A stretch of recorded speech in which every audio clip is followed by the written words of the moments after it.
Mike Gill. Yes, we are live inside the Matt Blatt Kia Studios. This is the Sports Bash on 97.3 ESPN. I'm your host, Mike Gill. That's Hunter Brody. Josh Henning's producing today's show. You out there, what's up, everybody? Stay up late last night? Of course. Just making sure. Did you? I did. I made it all the way to the end of the game last night. Just making sure everybody out there stayed up late. Sixers lose last night, but probably one of the more frustrating games to watch if you're a Ben Simmons guy or not guy, or someone who has an opinion on Ben Simmons. Is there anyone who actually has no opinion on Ben Simmons? Is there someone out there? Yeah, those people didn't know what to do last night. It was like the dog chasing his tail. I don't know if I want to hate this guy, like this guy. I don't know what I should do. But for the people out there that, don't understand why some people know that, like, when you look at Ben Simmons and say that's in him, that's why. You've seen that game from him. Not a lot. 42 points, not a lot. But there's been nights when he scores 25. He can do it when he feels like it, and that's what frustrates a lot of people. And I fall in that category, definitely. See, I don't scream that he needs 42 points every night. That's just ridiculous. With Joel Embiid on the floor giving you 35, it's not so much about the points. It's the style of play. Seeing a matchup in Rudy Gobert, which they disrespected him a bit, throwing a 7-footer on him like that, and they saw an opportunity. But it always goes back to something that we kind of went back and forth on, and we questioned what teams would do in the playoffs, considering how the game is now played. They almost said, we'll allow Ben Simmons to get twos on this matchup if they're willing to. Do they do that, though, if Joel Embiid's there? That's a great point. I was going to bring that up. It would change if Embiid's on the floor, I would imagine. I imagine that Rudy Gobert is not defending Ben Simmons if Joel Embiid there. I would agree with you. So that really, it takes away, again, it's another regular season game where I can't get a lot out of it because Joel Embiid's not there. You're playing one of the best teams in the league, if not the best team right now. I mean, the Utah Jazz have been phenomenal this year. For those of you who don't pay attention to the rest of the league, they have been maybe the best team in basketball. But watching last night, it almost made me wonder if that style of play will work for them in the playoffs. Only because, didn't you think the pace was so extremely fast? When have you ever seen a playoff game with that type of pace? Maybe the Golden State Warriors in its prime, and sure, it worked for them, but I don't know if that pace is sustainable in playoff basketball. Well, it might not be, but, one of the things is that with Rudy Gobert, they had the Defensive Player of the Year, so, I mean, they kind of have that in their back pocket. I don't know. I mean, do you buy them as a NBA championship team? I do not. There you go. Yeah. And I don't know that many people would disagree with you there. Now, the Sixers, they kind of went toe-to-toe with them for a while. They cut it to 6 with about 2.5 minutes left, but they just couldn't get over that hump there.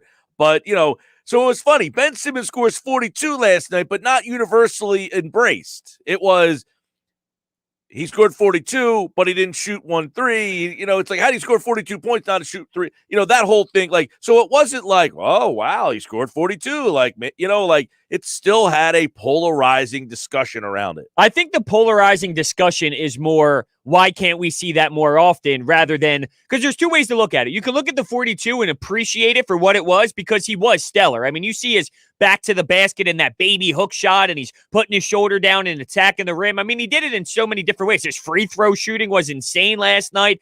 So you can look at it and appreciate it, but it's almost like the polarizing part of it is, why is it the last time we saw something like this was when Jared Dudley called you out on the Brooklyn Nets a year ago or so? Like, why has it been that long since we've seen that? And the question is, what was it about last night that you chose that night to just be like, you know what, tonight I'm going to go off? If you listen to him post-game, it's almost as if them putting Rudy Gobert was that type of statement. Well, why is that? I don't know. Why is it that? Why can't he then be like, you're defending me with this clown here? Like, it's not like it's like Michael Jordan just manufactured reasons to be like, all right, I'm going to take it out on you.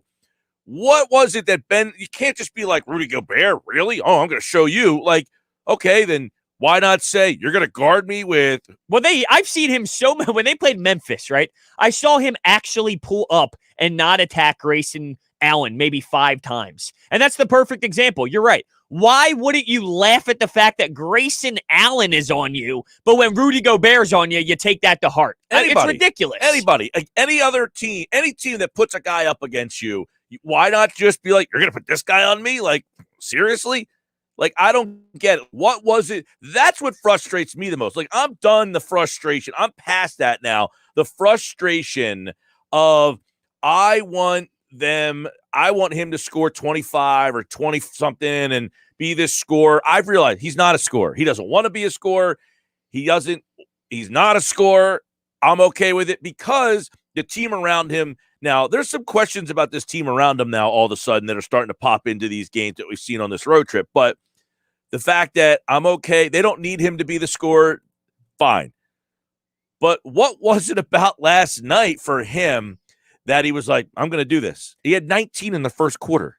I also think the pace of play really benefited him because it was so up and down and so fast-paced. A lot of open floor. So I think early in the first quarter, there was a lot of open floor for him to really just take on whatever he wanted to because it's not like the Utah Jazz was playing much defense then. And I think just the style of pace of play really benefited him for that 19-point first quarter. Yeah, it did, obviously. But, okay, so does that bring back the question? Like, him and Joel Embiid and all that kind of stuff. Like, there's always that, can they play together? And then there's been like, yeah, they can play together. Like, sure, this year has kind of shown that they can play together. But are you going to get that version of Ben Simmons more frequently without Joel Embiid? The Joel Embiid mix to this is obviously one that needs to be discussed, but I've seen them work. I've seen them work. You got to be creative. You got to utilize them differently, but you might have to camp Embiid out sometimes to allow Ben Simmons to have that space, but who's to say that that's a bad thing? Maybe that's a beneficial thing, the fact that you have a big man that can be out by the perimeter and draw somebody else out there for Ben Simmons in certain possessions to be able to attack the rim. So I feel that you can find a happy medium of Joel Embiid giving you 30 and Ben Simmons giving you spurts of downhill Ben Simmons and find the good mix. There's got to be a good mix between the two. Well, I mean, wouldn't that be then, hey, we can use Ben Simmons more in times when Joel's off the court, and those are the times you can become more aggressive and score a little bit more when Joel leaves the game. Well, that would be, how many minutes do you think Embiid would play in the playoffs? Is 37 too high, or you think 37? I would say about 35 to 38. Okay, so right, I'm saying if that's about, 12 minutes or so of Joel Embiid not on the floor, you'd have to stagger the minutes, Dwight Howard out there, because last night you saw down the stretch some tougher moments for Ben Simmons when he was trying to score with Dwight Howard out there. There was that mess of some sort of, not dysfunction, but there wasn't as much spacing involved, and you saw that coming down the stretch. So would that work in those 12 moments if it's Ben and Dwight Howard both out there at the same time? You saw that have some issues a little bit last night down the stretch. Yeah, I guess that's a good – I mean, look, it's a good realization that if Joel's not in there and you're going to use it's going to Howard, then yeah. You might have to use Ben at the 5, and then that's when he could be the most explosive. I just feel like what frustrates people about Simmons, that game last night is what's more frustrating to me than the other stuff. Like, again, I don't care if he scores 10 points and they win the game because Curry scored 19. Like, I don't care where the points come from. If he is setting the points up, I'm fine. Like, I think last night they said of the 40, however many points they scored in the first quarter, he accounted for over 30 of them between his assists and his 19 points. So I don't care if he only scores 10 in the game. If Curry had 22 of them and Green had 11, I don't care. But the question, I guess, that's frustrating to me is, why can you do that on some nights when you pick and choose to do it?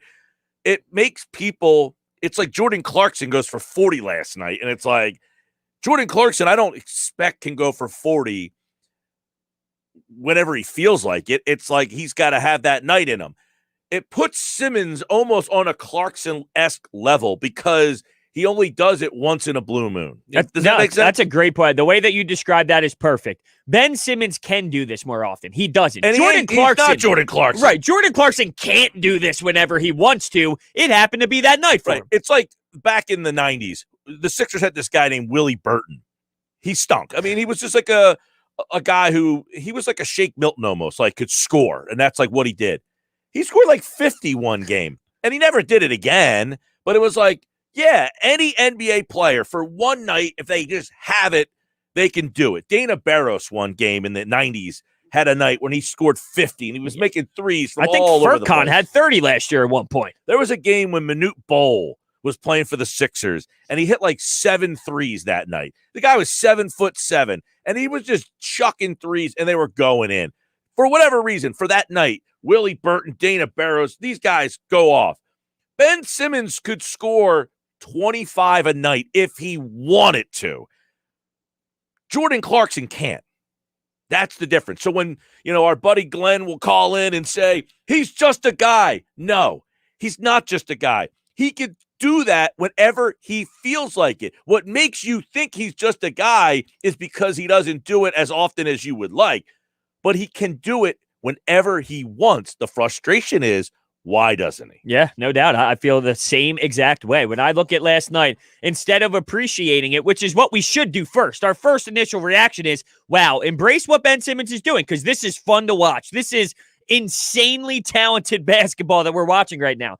But instead of appreciating it, our first thought is, well, at least for me, because I fall in that category, is why? That was the first word that came out of my mouth. Why? I'm getting text messages from my cousin, from my friends. Wow, can you, look at Ben Simmons. Why doesn't this happen all the time? That's what all the conversation is about. Why? Because it's there. He is a player where he can do this if he wants to, yet he picks and chooses when he wants to, and it shouldn't be that way. It just shouldn't.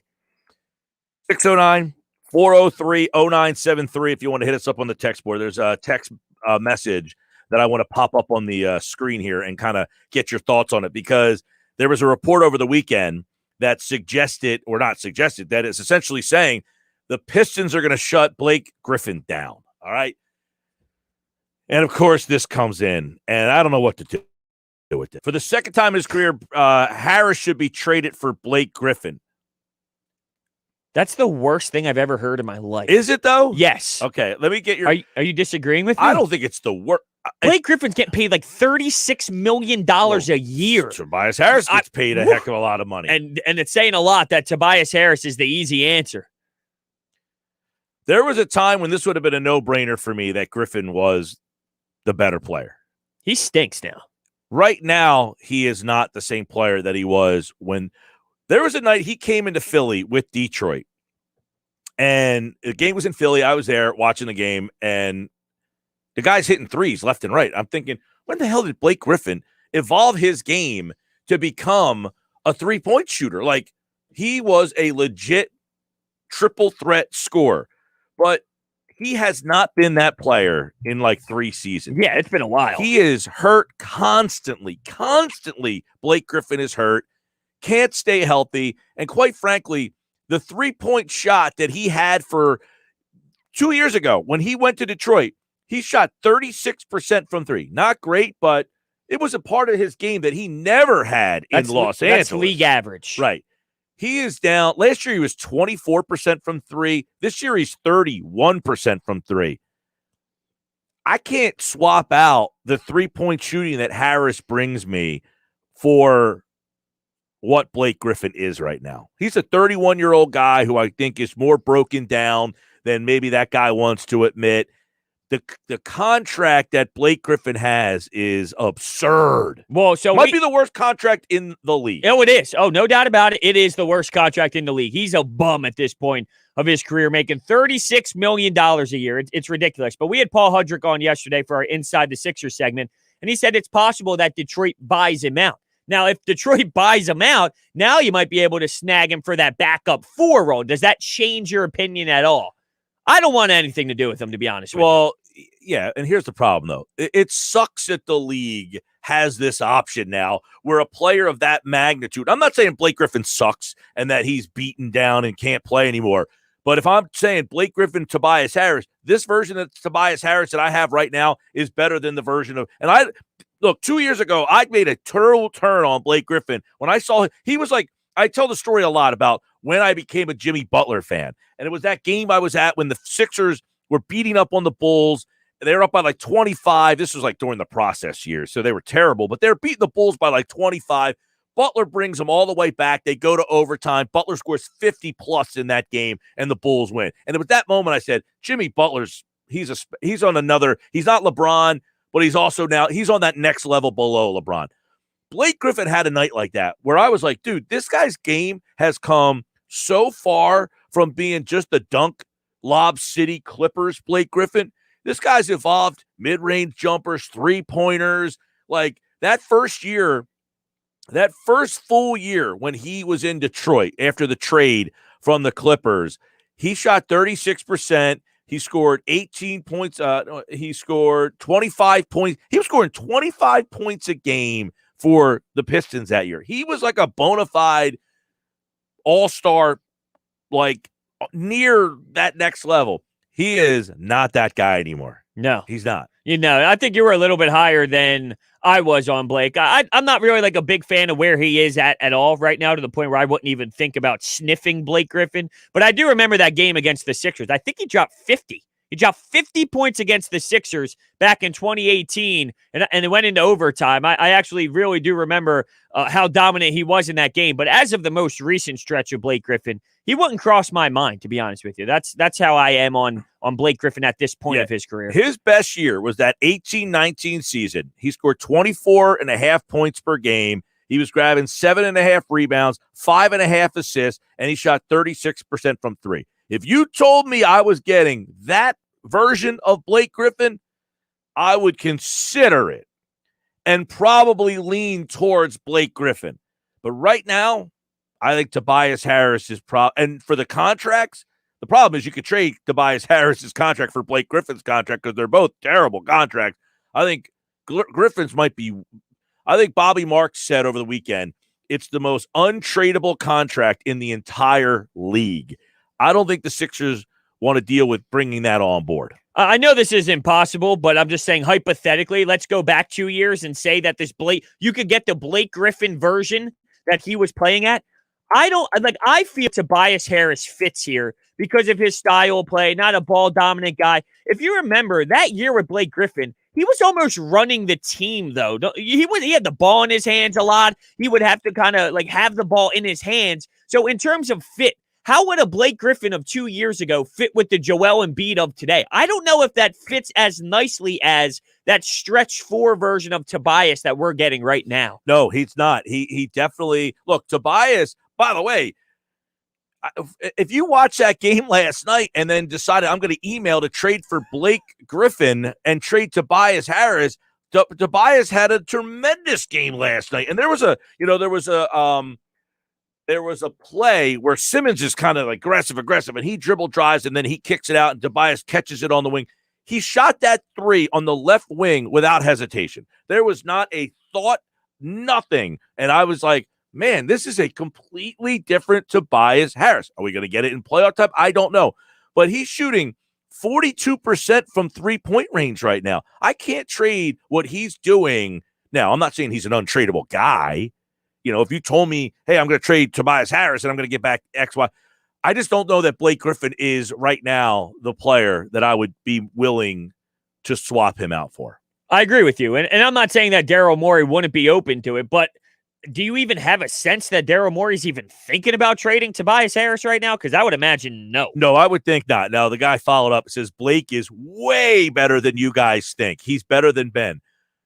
First off, I liked Blake Griffin, okay? I'm here telling you I was a Blake Griffin fan. He impressed me huge. Blake Griffin, I don't know what this guy's watching. First off, he's played about 20 games in the last, he played 18 games last year. He was hurt the whole year. This year, he's not even averaging 15 points a game this year. So I don't know how you're telling me that Blake Griffin is way better than we think. He is a very good player, and he's scoring 12 points a game this year. He scored 15 points a game last year. I just think he just can't stay healthy, and the shot's not there. He shot 24% from 3 last year. He's shooting 31% now. To say he's way better than we think, I told you, I thought he was really good. I was giving him credit for that. He is, the last 2 seasons has gone down the hill. There's no way in hell that you can sit here today and say that Blake Griffin is some outstanding basketball player. You haven't seen it in so long. And just for context, Shake Milton averages, 14 points per game? And Blake Griffin can't even crack 13 right now? Well, come on. I mean, that's just to give you a little context. So $36 million for that contract of Blake Griffin, and you're getting more production out of Shake Milton. He's averaging 12 points a game this year. He's shooting 31% from three. His 2-point field goal percentage is terrible. He's at 42% from the field this year. Now, he's had all sorts of injury problems, but I don't know. I think Blake Griffin is a guy who just kind of, the injuries are catching up to him a little bit. It's not a very good team out there. That could play a role. Look, and the guy's saying he's way better than you think. No, I like Blake Griffin. He has evolved his game a lot, and I gave him a lot of credit for in Los Angeles. He was a dunker. He was a dunker only. He had very limited, very limited range. He was nothing more than just an athletic dunker who can run the floor. He has evolved that. In Detroit, he evolved his game to be a three-point shooter, a mid-range guy.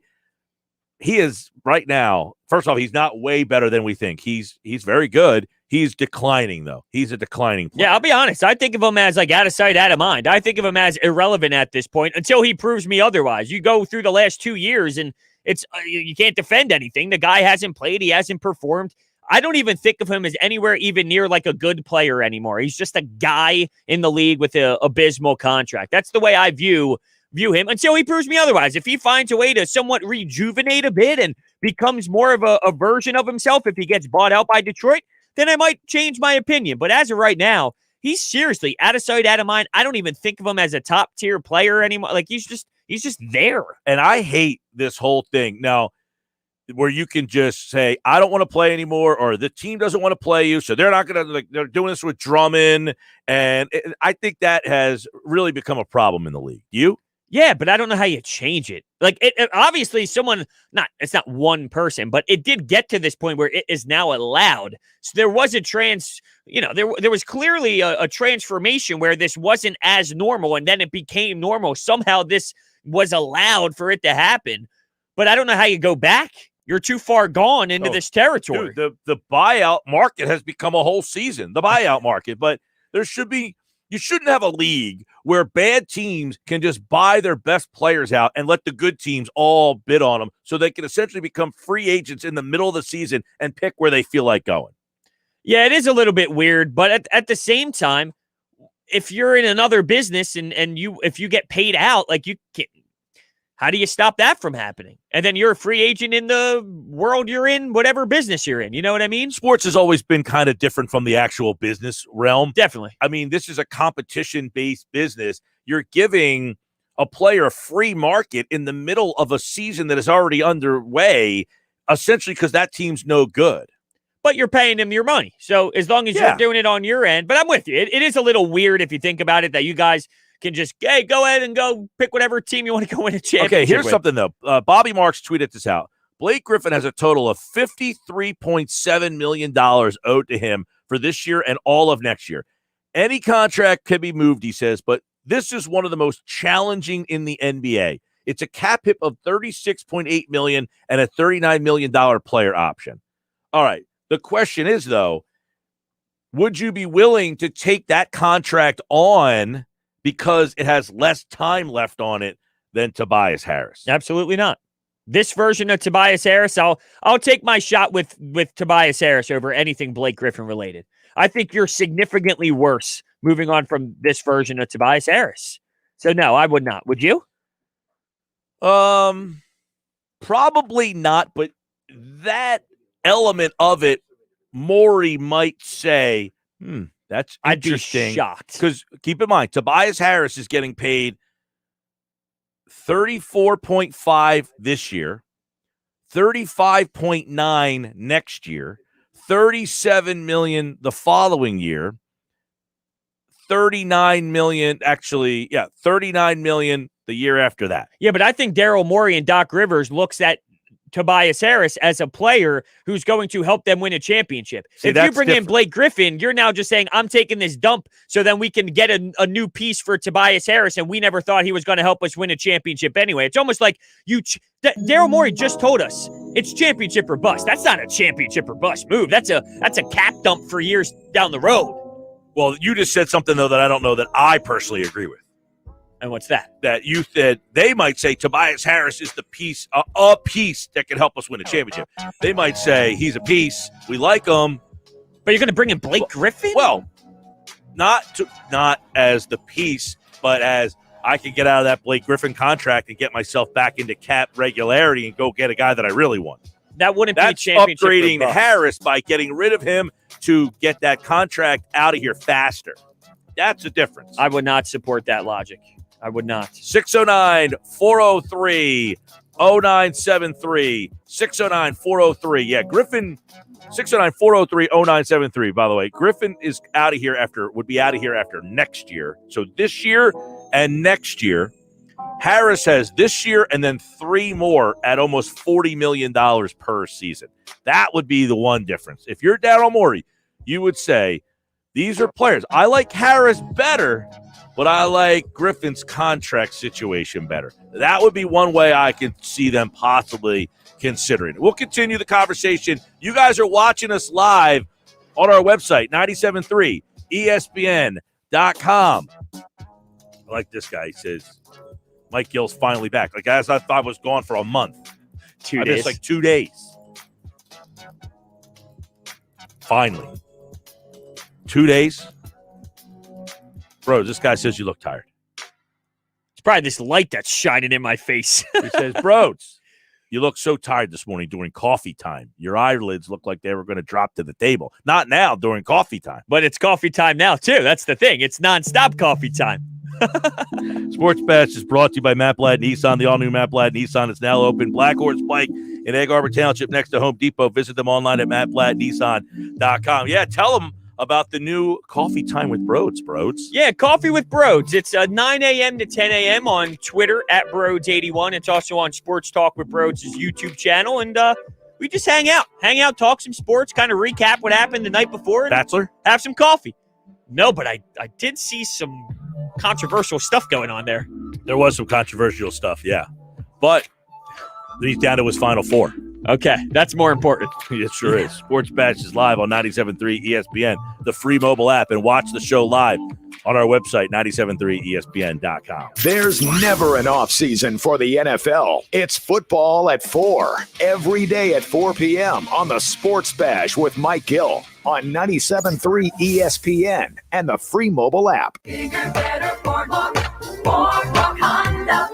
Bigger, better, Boardwalk, Boardwalk Honda. Your brand new Honda is waiting for you at Boardwalk Honda. Stop in and shop our complete new inventory. Accords, Civics, CRVs, you name it. And we have a great selection of SUVs with all-wheel drive capabilities, perfect for snowy conditions. Right now, lease a new 2021 HRV LX all-wheel drive for just $99 a month. Or lease a new 2021 CRV EX all-wheel drive for $189 a month. Plus, browse our entire selection of pre-owned and certified pre-owned Hondas. We have it all from store to shore. We're sure to have the vehicle you want at the price you want. Plus, we work with all credit situations. Boardwalk Honda partners with over 25 top financial lenders, so we'll help you get approved and on the road in your new Honda in no time. Visit Boardwalk Honda today, located in Egg Harbor Township, or shop online at boardwalkhonda.com. And remember, from Maine to Miami, nobody beats a Boardwalk deal. Bigger, better, Boardwalk, Boardwalk Honda. Call us toll free at 844-890-3390 for more details. Hey guys, are you afraid of taking off your shirt in public? Don't be embarrassed.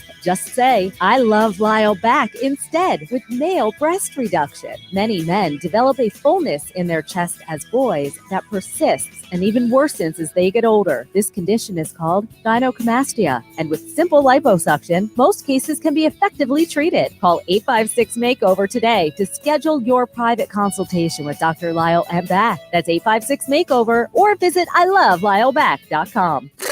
Nya, nya, nya. Ba, ba. Zimbabwe, Zimbabwe. The broken Bunsen burner burns so bright. Southeast Asian Peninsula. Hey, Jamie? Yes. I think the only line we need from you today is drivers who switch to Progressive could save big. Cool. I just got to finish my warm-ups. Foul, throw in the towel. History. Switch to Progressive today. Santa ski slalom in a salmon skin suit. Progressive Casualty Insurance Company and Affiliates. Maybe you've heard about MediShare, and you know what it is. It's the affordable alternative to health insurance. But you've wondered, can I really save a significant amount of money on my monthly healthcare bills? And the answer is an emphatic yes, you can. You can save a lot of money, whether it's just for you or for an entire family, MediShare has an option for you. In fact, the typical family saves $500 a month switching to MediShare. And it really is the gold standard when it comes to healthcare sharing. You get free telehealth services. You get a huge network of doctors. You get great customer support. And you get the sense of security that comes from being a part of 400,000 people who share not just each other's medical bills, but purpose too. MediShare is a community of Christians who pull together and pray for each other, which is very refreshing right now. If you want more info, it's so simple. You can get a price within 2 minutes. Call 844-91-BIBLE. That's 844-91-BIBLE. 844-91-BIBLE. Any credit card can offer cash back, but only Discover matches all the cash back you've earned at the end of your first year.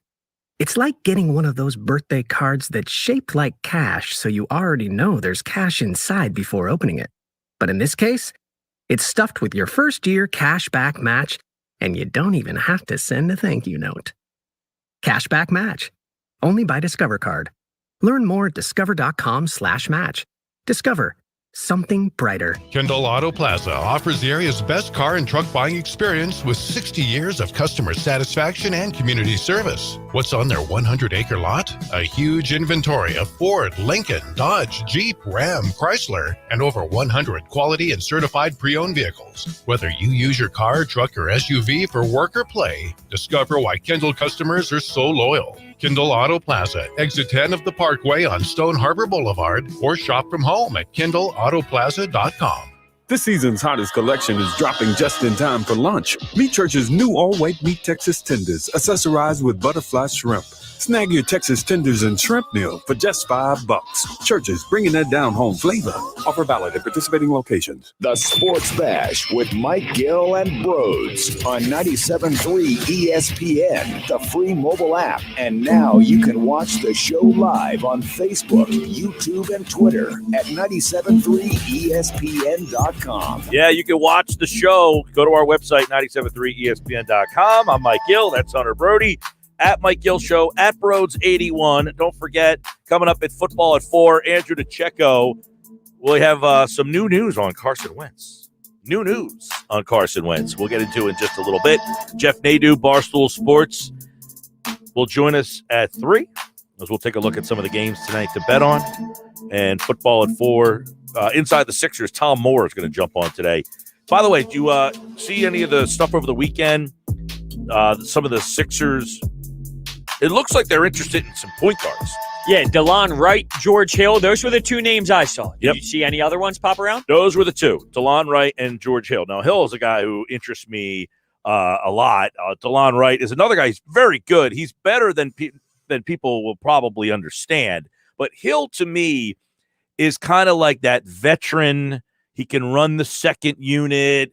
Like, I feel like DeLon Wright is, he's on a bad team, so I don't know. The numbers inflated a little bit. That kind of stuff worries me sometimes. Though Wright's a pretty good player, but I think in this case, I would rather go with the veteran guy. I agree with you. And if you remember last year, there were moments where I thought he played very strong for the Bucs team over Eric Bledsoe.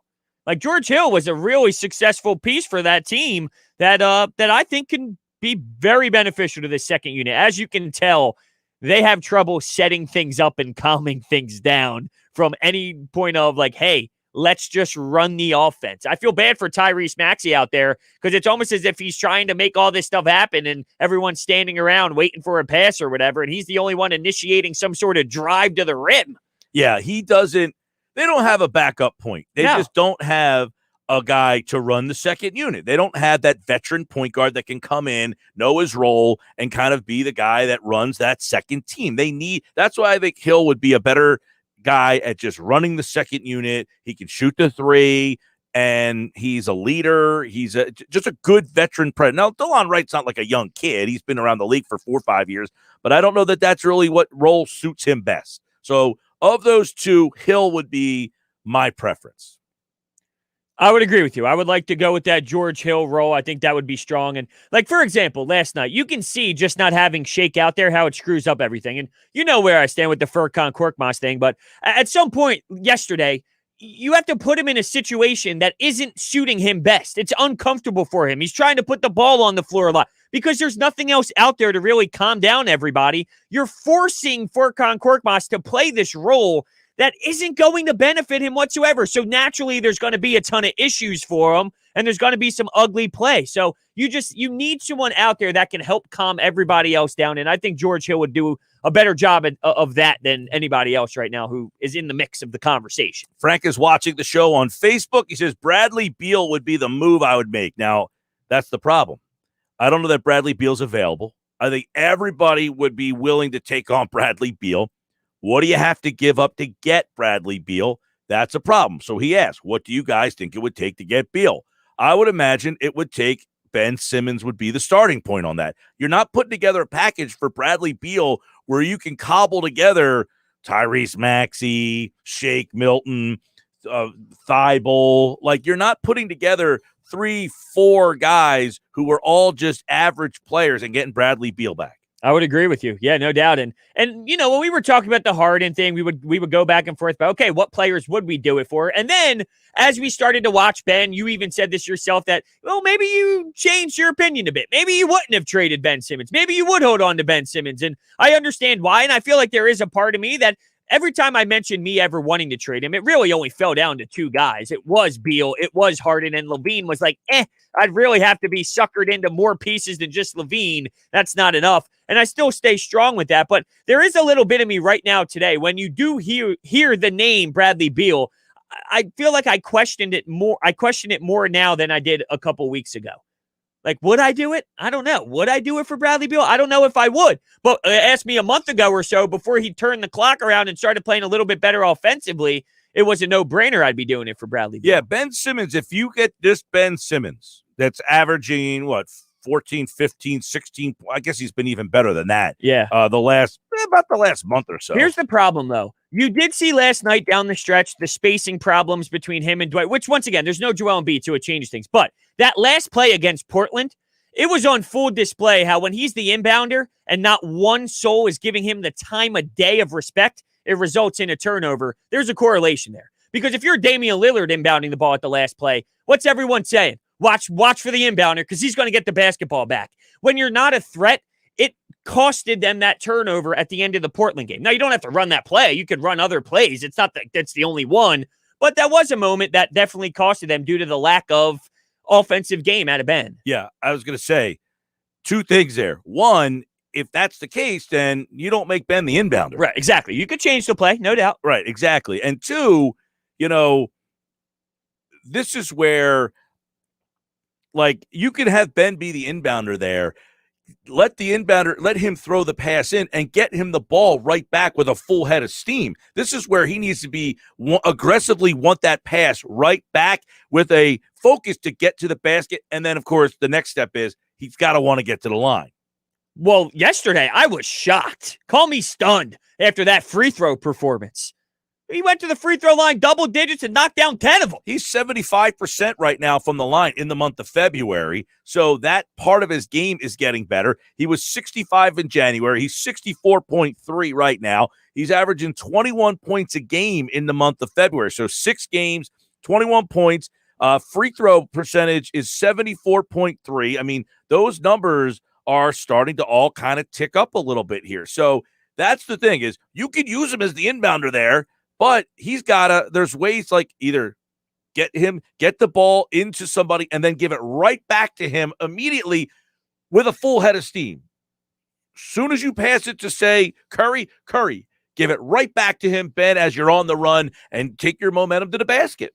Yeah. There's ways to do it. There are ways to do it. I'm just putting it on display that the last 2 games, or was Portland the game before this? No, the Phoenix Suns game was. But anyway, regardless, on this West Coast swing, you did see a couple errors late that was because of Ben and because of the lack of shooting, and that definitely hurt them towards the end of the game, which is always my concern, is when the game slows down, how is Ben going to be able to do it? But let me ask you this. They go 1-3 on this West Coast swing. Your initial takeaway of 1-3. Not concerned about the 1-3 as much as, okay, last night's game, it was a story of you're trading 2s for 3s. All right. Last night in that game, and we talk about this. people, I think, overthink things so much in sports. Sports are pretty easy, okay? It's a very, the genre is not made for people to, like, overthink things here. Like, sometimes you look at an NBA game and look at who made more three-pointers, and there's the story of your game. In today's game, it's the Sixers, the Jazz last night. It was an amazing stat, to be honest with you, like, when you think about this. The Jazz last night made 18 three-pointers. The Sixers only attempted 23. Well, Jordan Clarkson had 8. Guess how many the Sixers made? 8. But why? Okay, so why then are the Sixers, they're only 8 for 23 from 3? They went 18 for 45 last night. They hit 40%, which is a blistering hot night. But you're only 8 for 23. So are the Sixers, they're one of the lowest three-point attempt teams in the league. They're also one of the lowest three-point make teams in the league. So is that now becoming an Achilles heel for them? Is that a problem? In a league that everybody's shooting threes, you're now filtering. You have a couple guys who do it really well, Curry, Green, but other than that, why are you now attempting less? You're becoming a mid-range shooting team. Which I wouldn't be I'm not opposed to that, but here's what needs to happen. Their defense is getting shredded. So if they can fix the defensive side where the other team aren't knocking why down is that as many happening all of a sudden? I don't know. Is it just the fact of you're away from the Wells Fargo Center and your defense doesn't travel as well? There's no fans in the stand, so it's hard for me to really think that. You would think there were 4,000 last night. You'd think there'd be some energy to actually play some defense because there's at least some sort of noise there generated. Well, to be fair, the scoring is up in the league all over the place. So teams are scoring more, but the Sixers were, supposedly one of the best defensive teams in basketball. I know. I don't know all the length and everything that they bring. I don't know what happened. It seems like they're just getting shredded at will, and it's a common theme. Their pick and roll defense isn't very strong. And we knew in years past it was a problem as well. You try and change things up, whether it's Joel Embiid staying up on the pick and roll a little bit, it still seems to get shredded. But one of the problems on this West Coast trip, you mentioned they went 1-3. They played Utah, Portland, Houston, and Phoenix. No, not Houston. They played Sacramento. Utah shoots the most threes in basketball. Portland shoots the second most threes in basketball. Phoenix shoots 14th most, so they're top half of the league. Sixers are 28th, third from the bottom. So that's the problem. You going up against one of those teams. Utah shoots 42 threes a night, and the Sixers shoot 28 threes a night. That's a big difference. You make 10 threes a game. They make 16 threes a game. So you have to hope that they're going to have a cold shooting night if you match up against them stylistically. And those teams out west, Portland's another one. They shoot 41. They make 16. Phoenix is another one. They shoot 35. They make 12. So I don't know. The Sixers are way down the bottom at attempts. Well, does this go back to, and I don't know if it does or not, I'm just trying to throw things at the wall and see what sticks. You're playing with a big man. And we always talk about, can you win with your big man being your best player? And maybe you can if you have the right spacing around him to consistently shoot threes. Maybe they just need a better supporting cast. But because you're constantly dumping it into the big man, you're scoring twos, not threes. And is that one of the reasons why? Against those teams. Those West Coast teams? Yeah, that's a problem. Yeah. When you're playing the teams in the East, different story. You went out west and got a taste of these teams are shooting the ball at a higher rate from three-point land than we are. Now, Sacramento, they're one of the lower shooting three teams in the league. You end up beating them. The teams that shot a lot of threes, though, and they were on, tough to keep up with them if you're only shooting twos. Yeah, Clarkson, Booker, they were going off. Hey, I want to tell you about my friends at PropSwap.com. I've been telling you about PropSwap for a while now, but I'm not sure that you guys are really utilizing this to the best capacity. So what PropSwap is, you go into your brick and mortar sports book, get that futures bet, something that you like for down the road. Maybe it's Joel Embiid to win the MVP. Maybe it's Villanova to win the NCAA championship. Maybe it's something like that for football next year. You're a Dallas fan out there. You sucker yourself into buying that ticket for the Dallas Cowboys. And then they actually play well. You go to PropSwap.com, and then you can sell that ticket at the price that you want to demand for it. It is a great tool to make some side hustle money. PropSwap.com. Download the app. Get involved. PropSwap.com. You could do this weekend games. You could do a little 3-team parlay. Do a game tonight, do a game on Thursday, and have the third leg of that be on Sunday. you could swap that out, and someone says, man, you've already won 2/3 of the bet, and I can buy that ticket from you. That's how people are making money at PropSwap.com. Go to PropSwap.com, download the PropSwap app, and do it now, all right? It's a lot of fun. It's another wrinkle to the sports betting world. It is the Sports Bash. When we come back, speaking of PropSwap and betting, Jeff Nadu from Barstool Sports going to talk a little hoops with us, some of the betting lines that he likes for the rest of the week, some of the games that he's interested in. That's all still to come. The Sports Bash on 97.3 ESPN. Don't forget, watch the show live on our website, 97.3ESPN.com, and the free mobile app. Turn it on. Leave it on. The Sports Bash on 97.3 ESPN. This month, let me offer you some presidential advice. Leave me, your dollar in your wallet when you get 0% APR financing from Matt Blatt Kia. Matt Blatt Kia wants to get you out of that old car you hate. Come in today or visit us online and get the credit you deserve. 0% APR financing available for up to 60 months on new 2021 Kia Sportage, K5, and Forte models. Or take $4,000 off MSRP on new 2020 Kia Niros in stock. Plus, Matt Blatt Kia in Toms River and Egg Harbor Township wants your trade, even if you owe thousands more than it's worth. Don't forget, you can't make a mistake with our 4-day love it or leave it return policy. It's gotta be a Matt Blatt Kia. Offers for Tier 1 and 2 credit for Kia Motors Finance. Not all will qualify. 0% based on 1516 per 1,000 power. 4,000 all 2020 euros with 2,500 Kia Motors factory rebate to dealer. 1,500 Matt Blatt Kia discount. Go to mattblattkianj.com for complete details. Expires 3/4/2021. Matt Blatt Kia, 6211 Black Horse Pike, Egg Harbor Township. And now on Route 37 in Toms River. I'll be right there. We got to redo the whole thing. Indeed knows unexpected growth can stretch your business thin. Need to finish these today. Like at Phil's Machine Shop. To keep carving out more revenue, he needs to get started hiring right away. I need Indeed. Indeed you do. And the moment you sponsor a job on Indeed, you get a short list of quality candidates from our resume database. Visit Indeed.com/credit and get a $75 credit for your first sponsored job post. Terms and conditions apply. Progressive Motorcycle presents Road Wisdom from the Motor. Half man, half motorcycle. In life, there is no stopping. But if you do, make sure no one is behind you. All clear. Progressive Motorcycle also presents basic policy starting at $79 a year. Progressive Motorcycle, for those who were born to ride. Progressive Casualty Insurance Company and affiliates. Annual premium for basic liability policy is not available in all states. Starting route. Where'd you find time to Plan the trip? No, to find New phones? They're from Walmart Family Mobile. Got a truly unlimited plan. Turn right. Right turn ahead. With no contract. This way's quicker. Recalculating. Makes me feel like I'm a step ahead. Almost, honey. Are we there yet?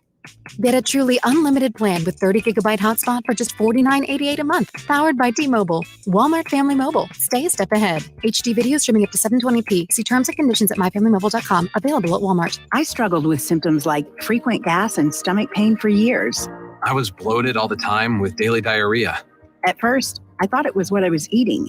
I kept thinking it was stomach issues. So I did my research and talked to my doctor, and we finally uncovered the truth. It was actually EPI.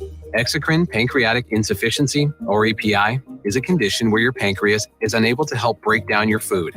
It can lead to symptoms like diarrhea, gas, bloating, stomach pain, unexplained weight loss, and oily stools. And EPI symptoms can be confused with those of other common digestive conditions, like irritable bowel syndrome, Crohn's, and celiac disease. So getting to the right diagnosis meant being more open with my doctor about the severity of my symptoms and how often they were happening. But there's good news. EPI is manageable, so don't wait any longer. Use the symptom checker at identifyepi.com and schedule a visit or call with your doctor to ask, could I have EPI? Sponsored by AbbVie. If you own a small business, you know how hard it can be to find new customers. Now, Town Square Media has new tools that can help your business stand out and grow. Go to getlocalcustomersnow.com for a free competitive analysis that will show you what other businesses are doing to find new customers and how you can do it too with Town Square Media. Be one of the first business owners to sign up and receive $500 in free advertising on this station. Start growing your business today. Visit getlocalcustomersnow.com. That's getlocalcustomersnow.com. Now, back to the Sports Bash on 97.3 ESPN. Hey, the Sports Bash is live. You can watch it at 973ESPN.com each and every day. Go to our website, watch the show, watch it on your phone. All you need to do is have Facebook, YouTube, or Twitter to watch the show, and we will be expanding those platforms hopefully sometime in the near future. But until then, just go to our website, 973ESPN.com, and watch the show right there. A lot of people do each and every day. We appreciate the people who have. We'll be talking with Jeff Nadu from Barstool Sports coming up at 3 o'clock today. Did you bet on UFC 258 at all or no? You know what? This weekend, I completely removed myself from everything. Sometimes that's good, though. You need that sometimes. I totally forgot about the fight. It was a good one. Usman took control. I did see that he won. Yeah, well, Burns hit him good with a nice right hook. And I thought, he stumbled a bit. I texted Josh. I was cursing, holy, a couple exclamation points. Did you see that right hook? And then Usman kind of settled in and took control. Yeah, Usman right now, problem for Usman is he's got no opponents. I mean, he just kicks everyone's ass. Well, he called out Masvidal after the fight. And it's is that really what you want to do again? It'll sell. Well, the problem with the first Masvidal fight, it was put together so hastily. Yeah, 6 days of notice. Yeah, so I wouldn't mind maybe seeing them again. I still think he would probably technically beat Masvidal up, but I wouldn't mind seeing Masvidal have a full camp to get ready for him. Yeah, I'd be intrigued by it. I would absolutely be tuned in. And then they sent out the 259 card, and I'm sitting there texting Josh, holy 5 exclamation points for this 259 card. Who you got? Who's on it? Well, I'm still learning everybody, but but no, I'm saying Adesanya's on that. Look, fight. There's 3 belt fights on this bad boy. Yeah, it's going to be unbelievable. Yeah, you get Jan in there again. Nunez is out there. Oh, Aljamain Sterling. Yeah, it's a good card. Sean Brady. I've called a bunch of his fights. Oh yeah, yeah. He's a CFFC guy. That's a nice card. Yeah, it is. It's a nice card. When I saw that, I was like, March 6th. Yeah, so I'm excited. I was removed from everything this weekend. I was like, dude, I had planned to take off Friday through Monday in a month ago, and was just like, I'm out. Time to Yeah, you got it. You got to hit that clock. Well, this Wentz stuff is just going. It's just wearing me now. There's some new Wentz news, by the way. I guess why we're on the topic of conversation.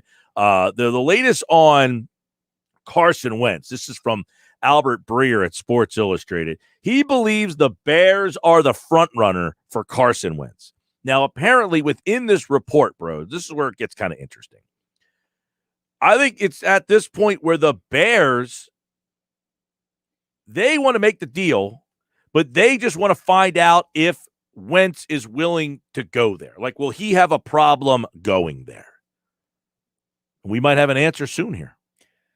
So this kind of ties together with somewhat a little different, but with the NBA buyout market and all these players having so much say. Now you're telling me it possibly comes down to if Carson Wentz tells the Bears, I do not want to go there. Now we're held hostage once again. So he has, I'm not going to say he has all the power, but he's got some power to him. If he's saying I'm unwilling to go to Chicago, well, that takes them right out of the market. Yeah.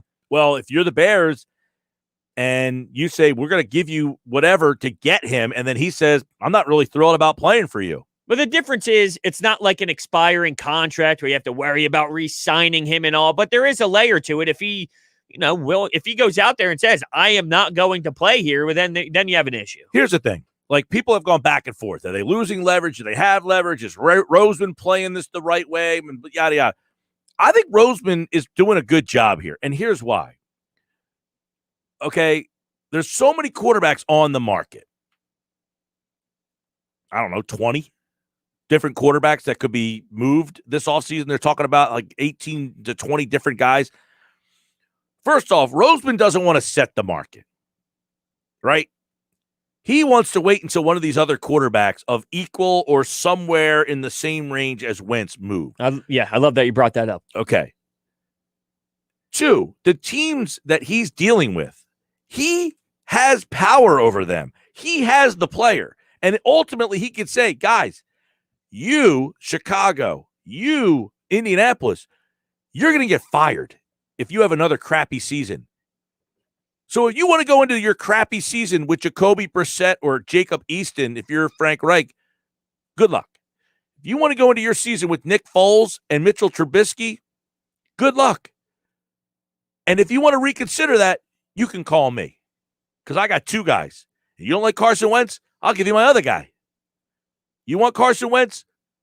I'm going to get what I want for him. Otherwise, you can take Jacoby Brissett and try to win your Super Bowl with that and see how that goes. I don't know if it'll be that easy. Like, I do think in theory that would be awesome for Howie to lay it out that way, but I do think there's a lot more added to it because, there is leverage lost. It's not like they have all the leverage. But if Sam Darnold, Josh and I were going back and forth on this, if Sam Darnold went first and got a first-round pick, how does that change the market for Carson Wentz, or does it not?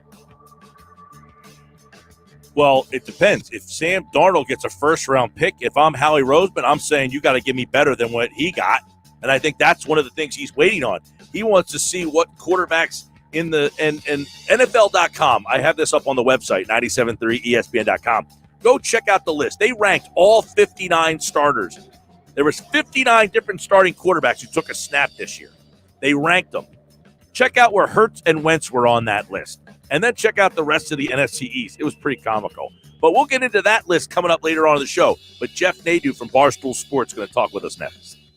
It's Sixers basketball tomorrow on 97.3 ESPN with the voice of the 76ers, Tom McGinnis, calling all the exciting play-by-play action. Harris throws it away. Simmons with a steal. Simmons down the lane. Oh, yeah. Right down Broad Street with a two-hand jam. The Sixers host the Houston Rockets tomorrow. Coverage begins at 7:30. Philadelphia 76ers basketball on your radio home of the Sixers in South Jersey, 97.3 ESPN. Listen to that 290 horsepower iVTEC V6 engine. That's a double wishbone front suspension. Nah, that's not our supercar. That's the all-new 3-row Acura MDX. It's only natural to confuse the fully redesigned MDX with the NSX because they share more in common than you think. It's a premium 3-row SUV with supercar DNA. Acura. Let's talk more drive. For attractive offers on the entire Acura lineup, visit your Delaware Valley Acura dealer today.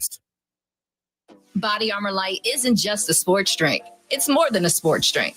With no artificial sweeteners, no sugar added, and only 20 calories per 16-ounce bottle. Body Armor Light is changing the game when it comes to hydration. Plus potassium-packed electrolytes, coconut water, antioxidants, and vitamins make Body Armor Light the perfect choice for your next workout and your active lifestyle. Body Armor Light, more than a sports drink. Head to drinkbodyarmor.com to learn more. This President's Day, Dell honors all you do with exceptional savings up to $300 off. Power your passions with our latest tech, like beautifully crafted XPS computers and powerful Alienware gear featuring Intel Core processors. Work, learn, or play from anywhere with essential electronics, including monitors, plus free shipping on everything. Call 800-BUY-DELL or visit Dell.com/President's Day. That's 800-BUY-DELL.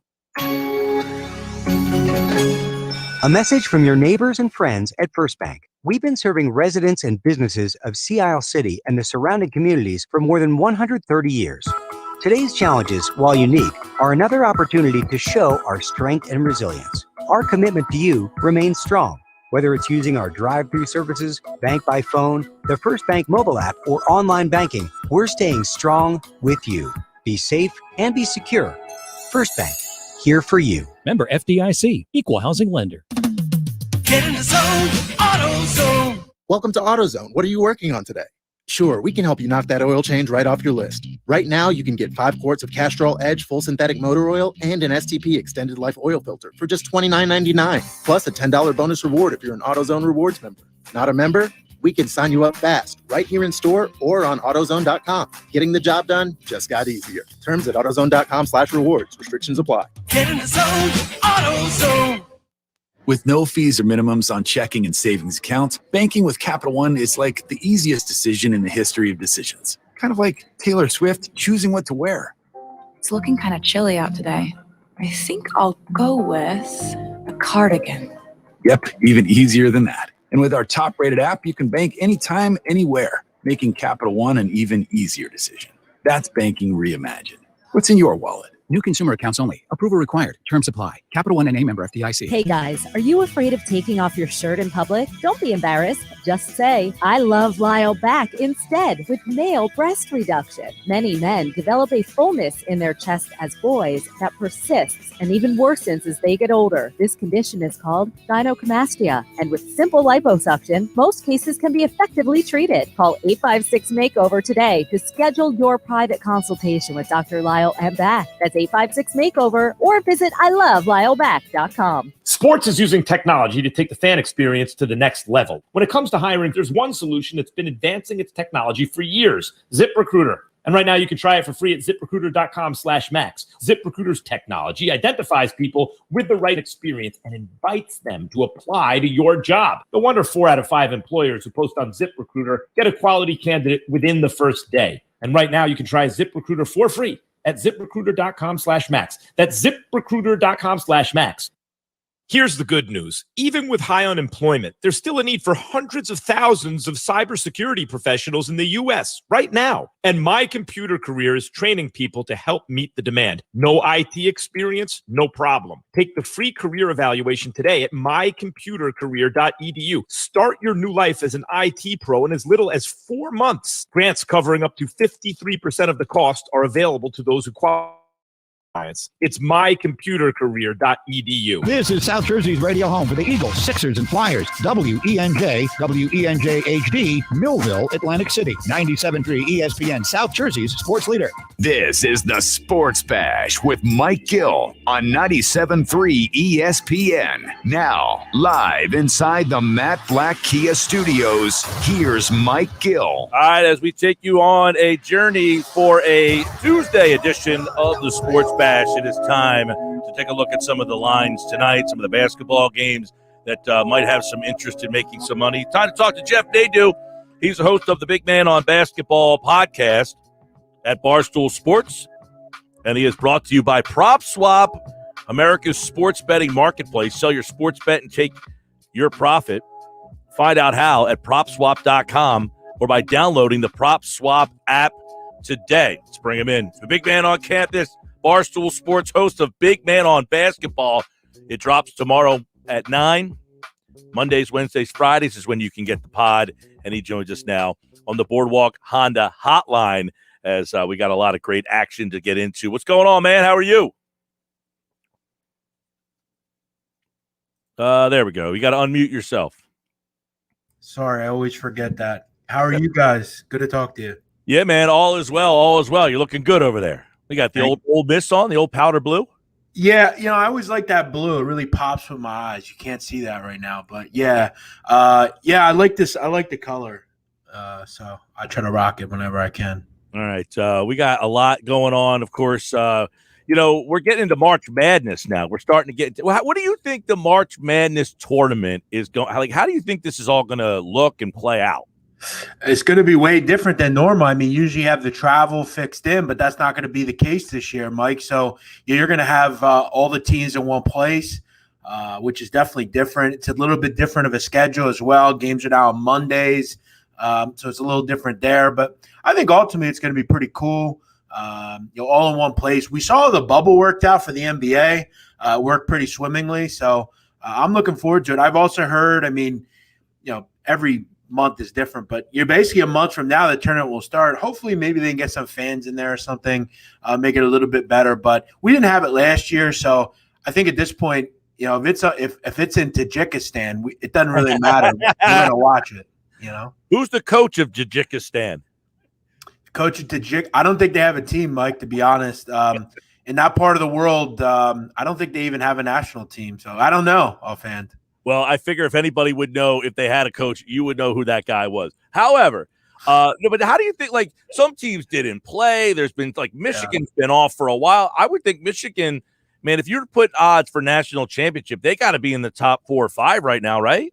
Yeah, they're I want to say 3rd. I actually did a clubhouse earlier with a lot of the people that listen to me, and they were asking questions, and there was a kid that asked about that. He had taken a shot with Michigan. He got 10-1, which isn't a great price, but I feel like at this point, maybe it kind of is at this point. 10-1 on a 1 seed. You're obviously not going to get anything special with Baylor or Gonzaga right now. I think that Michigan can play with any team in the country. They can play fast. They can play slow. Their guard play has been terrific. Yeah, I think they're the third best team in the country, and it's not close. They're up there with Gonzaga and Baylor to me. So I saw something yesterday. I want to get your take on this. I don't remember the exact odds, but I'm going to take like a general guess. It was Gonzaga, Baylor, plus 125, or the field at minus 110. See, I'm laying 125 with two teams, and I'm getting, 50 to 60 other teams, and I'm getting a better price. Yeah, I'm going to always take the better price. I just look at Gonzaga and Baylor, and, the NCAA tournament's great, Mike, because it's a one-game thing. You have a game where, shots aren't falling. Can Gonzaga can do that against Pacific, and Baylor can do that against, Kansas State or Texas Tech or somebody or any team in the Big 12. But, in the NCAA tournament, you're getting down to the nitty-gritty when you get into the Elite Eight, into the Final Four. So I'll take the field. I think there's a lot of really good teams in the country right now. Michigan and all these Tennessees and Villanovas and Alabama. So yeah, I'll take the field on that. All right, let's look at a couple of college games tonight. We'll get some NBA thoughts from Jeff as well. Jeff Nadu, Barstool Sports. Check out Big Man on Basketball. The podcast drops tomorrow morning at 9. There's a game coming up in less than an hour. Any action on Jackson State, Texas Southern from you? Mike, surprisingly enough, this is one of the more interesting games today you'll find. These are the two best teams in the SWAC outside of Prairie View A&M. This is a gigantic game. This was a canceled game yesterday due to weather in the Texas and Louisiana areas, Mississippi. Today they play, but there's a big caveat to this game, Mike. Jackson State, best player, Tristan Jarrett. Bizarre, weird situation last Monday night. There was a game when ESPNU, they played Southern. He got into an argument with a teammate during a timeout, exited the huddle of the timeout, walked off the court and threw his jersey basically in the middle of the court and walked off. It was a weird, kind of bizarre situation. Wayne Brent, the coach down at Jackson State, doesn't necessarily take that kind of stuff. He mentioned that they dealt with it inside, but I don't know if that means he plays today or not. The line signifying to me that maybe he's going to be out for a period of time, or maybe he doesn't play at all today. So I think Jackson State's a really good basketball team, but when you have a kid like him out, he's a guard. He kind of is the conductor of that team. And Texas Southern's best player is a guard as well. I worry a little bit about that. It's hard to get info on these teams. My gut says that he plays. And if he plays, Jackson State +2 has a lot of value, but there's a big caveat in this game with Jarrett may or may not play or not. All right. Now, the game that I think you might have a little bit of interest in. I don't know if it's going to be one of your favorite ones on the card. Arkansas, Florida, 7 o'clock tonight, up to 4.5. Over-under is kind of interesting if you want to get into totals on that as well, because you're at 151. So a little SEC, Florida, Arkansas. Florida continues to be fascinating to me, Mike. I think they have talent. I think they're a good team, but they're just inconsistent this year. When you think that they're going to kind of, prove it and look like a really good team, then they slip up and they lose to South Carolina or Mississippi State. It's a weird year for them. My first thought in this game was over the total. I thought it was a bit high, and that's kind of one of the reasons I stayed off it. I think at like 148, 147.5, 147, I have interest, but it's into the 150s now. Both these teams want to run. Both these teams have issues defending.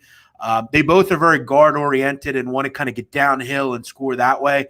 I've watched Arkansas many times this year. This team can't defend. I mean, their individual defenders are bad. I hate their coach. I think Musselman's one of those overrated coaches you'll find. A lot of bark, no real bite there to me. Good recruiter, but I don't think he's a great X and O guy. Arkansas is playing well, though. I lean over. I think it's one of those games that comes down to the wire. I think it's probably first to 80 wins. It seems to me like an 81-75 type of game. I lean over, but it was a little too high for my liking to get really interested. Now, this is a good one because we have Jeff on live. There's a live game going on right now. Now, Jeff, sometimes you do live videos in game, and right now we have a live game that is actually happening. so people who are listening to this can get a little insight. Northern Illinois is a 2-11 team. They are up 53-50 over Akron, who's 12-4. That second half has just started, and if you want to get some like live action on that, you can do that at, of course, wherever you get wherever you bet. But the spread's like 15.5. You got Northern Illinois up 4, getting 15.5 right now.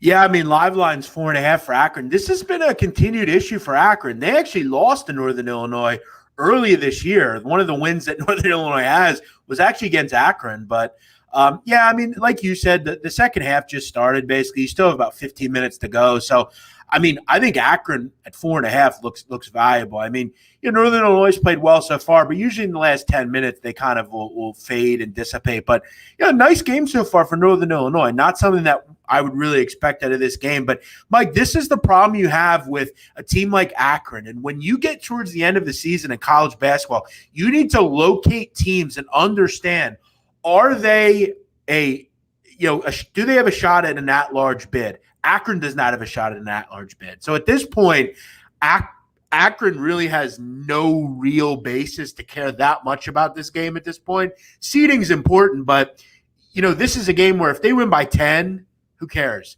I have no interest and I have no earthly idea why at 2:00 on a Tuesday or Wednesday, whatever today is, why you would want to – I don't even know what day it is – why you would want to lay 16 with a team like Akron. It makes no sense. Now, Mike, I will tell you this. Tonight, you have a very similar situation with LaSalle St. Louis. Totally different situation. St. Louis is an at-large opportunity. They're a bubble team. They're on the bubble right now and in revenge at home. That is the kind of spot I would lay 16 in against a bad team that beat the team early in the season. St. Louis needs to leave no doubt against bad teams. This is a spot where I would lay points. An Akron matinee game against a bad team that has no bearing on their season, I don't understand this. All right. So before we jump to a couple NBAs, are there any other college plays on this card tonight that intrigue you? Yeah, it's a sneaky card, man. There's some interesting spots. Mike, I always look where people aren't looking. Fairleigh Dickinson, St. Francis, Brooklyn. When I see these two teams, and, I'm probably the only person in America outside of 5 or 6 people that will do what I'm about to tell you, but I'm going to tell you because everyone needs to hear it.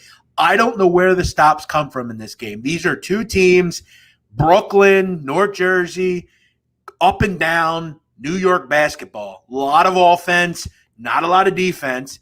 You have one strength in Fairleigh Dickinson who can shoot the ball against a team that can't defend the three, and you have a team in St. Francis of Brooklyn who is about as 2-point reliant as you get in transition and in the half court. They're going to attack a defense that just can't guard anybody in the half court. I don't know where the stops come from here, to be real frank with you. I think this could be a 1st and 90 wins. If you know anything about these teams, these are the teams you want to back when you play an over. Good New York basketball, 1st and 90 wins. I'm going to go over the total. All right, that's for college there, over the total. Let's go quick to the NBA, and it's an interesting card tonight. It's got a lot of options out there. A couple games have been canceled, by the way. That Spurs-Pistons game is one that I'm sure that you would be interested in, but that game has been canceled. So I'm going to go and take a look at – this one's interesting to me because Toronto or Tampa, whatever the heck they are, they've been playing a lot better. They're on the road against this Bucks team, getting 5.5. It's 235.5. I'm kind of intrigued by the Raptors in this one. Yeah, I was kind of intrigued in them recently as well, and then they go out and lose the other night. I think it was Charlotte or New Orleans or somebody. Toronto continues to be kind of irritating. As far as that game, I don't have much interest. I am looking at a game tomorrow night that I've circled that I'll get to in a second. Tonight, I still lean Lakers, to be honest with you, Mike. I mean, Minnesota sucks. I mean, I know AD's not going to play, and who knows if, LeBron James will play. I don't know. But even though I still lean Lakers, the Timberwolves are the worst team in the league, in my opinion. This roster sucks. I would still kind of lean with laying the points. I mean, at the end of the day, the Lakers are still way better than the Wolves, even without Davis. And a lot of people, if you look at the money in this game, 80% of the bets are coming in on Minnesota. The public see a guy out. They overvalue it. I'm not saying that AD is not a terrific player, but it's not going to waver on whether I like the Lakers against a team like Minnesota. I still think they're much better than the Timberwolves. They can't defend Minnesota. I'll lean with the best team in the league, and I'll still lay 6.5. Tomorrow, I am zeroing in on a game, Mike, that I don't have often in the NBA. I kind of am a day of gambler, but I am going to grit my teeth and get ready for Sixers Houston tomorrow. The Sixers, off a loss, a game in Ben Simmons at a game of his career probably.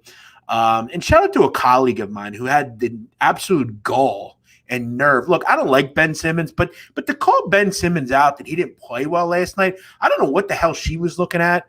Pathetic. It was cringy, and I hope she hears this because she knows better. She shouldn't say stuff like that. She's a good basketball mind. I don't know why she's saying stuff like that. But I love Houston in this game. They've lost 6 in a row, Mike. I've talked before. I love fading teams off road trips, especially a road trip loss. 6-game losing streak for Houston. Nobody wants to back them. The public is going to slam the Sixers here because I'm sure Embiid will be back. The line will get out of hand. When a team goes on the road, Mike, and comes off, let's say 8 or 9 days off, diva NBA players have a lot going on. They got the side piece, the girlfriend, the wife, the kids, the new house, the car, the bills, all that stuff. They're people at the end of the day. I always fade teams off road trips. I will be on Houston, especially because I know the public doesn't want to back Houston right now because they've been so bad lately. All right, there you go. Jeff Nadu, Barstool Sports, host of Big Man on Basketball. So I want to get your opinion. You're a sports guy, too, on top of the gambling. You like the Sixers. You're a Philly guy. We got a guy text in earlier. Would you do Blake Griffin for Tobias Harris?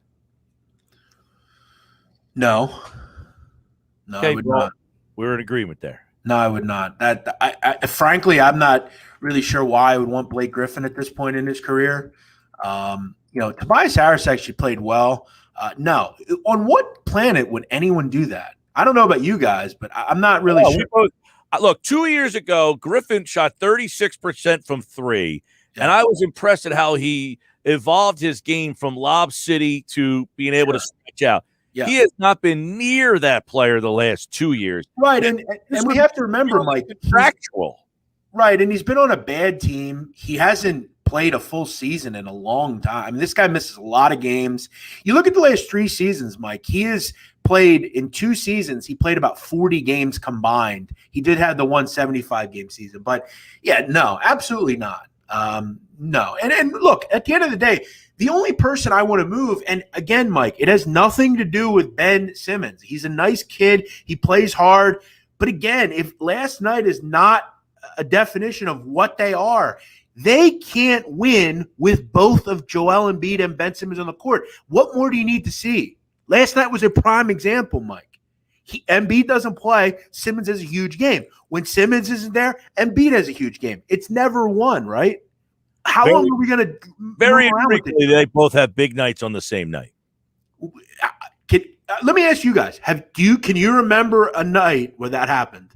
No, they do not have big nights on the same night very, very infrequently where they'll both have 30 and 20 or 35 and 18. No, that doesn't. How many years do we have to go through this before we realize that? I don't get it. We're worrying about trading Tobias Harris. We need to be worried about trading one of those two.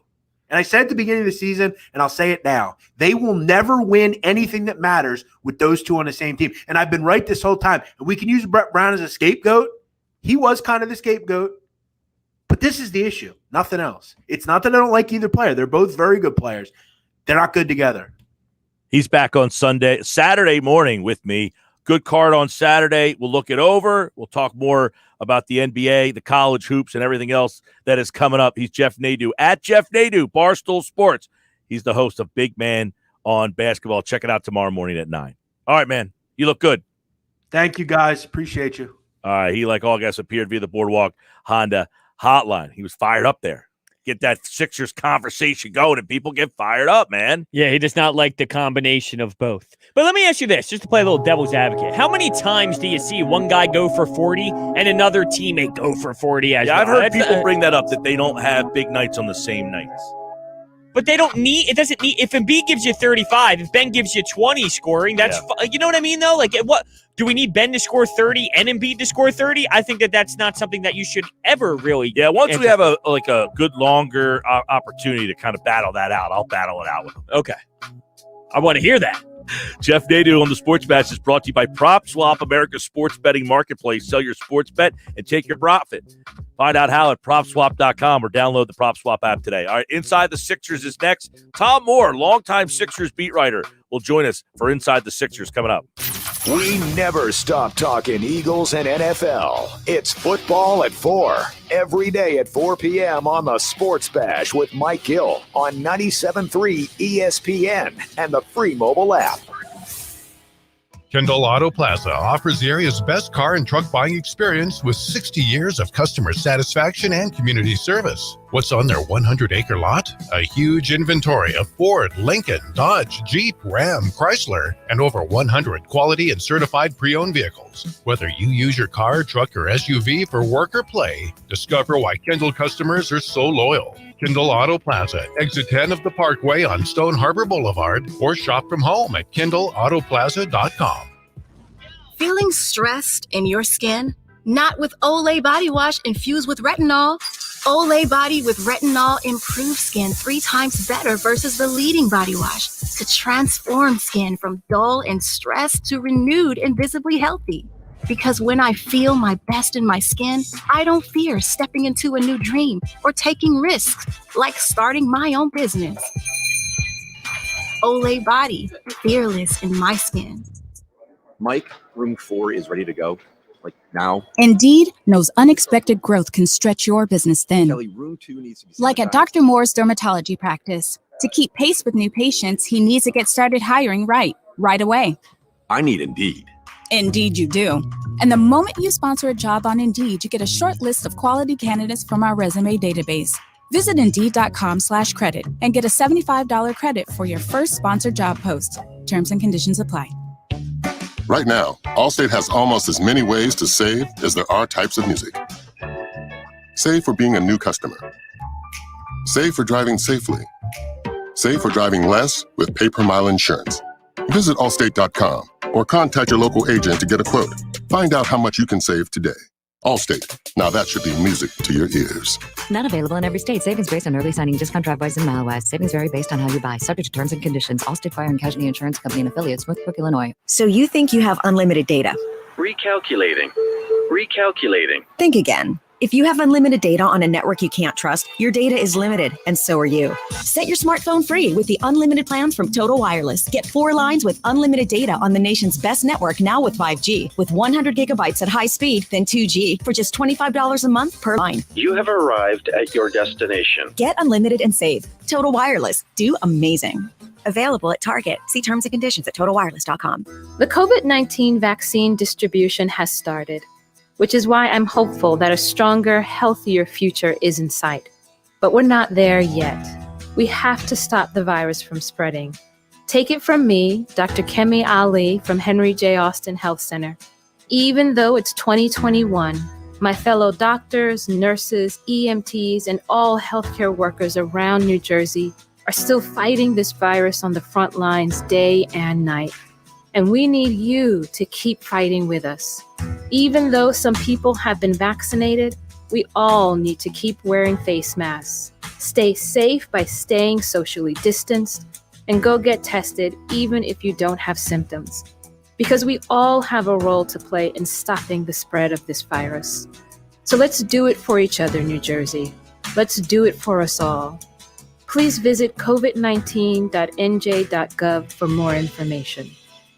Good morning, privates! Good morning, Drill Sergeant! I mean, seriously, what a pleasant morning. The sun is shining and the birds are chirping. You seem to be in a good mood today. Astute observation. He's probably happy because he found out Honey Nut Cheerios can help lower cholesterol as part of a heart-healthy diet. They're even shaped like hearts. So, in lieu of the obstacle course today, I propose a nice meditative nature walk. Does that sound delightful to everyone? Yes, Drill Sergeant! Happy Heart Shapes are back for a limited time. Learn more about Honey Nut Cheerios by picking up a box at your local store. This season's hottest collection is dropping to a dinner table near you. Meet the new Golden Standard, Church's new Texas Tenders, accessorized with butterfly shrimp. Snag your Texas Tenders and shrimp meal for just $5. Church's, bringing that down-home flavor. Offer valid at participating locations. Now, back to the Sports Bash on 97.3 ESPN. Welcome back inside the Matt Black Kia Studios, the Sports Bash. Time for Inside the Sixers. We look at the Sixers each day at this time. It's brought to you by Copiers Plus, providing quality products and services to South Jersey businesses since 1986. Services their specialty. Visit them online at copiersplus.com. A closer look at this Sixers team coming off a 1-3 road trip. You know, I think I saw someone tweet this out over the weekend. The Sixers actually had a better record at this point last year than they did this year. Yet I feel, Tom Moore, that we feel so much different about this particular team than we did the team last year, even though that team had a better record at this point of the season. Well, for one thing, they're number one in the conference, whereas last year they were fourth or fifth, so that makes a big difference. Milwaukee was off to a terrific start last year and was kind of running away with things, so I think that has an impact. And you have a coach, who's won a championship, who has a system, who's been through it.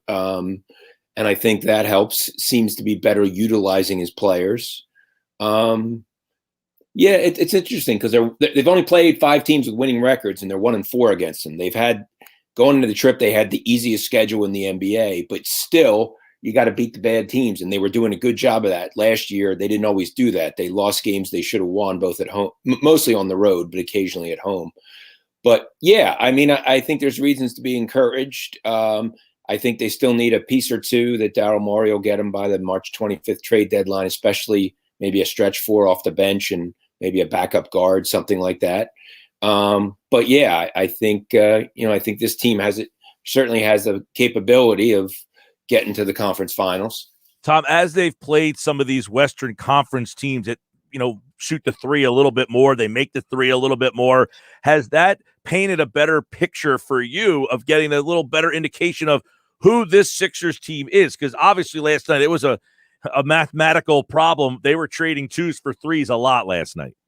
Yeah, it's kind of weird because the Sixers are shooting less threes, but they're making less threes. So you're right. Ben Simmons is making 2 after 2 after 2, and Tobias Harris is making a lot of baskets. But the difference between Jordan Clarkson 3-3-3 and those guys 2-2-2, next thing you know, you're down 8 or 10 points with the same number of field goals. So not having Shake Milton hurt him on the trip the last 3 games, no doubt about it. The bench had slipped a little bit, I would say, even before Milton sprained his ankle late in that win over Sacramento.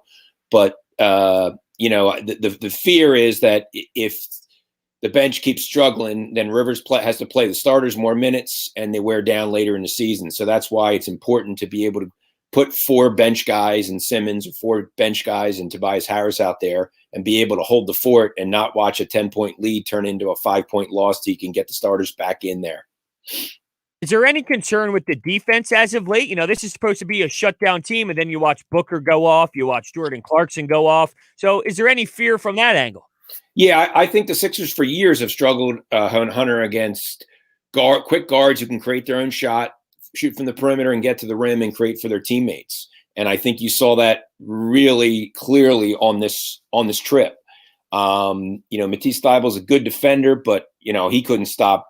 He couldn't stop Booker at all. Simmons couldn't stop Booker. Booker was just unbelievable. Danny Green has struggled, really at both ends of the floor more than I thought he would at this point. He's clearly the weakest link of the 5 starters. But I think that's why, if you add a guard off the bench, you would want it to be somebody who you could plug in there who would be a pretty good defender, that it wouldn't be like JJ Redick where whoever switches off and is on him, they take him, and that's the fear. And honestly, Furkan Korkmaz, if he's not going to make shots soon, he's going to fall out of the rotation because he's not that good defensively and he's not shooting and when he does, he's not making them. So if he doesn't do that, he really doesn't help you. So yeah, I would say the defense is definitely a concern because if you have to outscore teams, you're against Phoenix, I think they shot 52%, and they still lost. They did a lot of really good things, But when you can't stop the other team, you have to outscore them, and that's not a recipe for success, especially in the playoffs. And interestingly enough, Tom, isn't that one of the differences people thought between Brooklyn and Milwaukee is that Philly plays better defense. They don't play a lot of defense. And now it's seeming that Philly is not as good defensively as maybe they looked maybe 2 weeks ago. Yeah, that's probably true. But if you look at who they played, I agree, Mike. But if you look at who they played, they've played some elite, guards in terms of guys that can score and just attack you and just keep going and going. And they played winning teams. They've had on the road. They've had a lot of success against bad teams, which I give them a lot of credit for. But you're going to have to start beating better teams at home and on the road, because like that Phoenix game, that's a playoff type game. That's a game you might have to win in the second round or the conference finals if you're going to win a series. If you don't have one of the two best records in the conference, you're going to have to go on the road and win that odd game. And that's something that something that they're going to have to work out. When watching Utah last night, that pace, it was so fast. Do you think that's sustainable? Like when I watch this Sixers team, and maybe it's a flaw of mine, all I think about is half-court sets, playoff basketball. How does this relate? Well, when I watched them struggle defensively at times last night, I always just ask myself the question, will we see any pace that quick in the playoffs just because of the nature of it? I mean, typically, you're right, Hunter, that, the playoffs are all about half-court, grind it out, and it tends to get that way. You'll still see some of it, but you won't see to the level, which is why Phoenix with Nash and Stoudemire, never won a championship. They'd win 60 games the regular season, put up a ton of points, but then you get into a 7-game series against the Spurs, who have Tim Duncan and can kind of, beat you 95-93. It's a lot tougher. So it probably wouldn't be as big a problem, but their transition defense and stopping the ball have been issues for this team, kind of going back to what you're saying before. And that's related to all this because Utah was getting in the paint and then kicking it out, to Clarkson or Ingles or whoever, and we're just torching them. So it's the most basic thing, and you learn about it when you start playing basketball, but you have to stop the ball. If the guy guarding the point guard gets beat, it's a scramble and somebody's going to be open. And a team like Utah that has so many shooters and spread the floors, they're going to find the open guy, and they did a really good job of that last night. Tom Moore is with us here. The Sixers, of course, lose to Utah last night. Big night from Ben Simmons. And you followed Ben his entire career, Tom. That's the game that frustrates people more than anything. And it's, well, what did he do yesterday that made him do that? No one, I don't think, will ever have the answer to that. But I guess one of the questions is, if Ben Simmons is just scoring, his average is down this year, but the scoring around him is up. Curry's a better three-point shooter, so he's up, and Milton scores more points. Do they need Ben Simmons to be that 18-point-a-game scorer? Like when you watch this Ben Simmons and this Joel Embiid, are they able to win together like this? Well, I mean, he's clearly not going to get 26 shots, when Embiid is playing, unless there's something funky going on or Embiid's in foul trouble. But I think it's more the mentality, just the way he came out and attacked the rim. Even if he gets 15 shots or 14 shots or whatever it is, he was. I don't know that I've ever seen him come out in a game and attack the way he did. And it was interesting on the Zoom calls after the game. He said that it's really not natural for him. It's something that he's really been working on, because he's more of a take it if it's available, but don't force it. Find your teammates. He's a 12-point, 11 rebound, 10 assist, triple double kind of guy, and you see that he's capable in the right situation, and is capable of putting up monster numbers, but still everything was in the paint, everything was inside. And if you can get there and get those shots and make them like he did. And the other thing was his free throw shooting. He was 63-9 coming into the game. He makes 12 of 13 last night, which is huge. Now he's up over 66%. So I think that's as big an indication as anything that he got to the line so much, but then that he made them. I think that also helped, because if he's going 1 for 2, maybe that affects how his aggression, because I don't really want to get fouled and go the line, make 1 for 2 where I'm not that comfortable. But when you're making two out of 2 and 2 out of 2 and 2 out of 2, I think that really helps too. So I think it's more the way he needs to play. Doesn't mean he needs to score a lot more, but I think he needs to take what's available. I think he was 3 for 7 on Gobert for 9 points, which means, he torched there. He had 33 against everybody else. So they tried a lot of different things and really had a hard time, stopping him. He was getting everything pretty much from 5 feet and in. And if you can get it, that's fantastic.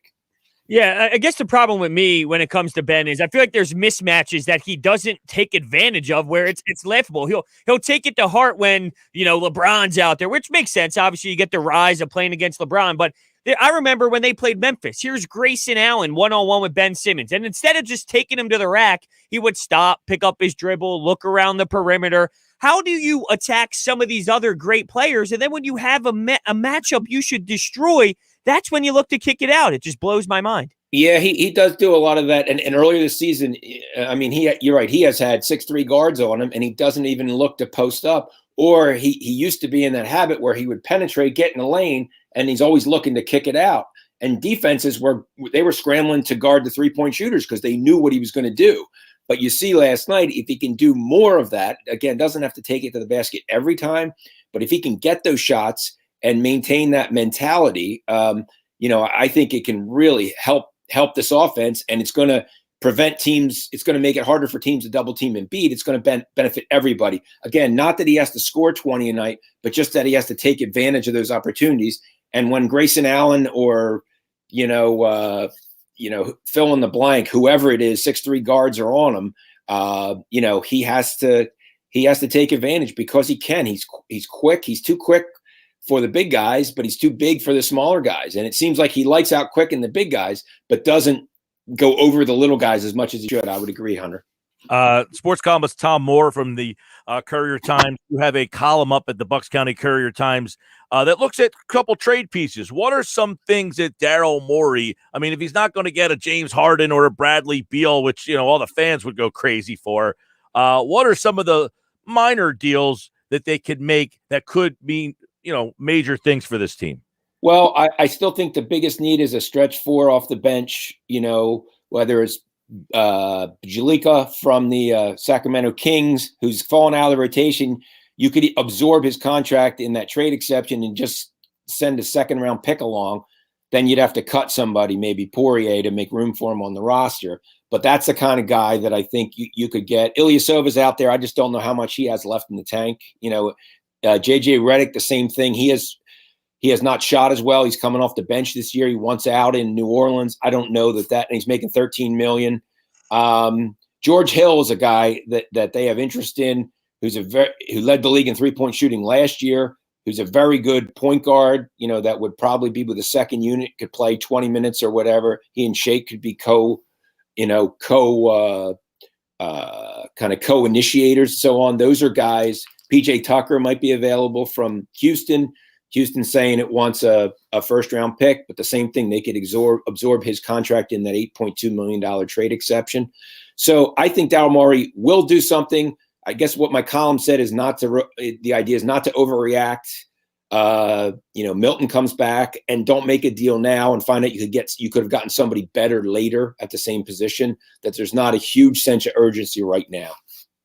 I'm curious how you view the Dwight Howard experience. I think it fascinates me because, it's the best backup you've had. Is that saying he's that great? Is that saying it's been that miserable before? He gets into a lot of foul trouble, although in the playoffs, you're not going to have him play that many minutes. But I don't know. I just think the Dwight Howard experience is very fascinating. Yeah, it's very different. He still picks up one or two like moving screen fouls and, like those things, and is totally incredulous by it. Is physical and, not a low post real threat. He had a couple buckets last night and had a double-double, but like he's more of a banger, get an offensive rebound and follow it up or kick it out. But yeah, as you said, you're looking, if Embiid plays 33 or 34, you're looking for 14 or 15 minutes, and that's assuming you don't go small. If the other team last night, I thought that was a great move by Rivers, is, not starting either Howard or Tony Bradley, going small and making them match up where Gobert had to come out and cover, Simmons or whoever, somebody that wasn't a big guy, a low post threat. So yeah, I think he's certainly helped. He's very active. but he seems like he picks up a technical foul here or there. You kind of have to keep him under wraps a little bit. You have to watch him. I know he's been a very positive influence on some of the younger players, and he takes them during timeouts and points out things to Maxey and Isaiah Joe and, things like that. Matisse Thybulle, which is, because the guy's been through everything. He was a superstar, and regarded as a terrible teammate. And now that he's not a star, he's a bench guy, won a championship last year. It seems like he's accepting this role pretty well, where I would have never bet it. Allen Iverson never accepted this kind of role. It's hard for stars to accept not being stars. It's their mentality, So it is kind of fascinating to watch how he's handling this role, and how he is being a mentor to these young guys. Well, obviously this team is starting to, create its own identity here. We're trying to find out more about it, and we'll continue as they can come back home tomorrow. They'll take on Houston. You can hear that game right here on 97.3. Houston Wednesday, Bulls on Friday, and then the Raptors on Sunday. So 3 games back here in Philly after the road trip. Tom Moore, sports columnist for the Bucks County Courier-Times. And, of course, he, like all guests, appeared via the Boardwalk Honda hotline here on Inside the Sixers today. Thank you, Tom. All right, thanks a lot, guys. Take care. Yeah, all right. And Tom Moore, like all guests, appeared via the Boardwalk Honda hotline, and we appreciate him jumping on board today for Inside the Sixers. So a lot to digest in that one, Brodes. As he said, be patient on the trade. I like that. You don't have to make this knee-jerk reaction trade right now. I feel like it's trade season because the season kind of started later. Yeah, that's true. I just look at it as if you expected. Imagine getting a new GM. Imagine the Eagles getting a new GM. Would you demand that he fixed Howie Roseman's issues in one offseason? No, that would be silly. Well, Daryl Morey just got here. Would you expect him to change all of the issues last year in one offseason? Well, no, I think it's that's unfair. a good point, but some of these things are fixable now. They are. I don't want to say fixable, but it's like duct tape. Yeah. You can at least try to fix them by not making a major move. But that goes back to the discussion we had about Harris. How do they view Harris, and does Morey view that contract as an issue? Does Doc, though? Because I think Doc's voice is heard to Daryl Morey. If Daryl Morey and Doc are talking, he goes, I want Tobias here. I don't know if they just move him. That's a fair point. If Doc Rivers says, no, I want him here, he's playing at a level that we can win with, that's different. But if they're both saying, look, man, he's playing good, but that contract's going to prevent us from doing something next offseason or the offseason after that or the offseason after that, he would be a guy that you might, go back to the Blake Griffin thing. And I agree. I don't think I'm trading player for player, but is he looking at this roster? Because you're saying, oh, you can't fix everything at one time. He might say, I can't fix everything I want with that contract here. I guess it's very possible. It is. That's interesting. Headlines are on the way. Some of the crazy stories that are going on out there. It has been a very interesting couple days in the sports world. We'll go through some of the top stories. It's brought to you by the Delaware Valley Acura Dealers. For great deals on Acura's award-winning lineup, shop online at DelValAcuraDealers.com. This is the Sports Bash. Watch the show live on our website, 973ESPN.com. It's real easy to do. Go to the website, click on the link. You'll watch the show live, and you can be a part of it each and every day right here on 97.3 ESPN, the free mobile app, and, of course, online at 97.3ESPN.com. It's Sixers basketball tomorrow on 97.3 ESPN with the voice of the 76ers, Tom McGinnis, calling all the exciting play-by-play action. Harris throws it away. Simmons with a steal. Simmons down the lane. Oh, yeah. Right down Broad Street with a two-hand jam. The Sixers host the Houston Rockets tomorrow. Coverage begins at 7:30. Philadelphia 76ers basketball on your radio home of the Sixers in South Jersey. 97.3 ESPN. It's a new year and an all-new Matt Blatt Nissan. Matt Blatt Nissan on the Black Horse Pike in Egg Harbor Township next to Home Depot. Help us celebrate when you get out of that old car, truck, or SUV and into a brand new Nissan. 2020 Nissan Kicks. $4,000 off MSRP on in-stock units or get 0% APR financing for 60 months on new in-stock Nissan Kicks, Sentra, or Ultima models. Plus, Matt Blatt Nissan has fast-track checkout available online at mattblattnissan.com. Our non-touch delivery and electronic paperwork ensures your safety comes first. We want to help with your credit approval today so you can drive a new Nissan with 0% APR financing. Matt Blatt Nissan on the Black Horse Pike in Egg Harbor Township or online at mattblattnissan.com. Unapproved credit. Negative equity will be refinanced into new vehicle. All factory rebates and incentives to dealer. 0% APR financing based on 15/16 per 1,000 borrowed. Offers can't be combined. Call 888-731-5030 for all the details. It's on at Matt Blatt Nissan on the Black Horse Pike, Egg Harbor Township. Oh yeah, it's on at Matt Blatt Nissan. If you own a small business, you know how hard it can be to find new customers. Now, Town Square Media has new tools that can help your business stand out and grow. Go to GetLocalCustomersNow.com for a free competitive analysis that will show you what other businesses are doing to find new customers and how you can do it too with Town Square Media. Be one of the first business owners to sign up and receive $500 in free advertising on this station. Start growing your business today. Visit GetLocalCustomersNow.com. That's GetLocalCustomersNow.com. Recently, Total Wireless helped Charlie Michelle stage a virtual dance recital for her friends and family. This event was super meaningful to them. Because when you move to Total Wireless, you can get amazing devices on nationwide 5G. And with unlimited plans starting at $25 a month, you could save up to $1,200 a year. Thank you, Total Wireless, for helping me pull this off. Total Wireless. Do amazing. Compatible 5G device required. 5G network in limited areas. Month equals 30 days. Savings claim made when compared to 4-line postpaid plans of leading carriers 10-20-20. See terms and conditions at TotalWireless.com. Why would I sell the car of my dreams for a food truck that wasn't? Or rattle off condiment combinations in my sleep. Extra mayo, all the mustard, ketchup on the side. I mean, when did an app become my favorite tool? Nothing personal, Spatula. It's because I wanted to make the best burger ever. And QuickBooks suite of tools helped me get there. Intuit QuickBooks helps small businesses be more successful. Learn more at QuickBooks.com. More time at home means more washing, drying, cooking, and cleaning at home, and more wear and tear on old appliances. But it's the perfect time to save on new ones at the Home Depot. For savings on the latest appliances, and right now, free delivery. From the kitchen to the laundry room, that upgrade is well within reach. And closer than ever. Save on top appliances, now at the Home Depot. How doers get more done. U.S. only while supplies last. Free delivery on major appliances, $396 or more, valid through February 24th. Mike, room 4 is ready to go.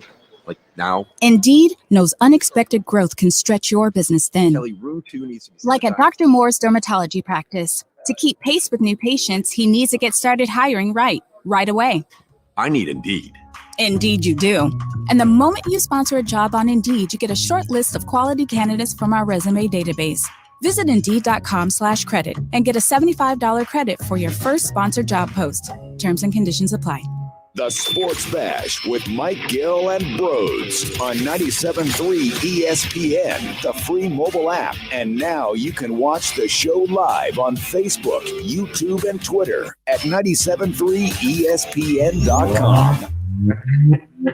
All right, we're back live, 97.3 ESPN, Sports Bash, Mike and Brodes, at Mike Gill Show, at Brodes81. What's going on, everybody? Good to see everybody back out there watching the show live on our website, 97.3ESPN.com. We'll get into our headlines today.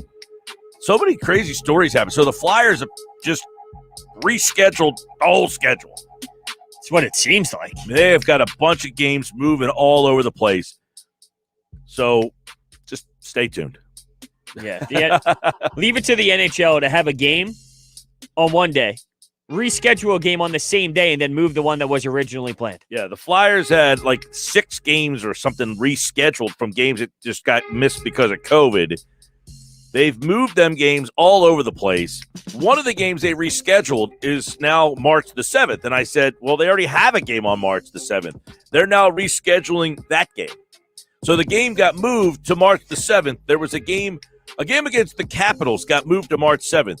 They already had a game against Boston on that day. Well, now they're moving the game against Boston someplace else. And I might as well just throw this at you here. The Blues and Coyotes, there was so much drama in the NHL. They just played each other 7 straight times. Could you imagine if we were watching the Sixers and they had to play, I don't know, like the Kings 7 straight times because something wrong happened? It's like a playoff series. That's brutal. Except for you could essentially win 6 out of 7. Yeah, exactly. And the series just keeps on going.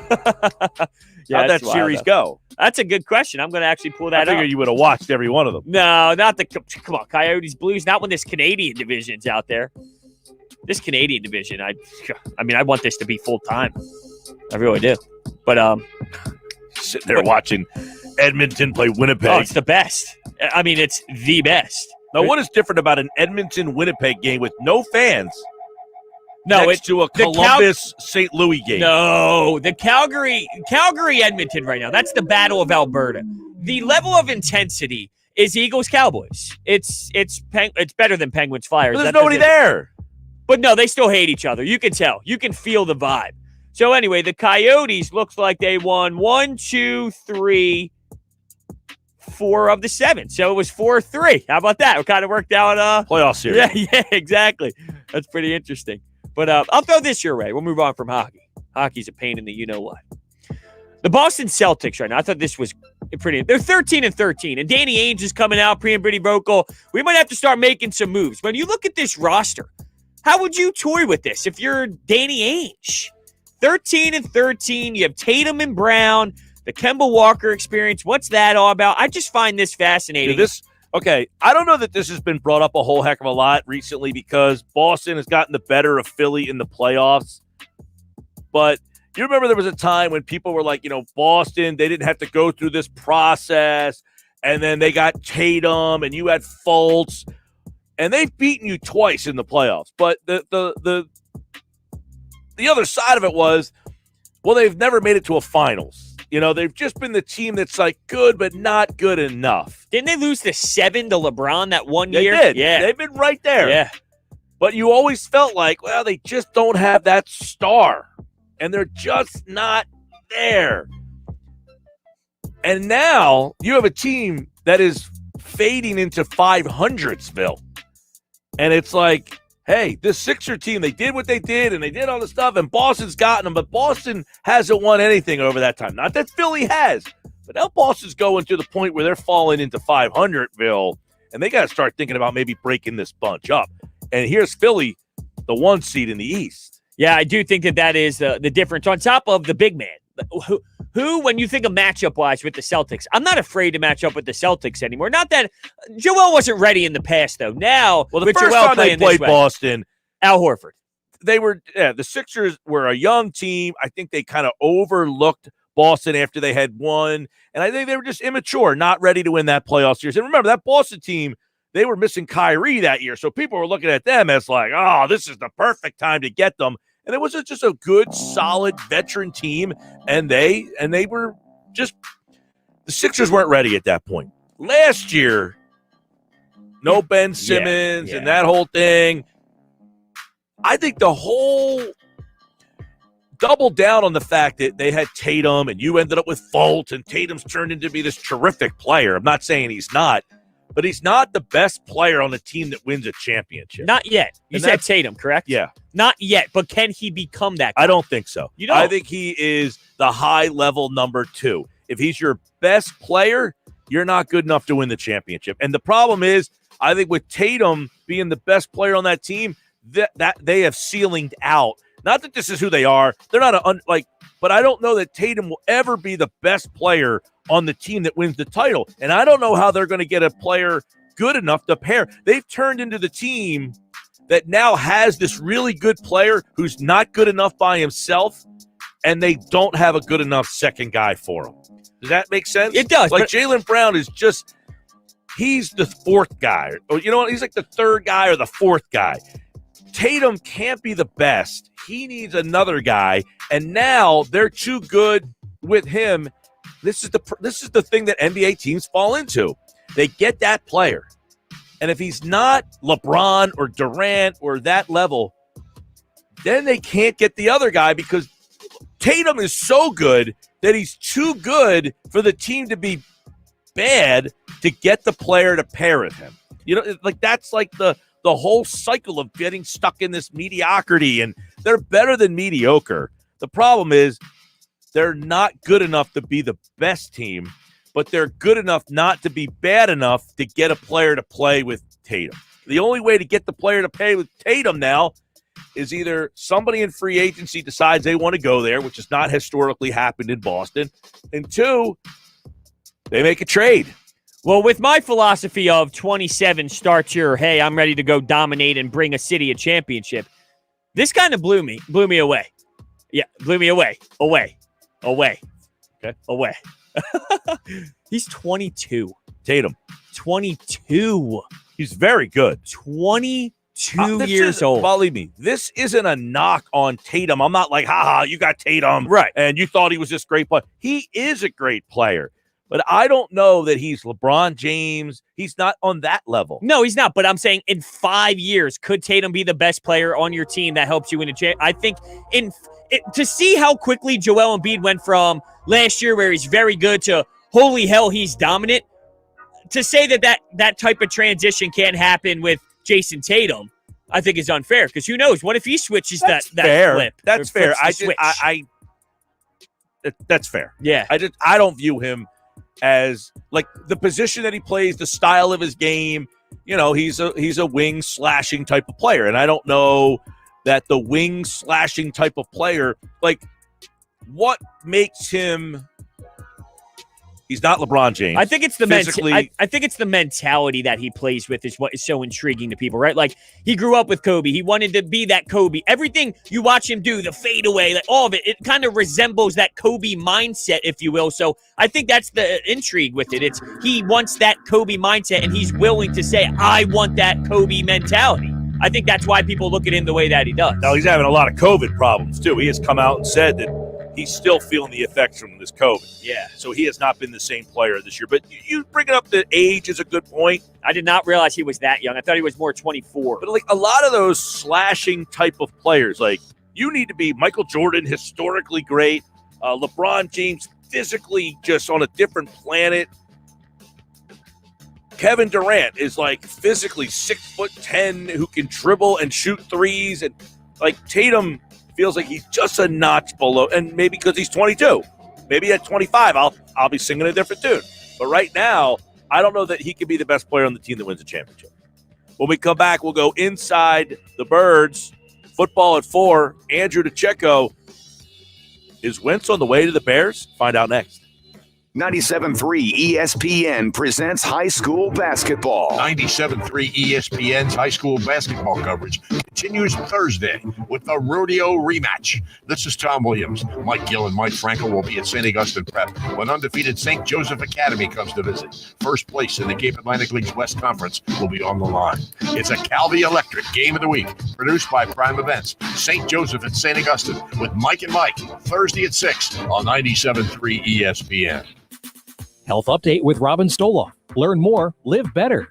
We've all seen the commercials for probiotic yogurt to improve our digestive health. So what are probiotics and why do we need them? Well, our gut is filled with bacteria, most of it harmless, but things like medicine, stress, and diet can disturb the natural balance of this bacteria. Certain probiotics help maintain this balance by adding good bacteria to our body. In fact, some evidence suggests that adding probiotics as part of an overall balanced diet can help support our immune and digestive system. It's also linked to improved weight loss, better skin, and a reduced risk of many illnesses. Probiotic foods include yogurt, sauerkraut, and kimchi, to name a few. Taking care of the healthy bacteria that reside in our body may be one of the most important steps we can take to improve our health.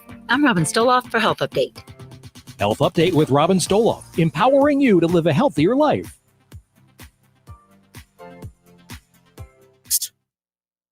Body Armor Light isn't just a sports drink. It's more than a sports drink. With no artificial sweeteners, no sugar added, and only 20 calories per 16-ounce bottle. Body Armor Light is changing the game when it comes to hydration. Plus, potassium-packed electrolytes, coconut water, antioxidants, and vitamins make Body Armor Light the perfect choice for your next workout and your active lifestyle. Body Armor Light, more than a sports drink. Head to drinkbodyarmor.com to learn more. This President's Day, Dell honors all you do with exceptional savings up to $300 off. Power your passions with our latest tech, like beautifully crafted XPS computers and powerful Alienware gear featuring Intel Core processors. Work, learn, or play from anywhere with essential electronics, including monitors, plus free shipping on everything. Call 800-BUY-DELL or visit Dell.com/President's Day. That's 800-BUY-DELL. A message from your neighbors and friends at First Bank. We've been serving residents and businesses of Sea Isle City and the surrounding communities for more than 130 years. Today's challenges, while unique, are another opportunity to show our strength and resilience. Our commitment to you remains strong. Whether it's using our drive-through services, bank by phone, the First Bank mobile app, or online banking, we're staying strong with you. Be safe and be secure.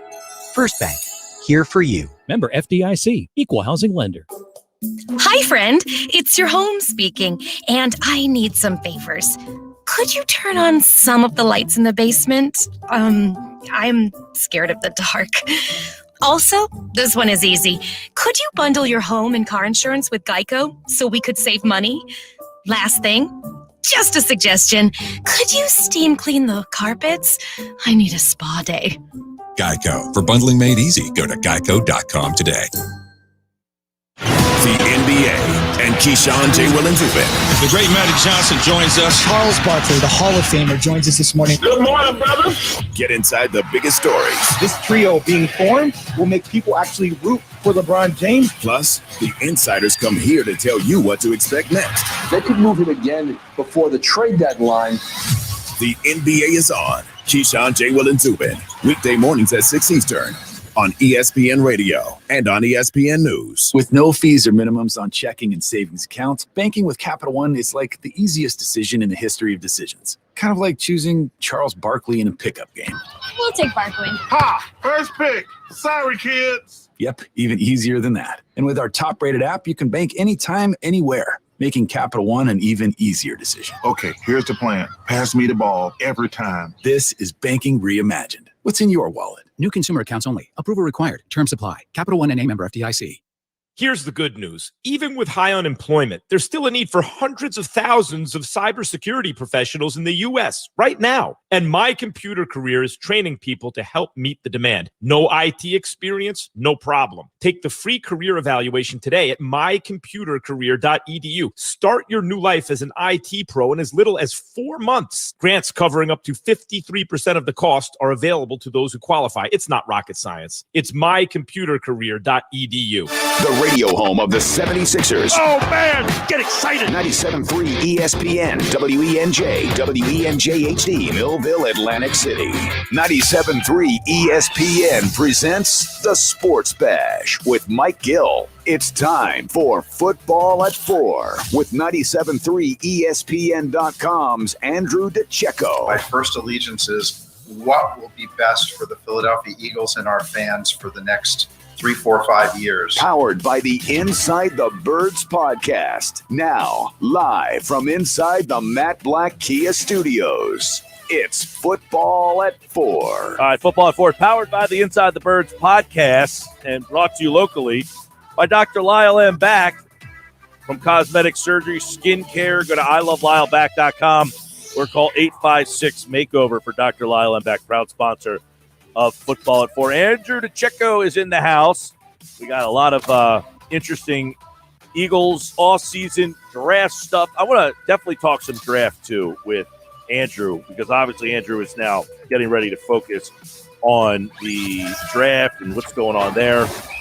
I know he has this mock draft up at InsideTheBirds.com, so we'll get into that as well and take a look there. But I guess we'll start. The first thing we got to look at is the most recent, the newest, the freshest information, Andrew, on this Carson Wentz stuff. And that is the fact that, you know, the Bears look like they are the team in play now. And I guess some reports are suggesting the Bears want to make a trade. They just want to find out now if Carson Wentz wants to go there or not. But what are we thinking about the Bears being the front runner possibly now for Carson Wentz? Yeah, I mean, I think that Chicago is going to be the destination for him, but the Eagles really need to pull the trigger on whatever team's willing to offer the most. They can't really be concerned with whether or not Carson Wentz wants to go there or not. Obviously, Chicago has their concerns, and they want to make sure. But, I mean, if you're Carson Wentz, the offensive line it's all right. I mean, it's a little bit better than – there's some question marks there.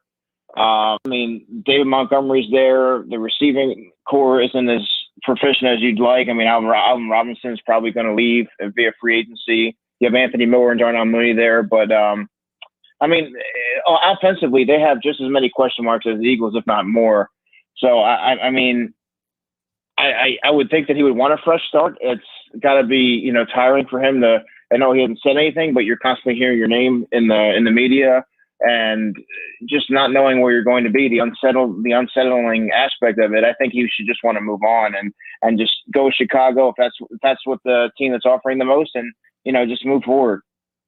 Let me ask you this possible, okay, so there's a lot of conversation right now, Andrew, about who has the leverage and how Howie Roseman's playing this. If you're Howie Roseman and the two teams in play, one is Chicago and the other is Indianapolis potentially, those two teams don't really have a quarterback right now. So do you have the leverage over them knowing that, hey, you're Ryan Pace. You need to win, man. You want to go into another season with Nick Foles, have fun. But if you want to up your ante, I got a guy for you. If you are Indianapolis and you have Jacoby Brissett or Easton, hey, you want to go into a season with those guys? And if you do, that's great. But if you want to up your ante, I got a guy for you. Does Howie Roseman, does he actually have the leverage here? And we're not kind of acknowledging that because, people want Wentz gone. They're sick of this whole conversation. Well, I think Howie may have leverage over the Chicago Bears, not the Colts, because let's not forget the Colts made the playoffs last year. Jacoby Brissett has proven that he can be an adequate starter. He had a couple of years ago, obviously he took the reins there. I mean, I think Chicago, yes, they don't have a lot of options there. Mitchell Trubisky, Nick Foles, they've been given ample opportunities to win the job. Neither one of those guys have really stood out. I mean, to an extent, I guess you could say the Chicago Bears are kind of at the Eagles' mercy there. But I mean, they can also, they could get impatient and move on to a guy like a Derek Carr, perhaps, or look elsewhere because there's going to be other options. I mean, you can't wait around for Carson Wentz forever, and you certainly don't want a guy who you're trying to acquire that doesn't want to be there, or you're uncertain if he wants to be there. There are so many different stories and reports out there, obviously, but we've seen hypotheticals with the Wentz and Ertz package. But there was also one that threw Andre Dillard's name out there, too. Would that surprise you if they moved on from Dillard? If that's what it took to move on from Wentz, to throw Dillard in there? Is that an obvious move to do? How do you look at that when you hear the name Dillard in some of these packages as well? Well, Hunter, it's somewhat obvious because Andre Dillard, looking at the depth chart, I'm not really sure where he fits. I mean, I think that he would be best served competing with Jordan Mailata this summer for the left tackle spot, but possibly even being looked at as a guard, and it certainly can't hurt to have the depth. I think him being there, even from a depth purpose, we've seen how the line can be ravaged by injuries and really determine the season in some regards. So, I mean, if I'm the Eagles, I'm not offering up Andre Dillard if I don't have to. But, I mean, if it's going to sweeten the deal, I mean, why not? But I don't know, with the amount of picks that they have and the lack of money that they have to spend on offensive line, I think that they do have some guys there that they can at least use for depth. I mean, I'm not sure that I would want to throw him in, but that would be really surprising if they did. Yeah, I know. And there was a report. It was Sports Illustrated essentially said Wentz and Ertz, because the Colts could have some interest there. Another team that was in play was Seattle because they lost Olsen. Last year they went down the route of bringing in that veteran guy. Do you think Ertz, because he mentions in the article that he doesn't think Ertz would fetch more than a 4th round pick? Yeah, I mean, I would say 3rd at the most. I could 4th is most realistic. So not a big return for Ertz. Not a big return for Ertz. But what if you package Wentz and Ertz together? Do you think that adds any value to the package? Yeah, it does. I mean, Ertz on his own, obviously you're getting an older player on the decline, but his success with Wentz, there's documented history there. That's his go-to guy. You get a familiar piece around Wentz wherever he goes. He's going to be an unfamiliar situation, but you bring a guy like Zach Ertz, who he's had a lot of success with. I do think that that's going to add stability to their offense wherever he goes and make him, it's a security blanket really for him. So I think that it would yield the Eagles. It would yield the most in return if you're able to package those two guys. A couple of weeks back, we were hearing from national big-time reporters saying it's close, and it's going to happen soon. And then now, here we are, where it seems like there's no communication really happening, and there's not that much information out there. Does that tell you something, as if maybe there was something that was really that significantly close, and then it fell off? Or do you think that that's just part of the process of the cat and mouse game? Yeah, when you're talking about a trade of this magnitude, unfortunately, I think it has to do. It's a product of the cat and mouse game. I do think that they were offered something fairly substantial, in my opinion, and Howie wanted to wait out for something greater, and that never really transpired. Teams get or the team got cold feet, whatever it was, and then then you kind of got to start from scratch and really start to once the pieces start to fall around and teams start to identify they're going to go elsewhere and things like that. You have to kind of really reevaluate where you're at and what you're realistically going to yield from a player coming off a bad season amid all these reports coming out about him. There's a little bit more certainty for the guy like Matthew Stafford, who's perennially in the top 10, 12 quarterbacks every year and plays at a high level. That's why he was able to yield what he did. But, I mean, with a player like Carson Wentz, you've seen the highs and you've seen the lows, and I think a team's going to be a little hesitant to offer up some premier draft picks and possibly a player. So I think that Howie Roseman needs to look at it realistically and take what he can get at this point, because it's like I said last week, they really need to part ways here and just turn the page. I was going to say, do you think teams would buy Roseman saying, look, we don't have to trade him, we'll keep him? I mean, he is under contract.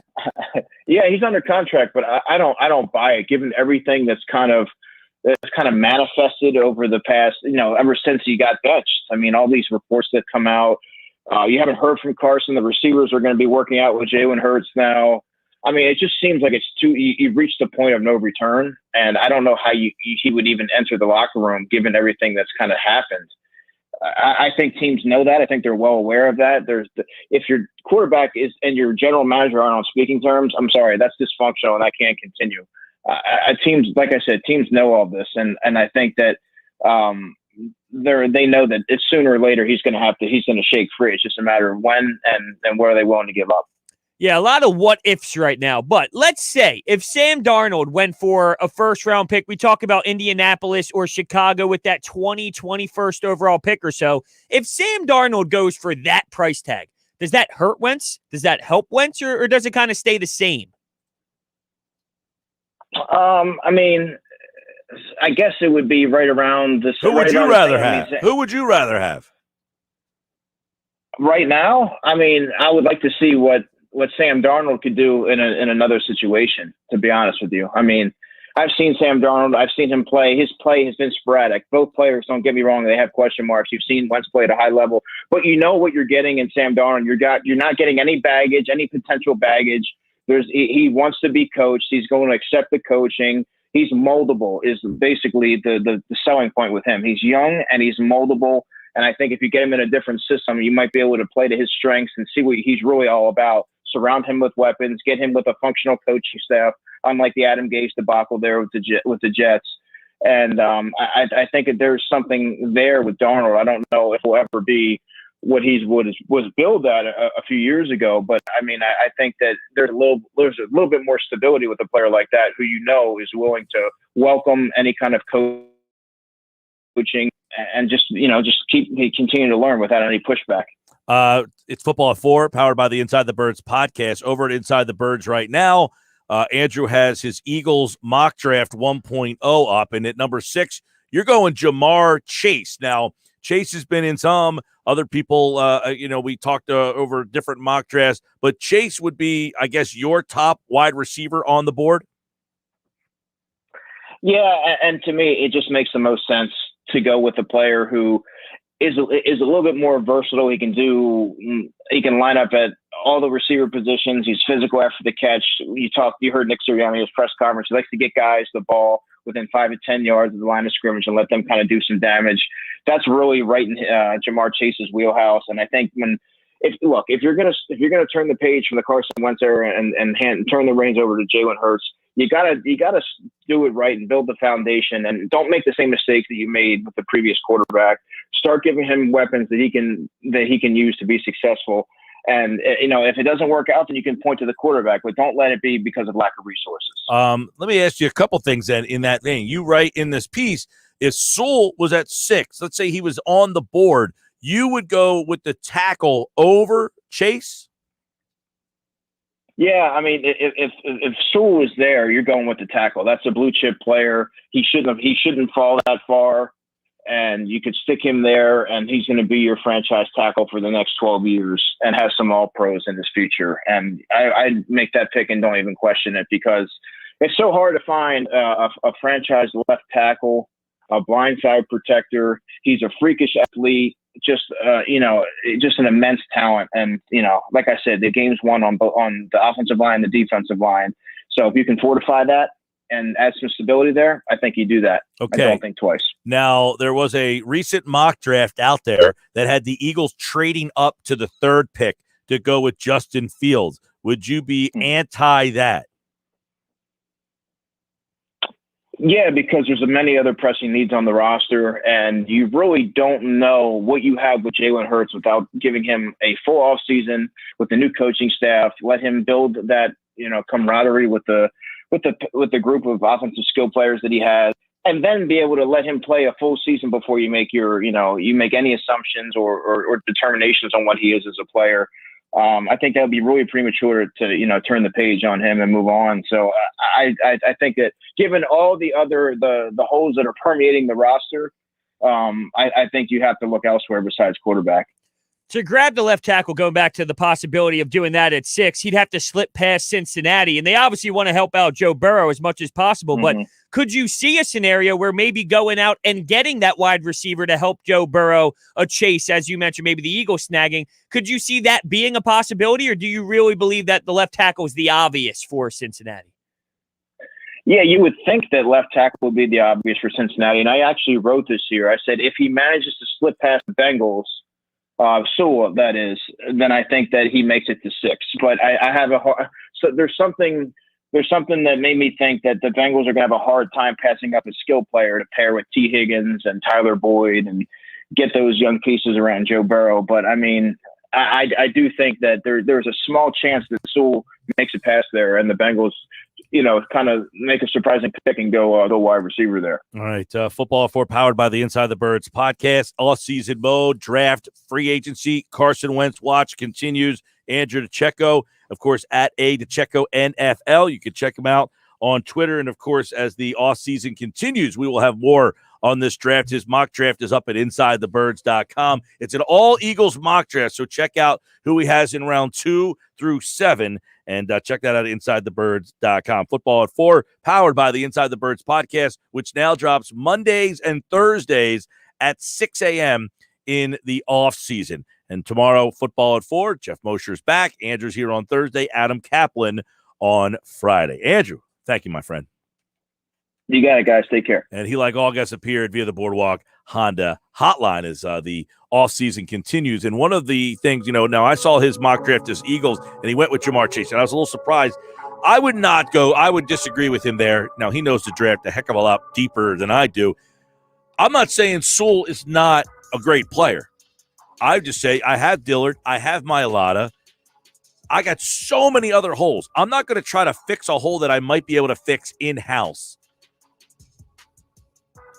if I can go try to fix something else. I tend to agree with you. There's so many other issues that it's sort of like what he wanted to do with Jalen Hurts is like figure out if Jalen Hurts can play and you don't need a quarterback. That's how you kind of feel with the offensive line. Absolutely. Yeah, exactly. If Dillard can play, I don't know if he can or not. They might have an opinion on that already.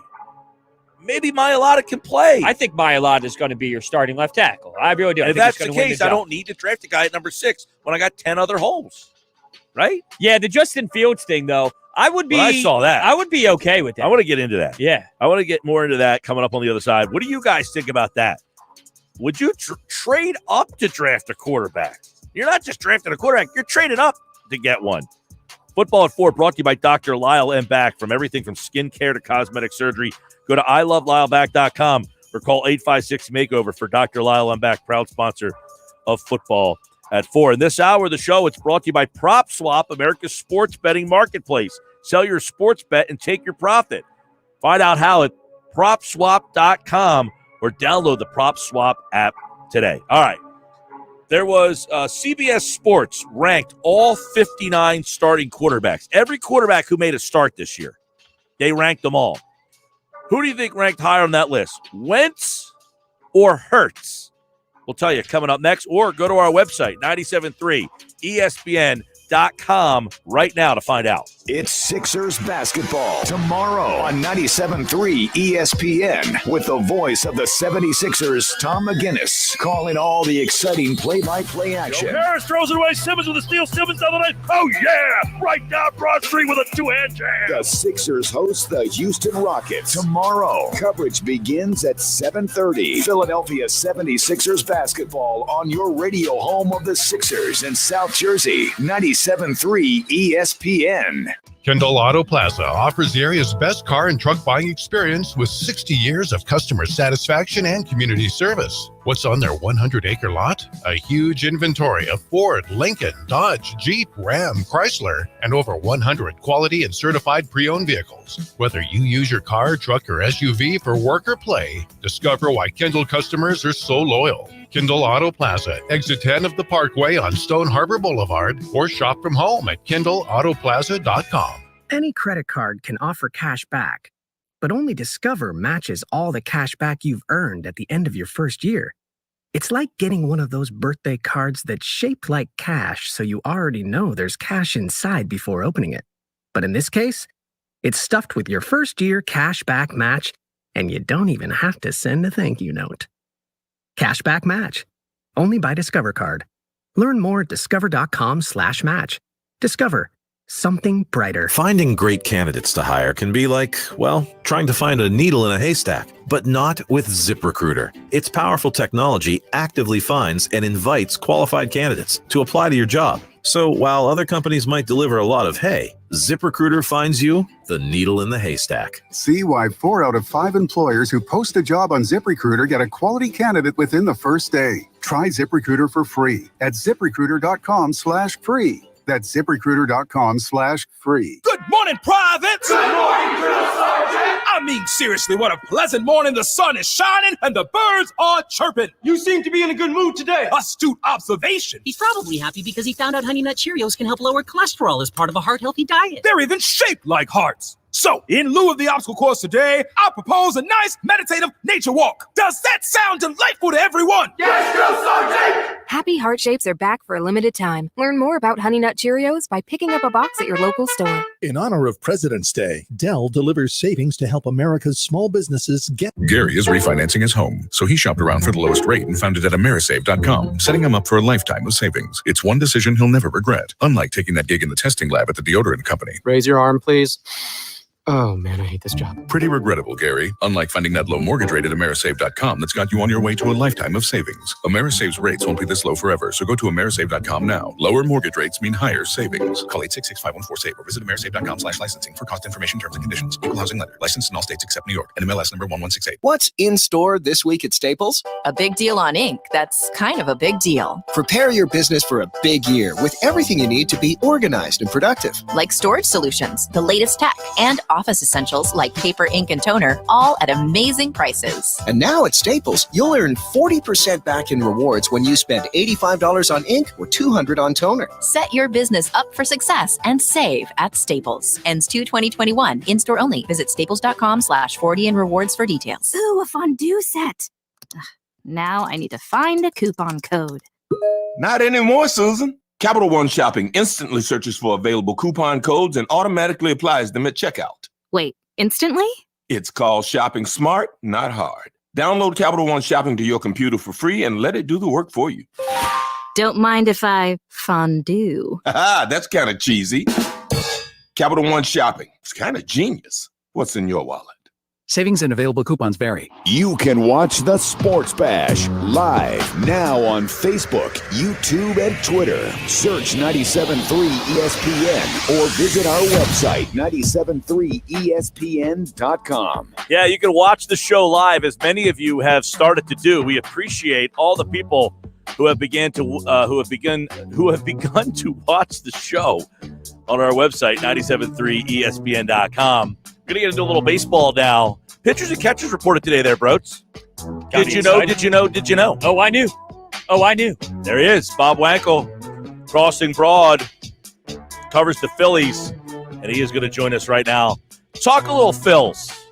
Their non-roster invitees had an interesting name on it today. They made a signing today of a backup catcher. That's always exciting, but Bob Wankel here is the most exciting, and he joins us now on the Boardwalk Honda Hotline. What's going on, Bob? Guys, what's happening? How are we doing today? It's excellent to see you. There he is on the screen for those of you watching on our website. We're doing well. I mean, the fact that pitchers and catchers is here, I guess that means that the season is on schedule. I mean, we feel like they're going to get this thing going on time. Yeah, I mean, it looks like I know there was a little bit of a discussion that maybe they wouldn't start on time, but looks like everything's on track. The fact that they're down there, they're starting. I think there's really nothing that's going to disrupt the season from progressing. I mean, we're seeing it in the NHL right now where teams, especially the Flyers here right in front of us, are having some issues, but you might have teams have some individual pauses and stops and starts here, but I think the league's going to move forward as planned. So, yeah, I mean, I think we're going to get baseball on time. Yeah, so we got a lot of Philly stuff that we want to get into with pitchers and catchers, but let's start with the non-roster invitees. One name, obviously, that sticks out is Odubel Herrera. We haven't really seen him since the early portion of the 19 season, but he's back. And, I mean, how do you think this is going to go over? Do they really have plans for him? Because we've discussed center field as a spot where they still have some question marks. They're paying him a lot of money. I mean, how do you read into this, Bob? I thought we were going to talk a little Jeff Mathis this afternoon. His turn.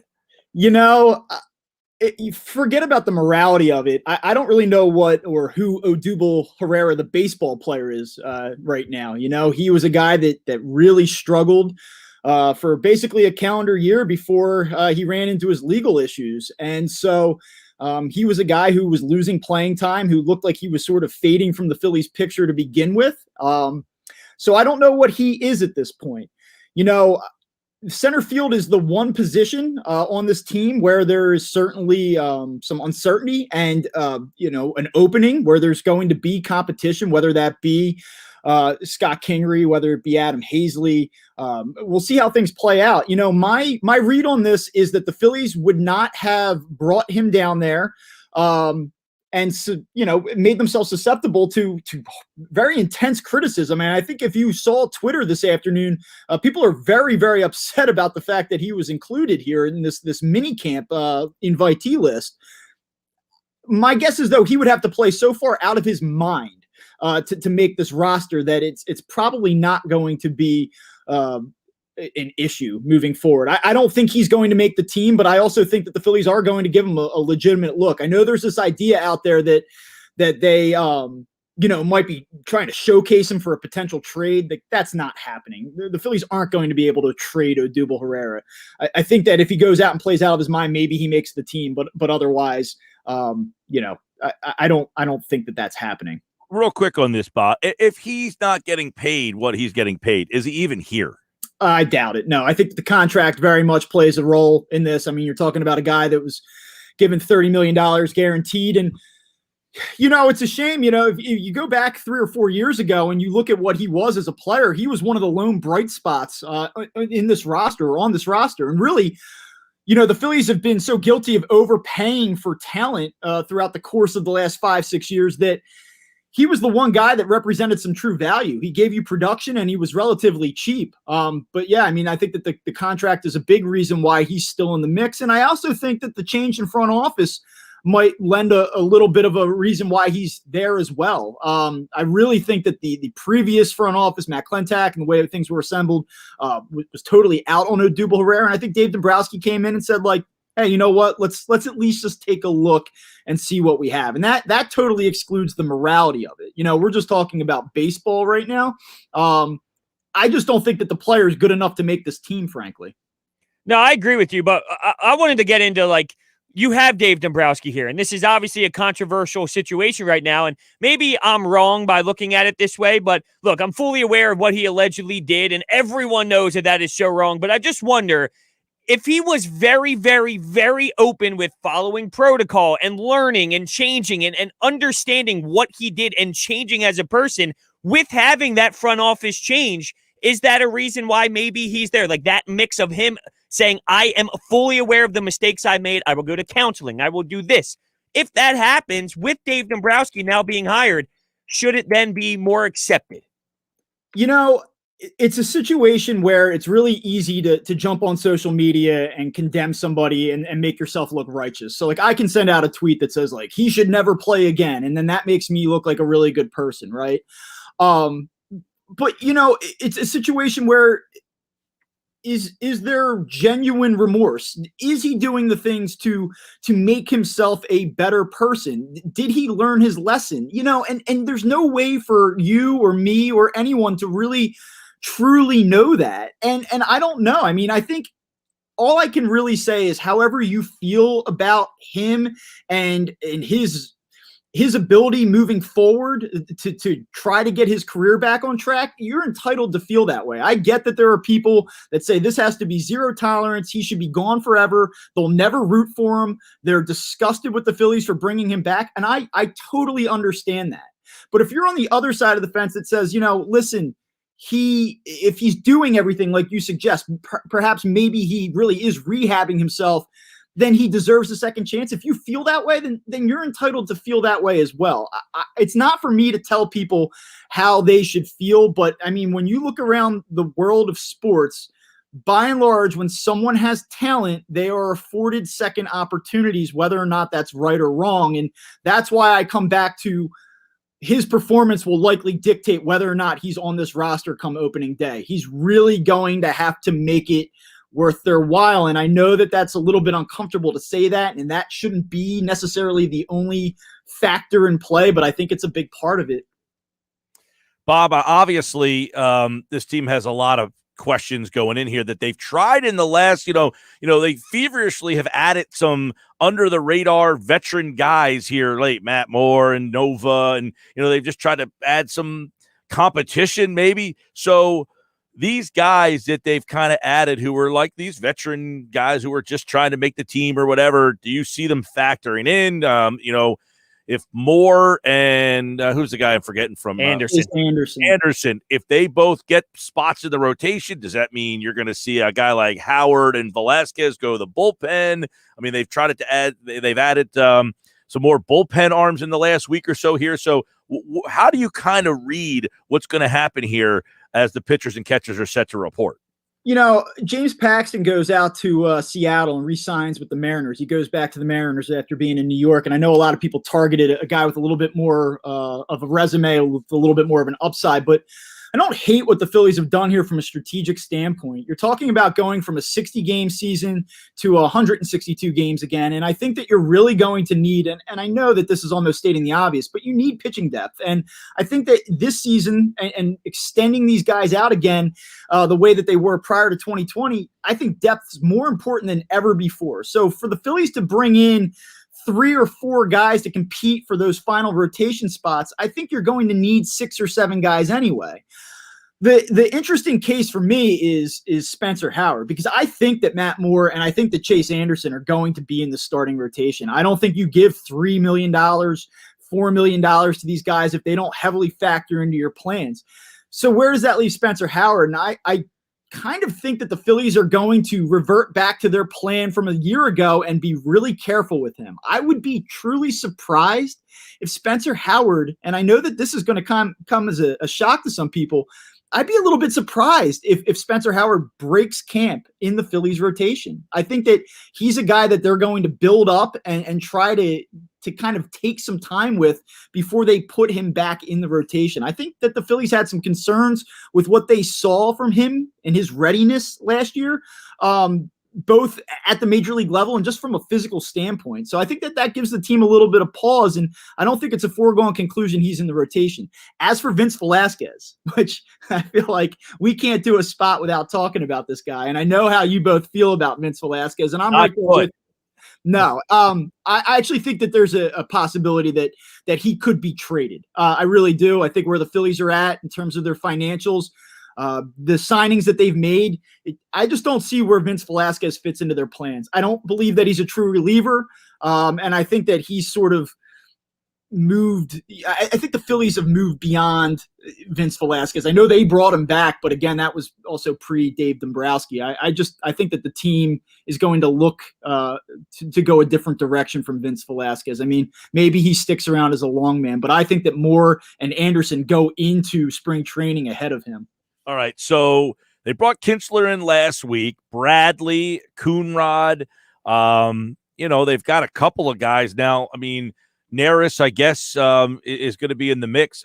Is this bullpen going to have enough competition to make it a major league? Their bullpen last year wasn't a good minor league bullpen. No, it wasn't. I think that the bullpen is league average, competent. By no means do I think it's going to be the strength of this team, but I think that they've done a good job in trying to do some low buys. And I know that they've tried this in the past and it hasn't worked. But again, the difference here is that the person doing the buying is different. And I trust this person a little bit more in Dave Dombrowski. I don't think it's a lights out bullpen. I think anytime that Hector Neris figures prominently into your 7th or 8th inning plans, that's a reason for pause, But do I think it's going to at least be a functional major league bullpen and better than it was a year ago? Yes, I do. And I like some of what they've done. I mean, I think that they've placed a priority on guys that can throw with a little bit of velocity, that can miss bats, which is something they've just been abysmal with in recent seasons. So I like what they're doing from a philosophical standpoint, but this is a bullpen that if they play well and they give this front office a reason to add at the deadline, this is going to be an area that they certainly will have to target because it's an unfinished product for sure. How dare you question that Hector Neris splitter that can't find the strike zone? What is the situation with real quick on Neris? Do you find him to be better as the closer or better in other? Because it seems like, I don't know, like does he focus more if he's the closer and he's just not a great one? You know what I mean? Yeah, I mean, listen, he's going to put together 2 or 3 weeks where you go, he's unbelievable. Yeah, and then he's going to put together that 4 or 5 game stretch where you're like, you have to get this guy out of here, and that's just what he is, and that's what he's been, and probably what he will continue to be. So, like I said, if you can push him down and make him like your 6th, 7th inning guy, maybe, but right now I think he's their setup man as they go into this, and that's not very good. What about the situation with Ranger Suarez? Last year he had the COVID problem forever, and it was a long period of time, and we thought of him maybe as a starter one time, and then he tried some bullpen stuff. I mean, how do you see Ranger Suarez? I think that one of the good things about where the Phillies are at right now is they're sort of in prove it mode, right? And so he's an intriguing option, but he's got to go out there and do it, and again, there's just so much uncertainty with him that he's not somebody right now that I would project being on the opening day roster. Now, if he goes out and puts together 6 really good weeks down there in Florida, then things can change. I mean, certainly you like the fact that he throws from the left side. It's something that this team has lacked both in the bullpen and the starting rotation for years now. But he's definitely in a prove it situation. And I don't really think that there's much else that you can say about that. My issue with him is, again, just a guy that isn't electric. Like, I want high upside, high ceiling guys. And he, to me, is he's just a guy, that's sort of my read on him. All right. By the way, you mentioned Neris. You think Kinsler is the closer? You think Bradley's the closer? One of those? I think Bradley's the closer. In an ideal world, he's probably your setup man, but I think that the Phillies are going to rely on the experience there. And I know that Hector Neris has more experience closing than Bradley does, but I think that the Phillies are moving away from Hector Neris as your closer at this point. So I would figure that Bradley will be the closer. And again, keep in mind, and with Kinsler, a guy who's pitched really well, especially over the last 2 years, but he's there on a minor league deal. So I would expect him to make the team. I think that he'll figure prominently into their plans, but he's not a lock. And I don't know how you can say a guy that's on a minor league deal right now is penciled in as your closer. So again, things can happen. Things can happen very quickly, but the way I see it is that Bradley's probably your closer, come beginning of April. Hey, when you have a historically bad bullpen, this is the place to come to try to get a great opportunity. Absolutely. Bob Wankel's the Phillies writer over at crossingbroad.com. And, of course, Phillies pitchers and catchers, they report today. They'll get out there tomorrow. The spring training portion of the schedule is about to begin in a couple of weeks here. So some normalcy in the sports calendar. This will be like, well, I guess football played everything normal, but like everything started in March. So baseball will be back on track, and we'll have a full season, hopefully, and we'll see. And, of course, Bob, kind enough to join us here on the Boardwalk Honda Hotline. Did you have something? You look like you want to say something. Me? No, that's it. I always appreciate coming on with you guys. I'm ready to talk a little baseball. Yeah, we are ready to go. And I read today that I was like, they're actually reporting today. They're down there today. They'll be out working out tomorrow. This is crazy. Like it's all. I think they're going to actually give us something here this year. I'm not predicting any division winners or anything like that, but I think this is going to be a pretty intriguing team. All right. Well, look, that bullpen was so bad last year that if you just upgrade that, you should be competitive. Same pitching staff, same lineup. Even if they were just bad. I mean, they were historically bad. If they were just bad last year, we're talking playoffs. Yeah, just normal bad. Yeah, just bad. Just normal bad. That's right. All right, Bob, we'll catch up soon, pal. All right, guys, we'll talk to you soon. All right, he, like all guests, appeared via the Boardwalk Honda hotline. Great job and great stuff with Bob. We'll be talking to him throughout the Phillies season here. And don't forget, get more Phillies notes right now on our website.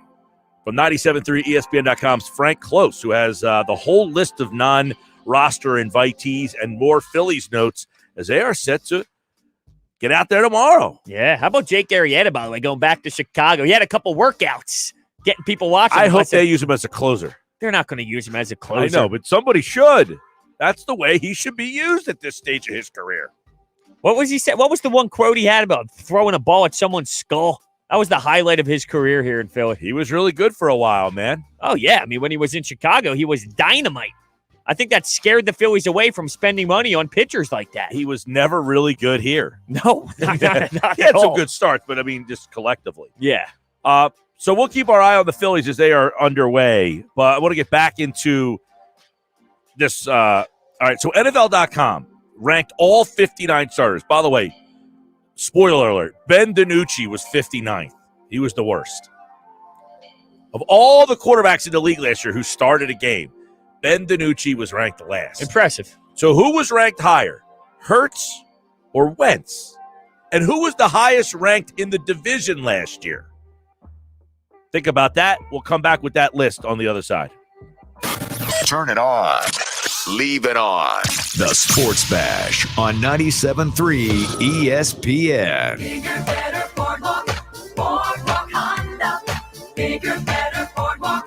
Boardwalk Honda. Your brand new Honda is waiting for you at Boardwalk Honda. Stop in and shop our complete new inventory. Accords, Civics, CRVs, you name it. And we have a great selection of SUVs with all-wheel drive capabilities, perfect for snowy conditions. Right now, lease a new 2021 HRV LX all-wheel drive for just $99 a month. Or lease a new 2021 CRV EX all-wheel drive for $189 a month. Plus, browse our entire selection of pre-owned and certified pre-owned Hondas. We have it all from store to shore. We're sure to have the vehicle you want at the price you want. Plus, we work with all credit situations. Boardwalk Honda partners with over 25 top financial lenders, so we'll help you get approved and on the road in your new Honda in no time. Visit Boardwalk Honda today, located in Egg Harbor Township, or shop online at boardwalkhonda.com. And remember, from Maine to Miami, nobody beats a Boardwalk deal. Bigger, better, Boardwalk. Boardwalk Honda. Call us toll-free at 844-890-3390 for more details. Finding great candidates to hire can be like, well, trying to find a needle in a haystack. But not with ZipRecruiter. Its powerful technology actively finds and invites qualified candidates to apply to your job. So while other companies might deliver a lot of hay, ZipRecruiter finds you the needle in the haystack. See why 4 out of 5 employers who post a job on ZipRecruiter get a quality candidate within the first day. Try ZipRecruiter for free at ZipRecruiter.com/free. That's ZipRecruiter.com/free. In honor of President's Day, Dell delivers savings to help America's small businesses get more done. Office Anywhere, with up to 50% off high-performance laptops, desktops, and servers with Intel Core processors and top-brand electronics. Plus, refresh now with flexible financing options. Call 877-ASK-DELL for a Dell Technologies advisor who can help you find the right tech. That's 877-ASK-DELL or visit Dell.com/President's Day. You decided to upgrade your outdoor deck. So you ordered the essentials: a power washer, a set of patio chairs, and a shiny new grill. And you use your Bank of America Cash Rewards credit card, choosing to earn 3% cash back on online shopping and up to 5.25% as a preferred rewards member, which you put towards your most essential deck addition, a bird feeder. Apply for yours at bankofamerica.com/more rewarding. Copyright 2020 Bank of America Corporation. It's Mattress Firm's President's Day sale. Right now, get a king bed for the price of a queen or a queen for the price of a twin. Plus, get a free adjustable base when you spend $6.99 on Sealy. Or save up to $500 on Tempur-Pedic adjustable mattress sets. And you can save 50% on select Sealy Queen mattresses, now just $299.99. Shop Tempur-Pedic, Stearns & Foster, and more with our sleep experts. Only at Mattress Firm. Offer valid with qualifying purchase. Restrictions apply. Valid at participating locations only. For offer details, visit mattressfirm.com/sale. More time at home means more washing, drying, cooking, and cleaning at home, and more wear and tear on old appliances. But it's the perfect time to save on new ones at the Home Depot. For savings on the latest appliances, and right now, free delivery. From the kitchen to the laundry room, that upgrade is well within reach. And closer than ever. Save on top appliances, now at the Home Depot. How doers get more done. U.S. only while supplies last. Free delivery on major appliances, $396 or more, valid through February 24th. I'll be right there. We got to redo the whole thing. Indeed knows unexpected growth can stretch your business thin. We need to finish these today. Like at Phil's Machine Shop. To keep carving out more revenue, he needs to get started hiring right away. I need Indeed. Indeed you do.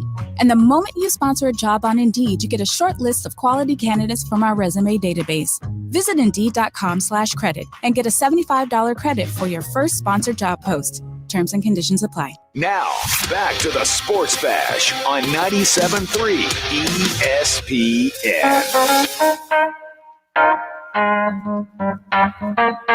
All right, Mike and Brodes back with you on a Tuesday. Sports Bash 97.3 ESPN. So I finished Your Honor last night. Oh, yeah? Yeah, it was the last episode was on Sunday night. Were you okay with the ending, or?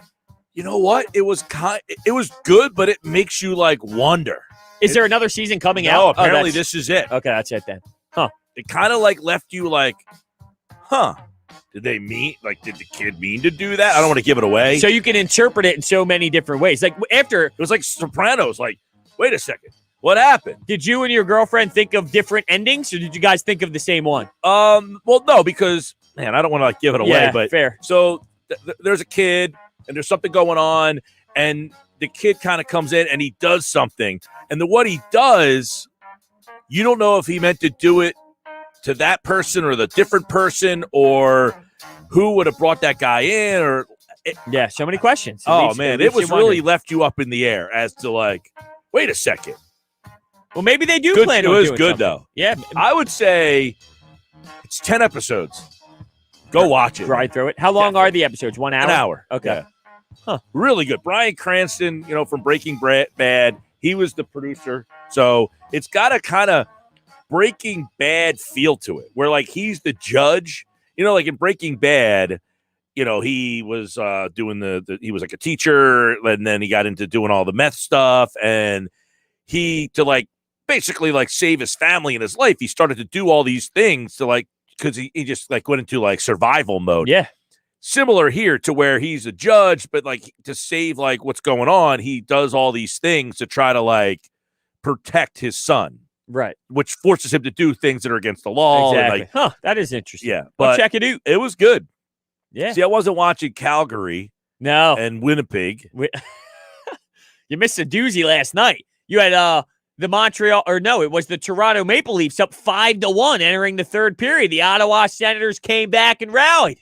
How about that? That doesn't happen often. No. Then you had Calgary, Johnny Gaudreau, South Jersey's own, scoring overtime winner. Yeah, why don't you tell everybody about your new project with Johnny Hockey? Yeah, so Kevin Durso, our Flyers insider, does a fantastic job, and we're doing an NHL podcast called Open Ice Hits, and weekly, Johnny Gaudreau will check in and kind of give an update on the Flames and his current stretch once a week. So we're pretty excited about it. That's every week? We're dropping 2 Mondays and Thursdays. So what day is Gaudreau going to be on?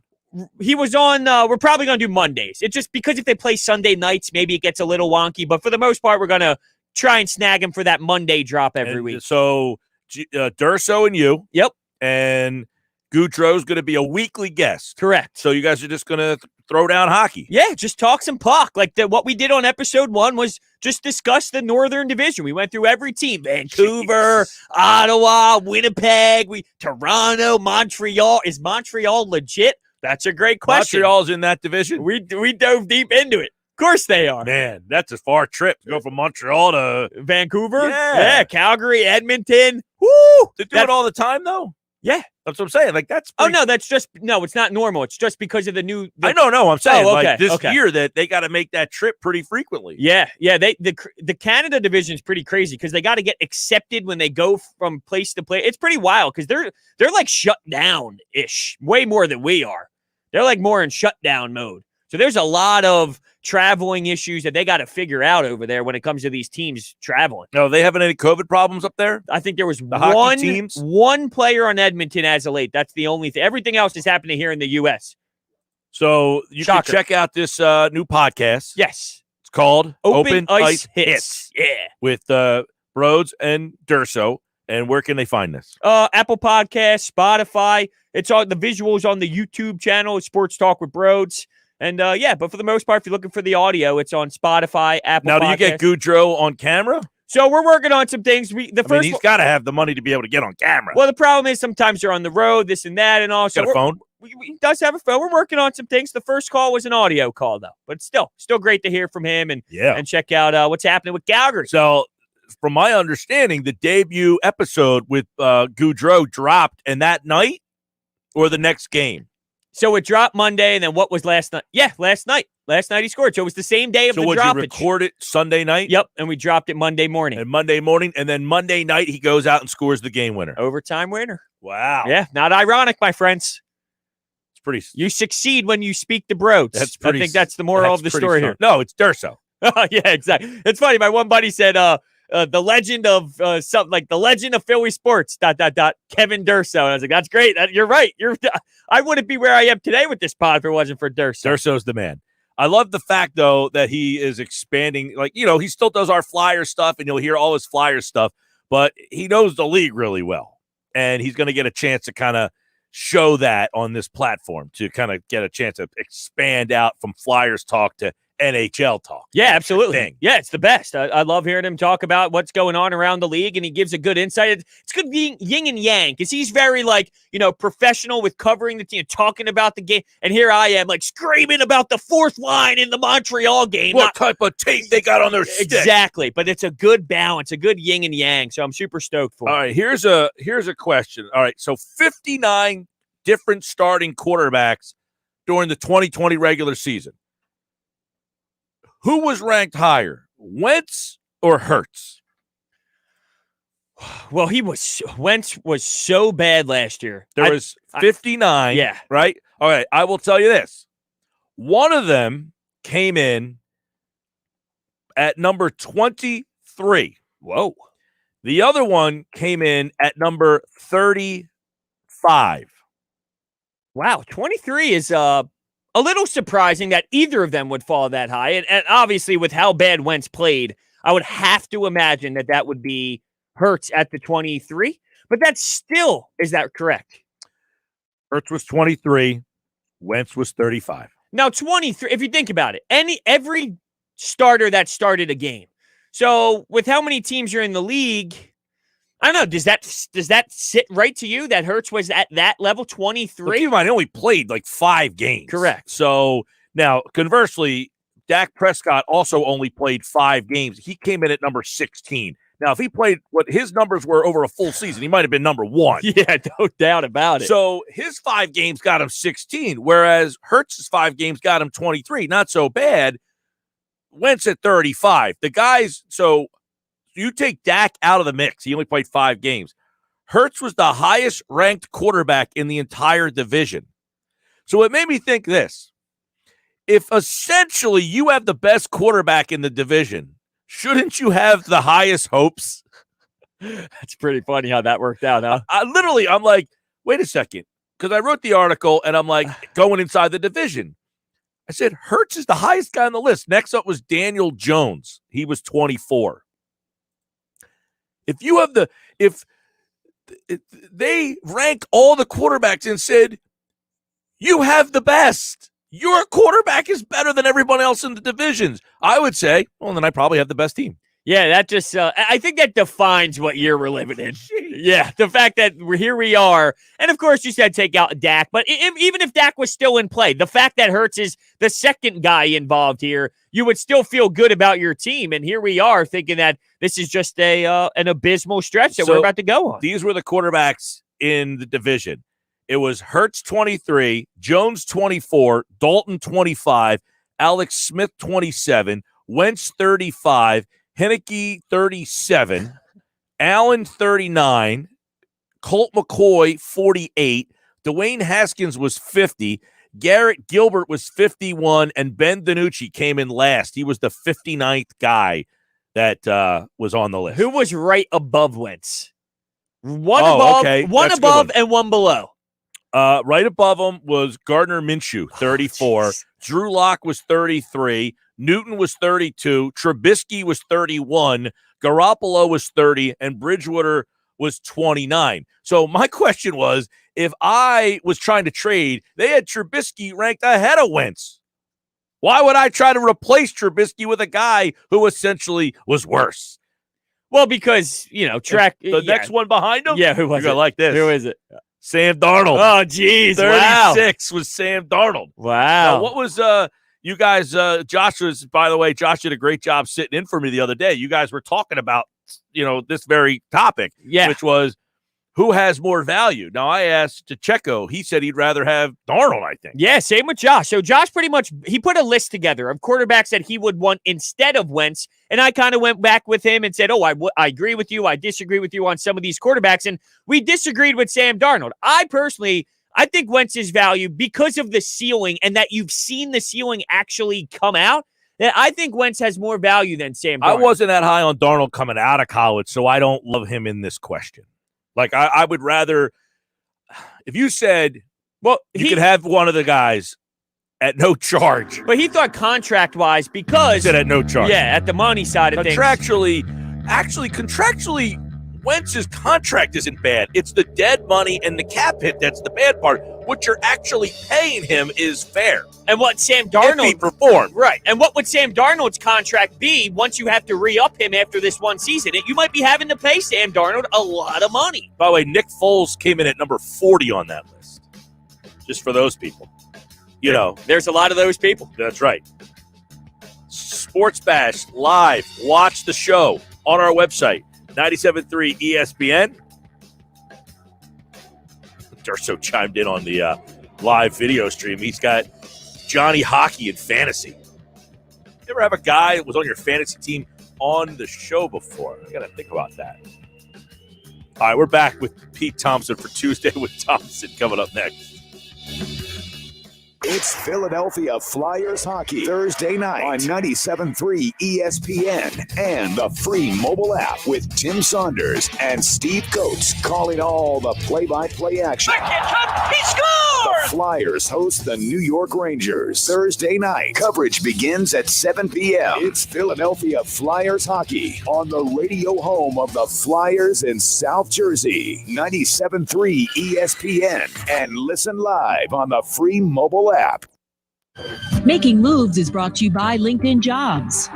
Every player matters, and finding the right person can make all of the difference. After Dwight Howard chose Orlando over New Jersey, the Nets turned their sights to Portland and completed a trade for small forward Gerald Williams. The trade included sending Mamadou Sean Williams and a first-round pick to Portland. That first-round pick, the 6th overall, turned into Damian Lillard. Lillard went on to win the Rookie of the Year and is a 5-time NBA All-Star. Build your winning team today. Go to linkedin.com/sports.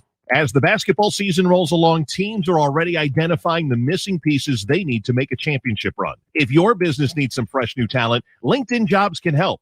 Post a job with targeted screening questions, and LinkedIn will quickly get your role in front of qualified candidates. Manage job posts and contact candidates from a single view as functions are streamlined onto one simple screen. Post a job for free at linkedin.com/sports. That's linkedin.com/sports. Terms and conditions apply. A message from your neighbors and friends at First Bank. We've been serving residents and businesses of Sea Isle City and the surrounding communities for more than 130 years. Today's challenges, while unique, are another opportunity to show our strength and resilience. Our commitment to you remains strong. Whether it's using our drive-through services, bank by phone, the First Bank mobile app, or online banking, we're staying strong with you. Be safe and be secure. First Bank, here for you. Member FDIC, Equal Housing Lender. Wendy's is dropping the hammer with 2 made-to-order breakfast sandwiches for just $4.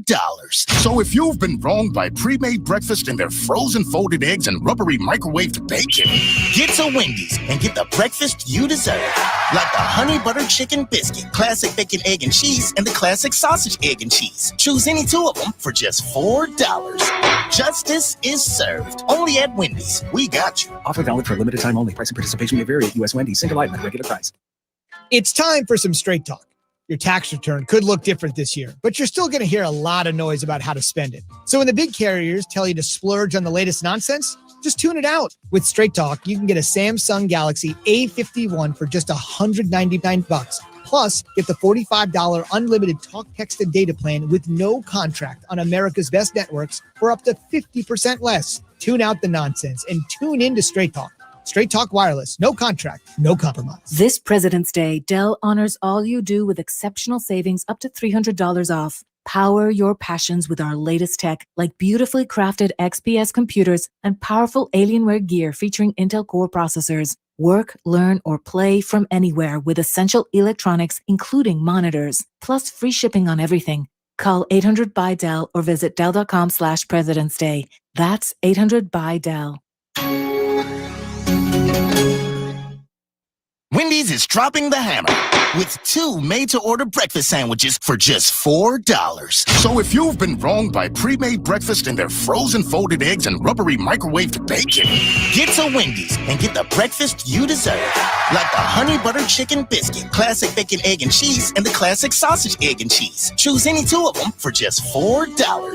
Justice is served. Only at Wendy's. We got you. Offer valid for a limited time only. Price and participation may vary at U.S. Wendy's. Single item at regular price. Let's check in at the New Jersey Lottery Scratch-Offs Division. Fire! Fire! Where's the fire? Don't panic. You're just feeling the heat of our new Hot Sevens family of scratch-offs. Wait, no fire? Just the hottest tickets in Jersey, with top prizes up to $3 million. Wow, I should tell Kevin we don't need the fire extinguisher. I got it! Extinguisher. Play the new Hot Sevens family with over $325 million in cash prizes, because anything can happen in Jersey. Must be 18 or older to buy a lottery ticket. Please play responsibly. If you or someone you know has a gambling problem, call 1-800-GAMBLER. A radio home for Philadelphia Flyers hockey. Give them the WENJ HD Millville, Atlantic City, 97.3 ESPN. This is the Sports Bash with Mike Gill on 97.3 ESPN. Now, live inside the Matt Black Kia Studios, here's Mike Gill.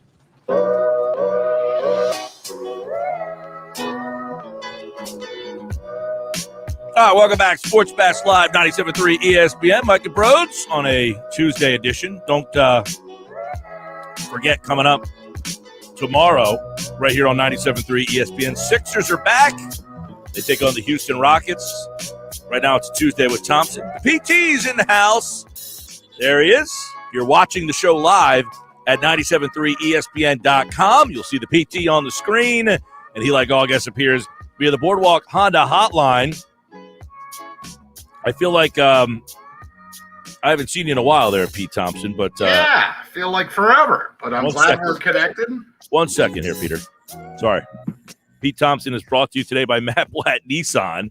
The all-new Matt Blatt Nissan is now open on the Black Horse Pike in Egg Harbor Township next to Home Depot. Visit them online at mattblattnissan.com. All right, Peter, now we will bring you in and let you kind of speak. Yeah, the audacity. Hey, PT, want to come on the show? Don't speak. Don't speak. Premature. It was the first time I was ever early for anything. Gil will attest to that. Hey, I noticed that Matt Blatt Nissan the other day, Mike Gill, and I was like, oh, Matt Blatt, expanding the empire. I love to see it. Of course, I was on my way to Chick-fil-A to stuff my face, but hey, What'd you get? A plain. What is your go-to Chick-fil-A meal? It's going to be so plain and boring. I was going to say, because he's Pete Thompson. So I get the classic sandwich, no pickle. No pickle. Yeah, no. Right. Now I get the meal, but I can't drink the soda anymore, so I give that to Michael. So I get the soda and the fries, but I give the soda to Michael. And then I'll get 8 nuggets for later. You get the grilled nuggets or the regular nuggets? Oh, the regular nuggets. Yeah. Oh, dude. Gotta go regular. I go number one sandwiches, put the pickle on it. And then the large fries. So I pretty much get the number one, and then I get an extra sandwich. Who does it? Okay, this blows my mind. If anybody goes to Chick-fil-A and gets anything other than the spicy chicken sandwich, I just get the standard. Now, that's interesting you bring that up, Gil, because I continue to screw up Michael's order, and I hear about it all the time. He wants the deluxe sandwich, but he wants it with pepper jack cheese. So my brain thinks pepper jack spicy.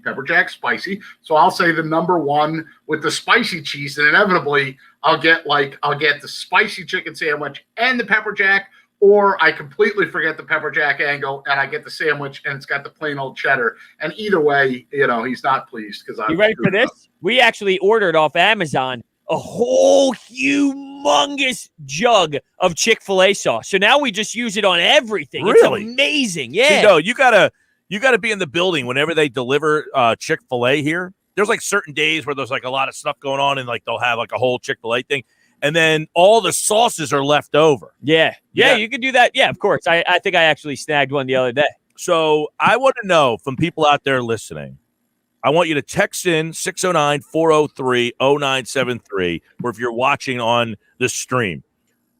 There's only one order at Chick-fil-A. It is the number 2 spicy chicken sandwich. What is your go-to order at Chick-fil-A? Because I don't know anyone who gets anything other than when you say, hey, I'm going to Chick-fil-A, what do you want? I want the spicy chicken. No way. They can't use the You're Chick-fil-A the only 2 sauce. people that I've met who say no. Nah, PT. Oh, no. There's a lot of people that get the original sandwich. Now, of course, count. I also take off the lid now. I can't have that much bread, so I have to have the base. I can't have the top of the bun. Half a bun. Oh, so you go half bun. Yeah. All right. So I still get some bun taste. Yeah, there's still some bunnage, if you will. Bottom bun. Yeah, bottom bun. Little bottom bun. Are you top bun or bottom bun? Yeah, big what difference, PT. What makes people go with the bottom bun in that scenario over just saying, hey, I'm going to keep the top part I think it's because of the way you hold it, right? Yeah, absolutely. The way you hold it, the way you can eat it. I mean, look, some sandwiches, not Chick-fil-A, but I'm not a big seeds guy. So if the bun has seeds on the top of it, I'll easily throw away the top just to go for the bottom. But, that's me. All right, Pete Thompson. It's Tuesday with Thompson here on the Sports Bash 97.3 ESPN. So at this point, Carson Wentz has yet to be traded. However, there is some new news today, Peter, and that the Bears are the front runners. And essentially, it sounds like, hey, if Carson Wentz says, I don't have a problem going to Chicago, the Bears are ready to pull the trigger on that. So do you feel like there is resolve ready here? But I got a follow-up to that, but let's hear your answer to that. I mean, do I feel like I'm ready for this to happen? I'm absolutely ready for this to happen. No. Ask the question again. I got distracted. So do you feel that him saying, hey, I have no problem going to the Bears, that's going to be the fit and that's going to be the one? I mean, ultimately, the decision lies with Howie, right? Does he feel like he's getting enough back? Yeah, but if Wentz says, I don't want to go there, then the Bears are essentially out. Yeah, which is unbelievable. I mean, how are we being held hostage by a guy that doesn't want to be here in the first place, and then he gets to dictate which team he wants to go to? Give me a break. I mean, I understand despite the reports, as we got toward the Super Bowl where it looked like it was going to happen, I think the reason that it's taking so long is because, the Matthew Stafford deal ruined everything. I mean, that deal made people think, oh, we're going to get a one or a couple ones, or we're going to get this big wealth of riches. Did you see Carson Wentz this past season? I mean, there's not a lot of people out, and it's, you lose your leverage. There's no secret that the Eagles and the relationship with Wentz is fractured. So to me, I think that's you're living in la la land. You're living in a fantasy world if you think you're going to get a Stafford-like package in return. And I think Howie is kind of leaning that way a little bit and was hoping for a bigger return, and that's why it's taken a while. But ultimately, at some point, you're costing yourself value if you keep waiting. But you know what, PT? It's a lot of fun. There's nothing like can I have hotcakes with sausage only, and a sausage biscuit, no egg. 2 sausage biscuits, no egg. There you go, Billy. You're getting this live on the radio. Is he in a drive-through right now? All right, and that was a live look in at Pete Thompson at the Chick-fil-A. No, they don't have sausage. No, maybe they do actually. Now that I think about it, I think I've only gone to Chick-fil-A for breakfast twice in my life. I'd gone to the doctor in the morning, and so I was like, "Oh, Chick-fil-A's closed. I'll go." I've never been. I've never been to Chick-fil-A for breakfast. Do they have coffee? I would imagine, right? They do. And keep in mind that the Chick-fil-A, that they don't just have egg sandwiches. They also have, you can get a chicken sandwich if you want that early in the morning. Now, this is interesting. Matt from Delaware says, hope all is well. I actually get the number 1 from Chick-fil-A. Yeah, that's what I get. He says, I put Tabasco sauce on it, so maybe it's the equivalent to number 2. You got to go. That's funny. If you do anything but Chick-fil-A sauce to Chick-fil-A, you're just doing it wrong. No, their spicy buffalo sauce is superb. This is they do have good sauces. All their sauces are good. The honey mustard looks weird, but tastes great. He says, oh, yeah, large fries and a lemonade, too. By the way, he throws that in there. Got to go Dr. Pepper. Well, Dr. Pepper, I'm on a 0 right now. So Coke Zero is my go-to. They're one of the places that has a Coke Zero. But, Dr. Pepper doesn't do a 0, but they do a diet, which is the equivalent to 0. But what is the diet? What's different from Diet Coke to Zero Coke then? A lot. Ask Josh. Yeah, the sugar. I can't do anything with carbonation, but my dad, Gil, loves Diet Dr. Pepper. So you and my father are in the same category there in the Diet Dr. Pepper world. Yeah, apparently the sweetener in this diet and the zeros are different. So whatever they use in diet, no good for you. Whatever they use in zero, much better for you. And on the keto diet, you can drink zeros, but you can't drink diet. Do they still use NutraSweet, by the way? Remember when, are you old enough, Gil, to remember when NutraSweet sent out gumballs to every mailbox in America to try and introduce the artificial sweetener? I remember NutraSweet, but I haven't heard that term in a while. Although I do want to pop up this comment on the screen from Chris Crawford, who is a DoorDashman's. Oh, he's a DoorDashman. Yep. DoorDash, okay. Definitely number 2 is the most popular, and the nuggets are becoming increased. Now, when I go Chick-fil-A, I get the grilled nuggets, but because they are keto friendly. This is a flawed mindset, though. Maybe people who go in have the tendency of the number 1. People who are DoorDashmans have the tendency to go. Why would that be? Well, I don't know. What are you saying? The DoorDashmans are lazy? I need more. Yes, I need to see more of a sample size here with everything added together. Where are you guys getting the man on DoorDash, by the way? It's just DoorDash. There's no man. He wrote it, Pete Thompson. Are you looking at the screen, PT? I am, but that doesn't mean it's right. Like this guy's never listened to the show. You don't get the show. Yeah, you don't listen to our show. Yeah, that's right. Yeah. Yeah, you should listen to the show. I'm on twice a week, and I listen every time I'm in the car. How dare you? Get this guy's reference then. Oh, well, I wasn't listening every minute of every hour. I apologize. You don't listen to the show. Durso does. Yep. Durso does. Now I listen to your podcast, Brodes. Oh, thanks. What'd you think? The entire hour of it. Thanks. Yeah, how do you feel now? Hey, he said, what do you think? Yeah, I'm asking you a question. What'd you think? I thought it was excellent. We need to work on Durso's framing. I mean, he's already a vertically challenged guy to begin with. We need to get him to fill the frame a little bit more. He was kind of like down like this. They don't. They can't tell that they're not framed well. Well, maybe we were looking at some, an outline, a soft outline, or like other things were on the screen. Maybe. I'm just trying to stick up for my guy here. I'm a colleague. I love him too. I'm not ripping him. Yeah. This is a text message. I'm a colleague of Pete Thompson's, and I agree with PT on everything. I even got him more into the office. But here, I'm with Gil, the spicy chicken sandwich. Yeah, that's what she said. Yeah, that's my good friend. Yeah, I know exactly who sent that text message. He's a big fan of the show, good listener, and he loves The Office. And The Office is, come on. Until they stuck it on Peacock and you had to go paying for it, I think. Not all the episodes are available anymore. It was great when it was on Netflix. So the spicy chicken sandwich looks like the winner in this conversation. What a joke. I'm stunned. I'll be honest with you. I don't think we sampled enough. I think we should put it on the poll. Yeah. Man, he is the sample size for everyone. He delivers these all over the county. I think tomorrow. Okay. Because so I get it now. He's the DoorDash man. I get it now. Thank you. I understand. I've come full circle. Well, anyway, to get to the point I wanted to make, maybe because it's so late into the show, we can start tomorrow off with a little bit of a poll, and we can get a 4-hour sample size of Chick-fil-A order. That is much more scientific, bro. It's good job. You. Well, by the way, so if you're listening, you're just joining the conversation. The simple question is, what is your go-to order when you go to Chick-fil-A? Essentially, I don't know anybody who orders anything other than 1 or 2. It's either you like the spicy chicken or you don't. No one orders 3, 4, 5. Well, the nuggets. What are that? Like 8 or 12? Well, the nuggets are different. Like I get the grilled nuggets because I'm doing keto. Now, I don't get the spicy chicken sandwich now. Right. This is if I was eating whatever I wanted to. Right. No, that's fair. I understand what you're saying. But yeah, it's always a number one with Chick-fil-A sauce. Now, Joey D says, number one, Chick-fil-A sauce, add cheese sauce with nuggets and mac and cheese and a cookie. Jeez. Am I anything before that? Am I ripping something on my way there? Joey Like, what's D. going on there? That's how Pete Thompson and I got to the size that we were. That's correct. It's almost like you enjoyed a little dank burrito beforehand or something. You know what I'm saying? Welcome to Chick-fil-A. What would you like? All. Yeah, I will take one and everything.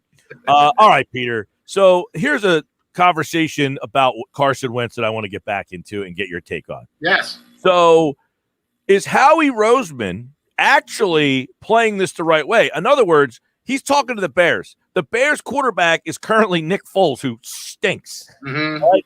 And Mitchell Trubisky, who I think they're going to let walk. So he's saying, you want a quarterback, you can call me. All right, we'll give you this. All right, then you go out another season with Nick Foles and see how that works. Is he going to make them essentially say, I guess we don't have another option. We're going to have to give them what they want.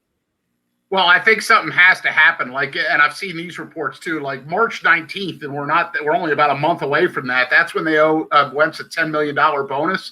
So this can't go on forever. You're not going to have players come in for spring work in a month or two and have Wentz and have that not answered. So that this is going to get answered. But to your point, Gil, Howie's trying to look. I understand what he's trying to do. He's trying to hold out for the best deal available. We get frustrated because we get these reports like, oh, a deal is imminent, a deal is close, and then nothing comes out of it. But at the end of the day, and again, I think the Goff Stafford trade really soured things because I think that might have colored Roseman's thinking of, oh, maybe I can get more. And the reality, and I heard you guys talking earlier, if they were able to package Wentz and Ertz together, that might make Wentz comfortable. That might make the Bears comfortable. There's a lot of things that make sense if they could put those two guys together, because we all know Zach Ertz is definitely not coming back, and it's only a matter of time until Carson Wentz. All right, another vote for Spicy Chicken from the Joe Show, and he's a great viewer watching on YouTube. But I want to play this audio here from Jeff Darlington, who said this. So for me, when it comes to Wentz, I just don't think if they're expecting to get the same amount of compensation that's going to happen. That being said, I do think it eventually gets done. And to lay out the timeline here, March 19th is the deadline for them to have to pay Wentz $10 million of an offseason bonus. It's got to happen before March 19th. There you go. So you mentioned that date, March 19th. I will say this. I understand what he's saying. I don't 100% agree. Like, if someone's going to take him and give you 2 first-round picks, you'll pay the $10 million and then gladly take the first-round pick. Well, I like that you brought that up, because something Josh and I were talking about earlier last week, or later last week, was, would you sacrifice the picks if you can get less money off the books? Like, if you restructure the contract and you pull what Nick Foles did with the Jacksonville Jaguars and you take less of a cap hit, but that means your package in return isn't as big. So instead of that first, maybe you get a second, but you take less of a dead cap hit because they work this structure around it financially. But my counter to that was, you're not going to win anything next year. Like, you're not going to win a Super Bowl. So with 1 year of brutal cap, I'd rather take that really heavy cap hit. As you mentioned, maybe you take that $10 million to get something better in return, because next year's not a win now type of season. So that's the way I kind of look at that as well. Well, and keep in mind, guys, too, that there's teams out there that, the market hasn't fully developed itself yet. I mean, there's quarterbacks out there that, or at least teams that have indicated they might move on from their quarterback. The Raiders say, maybe we'll move on from Derek Carr or Jimmy Garoppolo from the Niners or Cam Newton from the Patriots, So until those teams figure out what they're going to do, you're not fully sure. Right now, we just love to lock in on Bears and Colts, Bears and Colts, Bears and Colts. But all the pieces are interconnected, and none of those dominoes have fallen yet. And can they afford to wait that long until other teams are out there? I heard that earlier, too. You might get the best price. You'd hate to have that seller's remorse where you sell him and then a week later somebody's in dire need of a quarterback or something changes and you go, oh, God, I probably could have fleeced them for more. Well, that's the thing is, you never want to be the team that sets the market. You want to wait until someone else does that and then build off that. Now, someone has to set the market, but I think Howie Roseman wants to be the guy that has more ammunition to say, hey, they got a first-round pick for Darnold. I need a first-round pick and more if you want my guy. And not for nothing, I mean, there was a lot of news that the Eagles were one of the teams that watched Trevor Lawrence's workout. And, there's some people out there that go, oh, are they going to – is Howie looking to make another Howie move where he gets some picks and finds some way to maneuver himself up from 6? Who knows? The reality is that they were probably there looking at the receiver that he was throwing to more than Trevor Lawrence. But at the end of the day, that gets people's attention, and they think like, oh, my gosh, listen, when you're 4-11-1, everything is off the table. You can't write anything off. Could you imagine? Obviously, it's not going to happen, but could you imagine this city if Howie Roseman went up to 1 and snagged Trevor Lawrence? You think people would hate Howie Roseman the day after? Do I think they'd hate? No, I don't. Obviously they wouldn't hate him, but it's just funny that I want to know the price tag of what did you give up? Did you have Trevor Lawrence and nobody else? Well, then yeah, they're absolutely going to be screaming for the guy. All right, well let me so many problems. There was a mock draft. Pro Football Focus did a mock draft on I guess it was Saturday or Sunday, and in that mock draft, maybe it was yesterday actually, and in that mock draft, they had the Eagles trading up to 3 to get Justin Fields. Justin Fields. These mock drafts, I feel like, and I heard when you were off yesterday, Gil, because I do listen to the show, I heard Brodes and Josh talking about mock drafts don't mean CRAP until you get to like the day before. And even then you really don't. It's more of an indication of what the person doing the mock draft is hearing. Yeah, I relate it more towards, I said it was like the wins and losses before a season. You do the wins and losses because it's a part of football and it's fun. You're never going to be right. You're always wrong. The mock draft is part of the football draft, but you're never really right. It's just fun. I wish I had that Family Guy clip queued up where he's playing golf and Lois is like, why do you do this? And he goes, because it's fun. It's fun. Okay. And he's hitting his ball in the water and he's cursing. He's throwing the clubs in the water, or like PT launching his 9-iron down there at Cape May County, Gil. It's fun. At least you didn't post a 7 though during Pebble Beach. Oh, that's my guy, man. That's my guy from Nebraska, Nate Lashley. My heart bled for him. I felt so bad. He had a chance to win. He won the Rocket Mortgage, I guess it's been 2 years ago now, and kind of got himself on tour as a regular player. But this would have backed it up, validated that he wasn't a flash in the pan. And my Should God, he be fined for what he did to the green there, the putting green? People are not happy with that little slam of the putter there.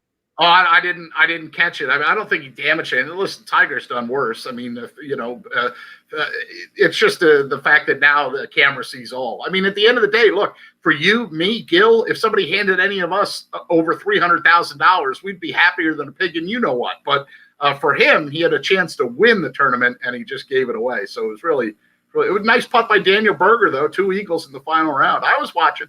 Well, yeah. So I wasn't watching. We know. That being said, I'm more interested in this Wentz stuff than Daniel. What was his name? Burger? Burger, yeah. Would you like a burger? No, I want Chick-fil-A. Please go ahead. Yeah.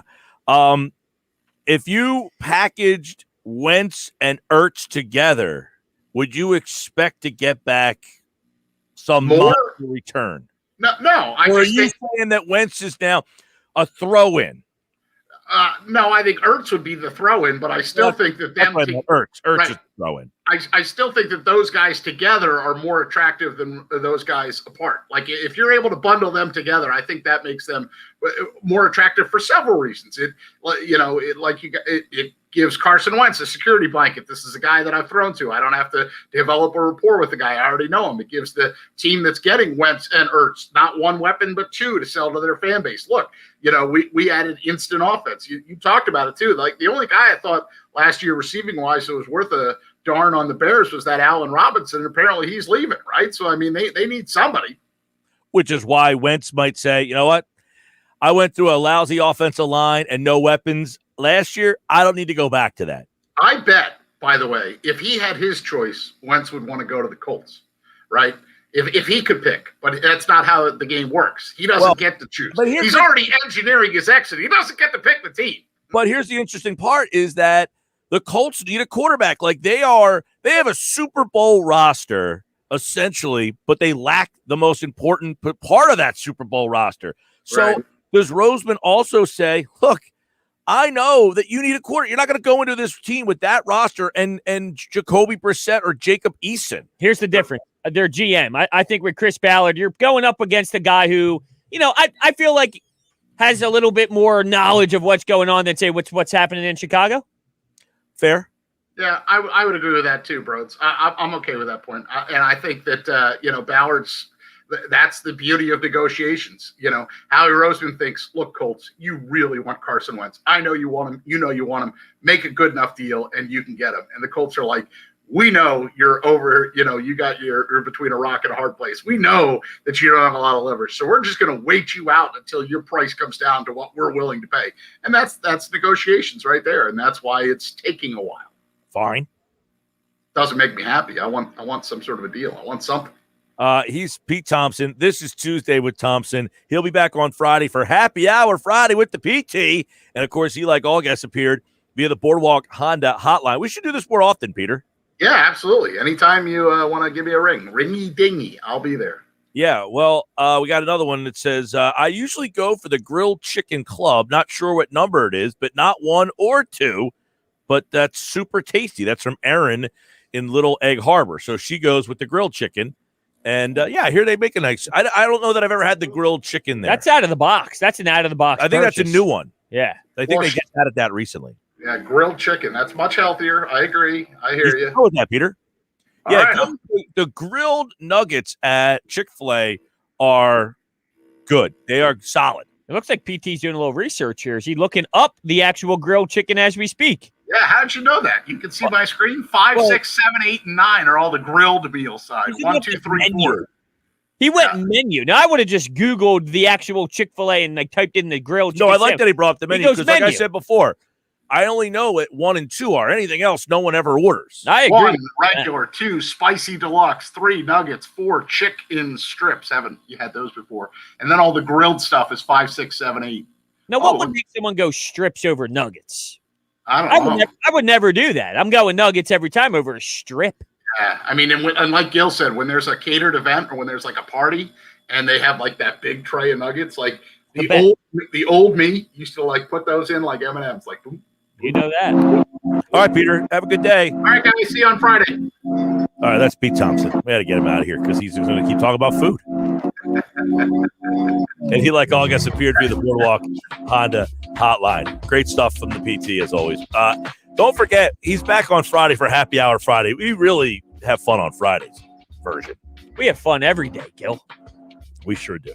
We sure do.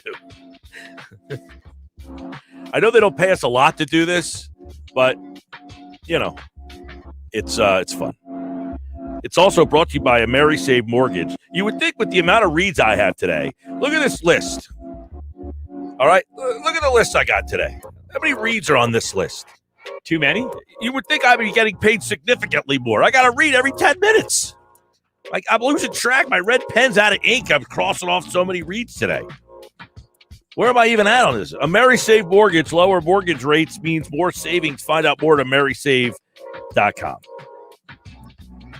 Holy moly. Pete Thompson was on his game today. That was fun.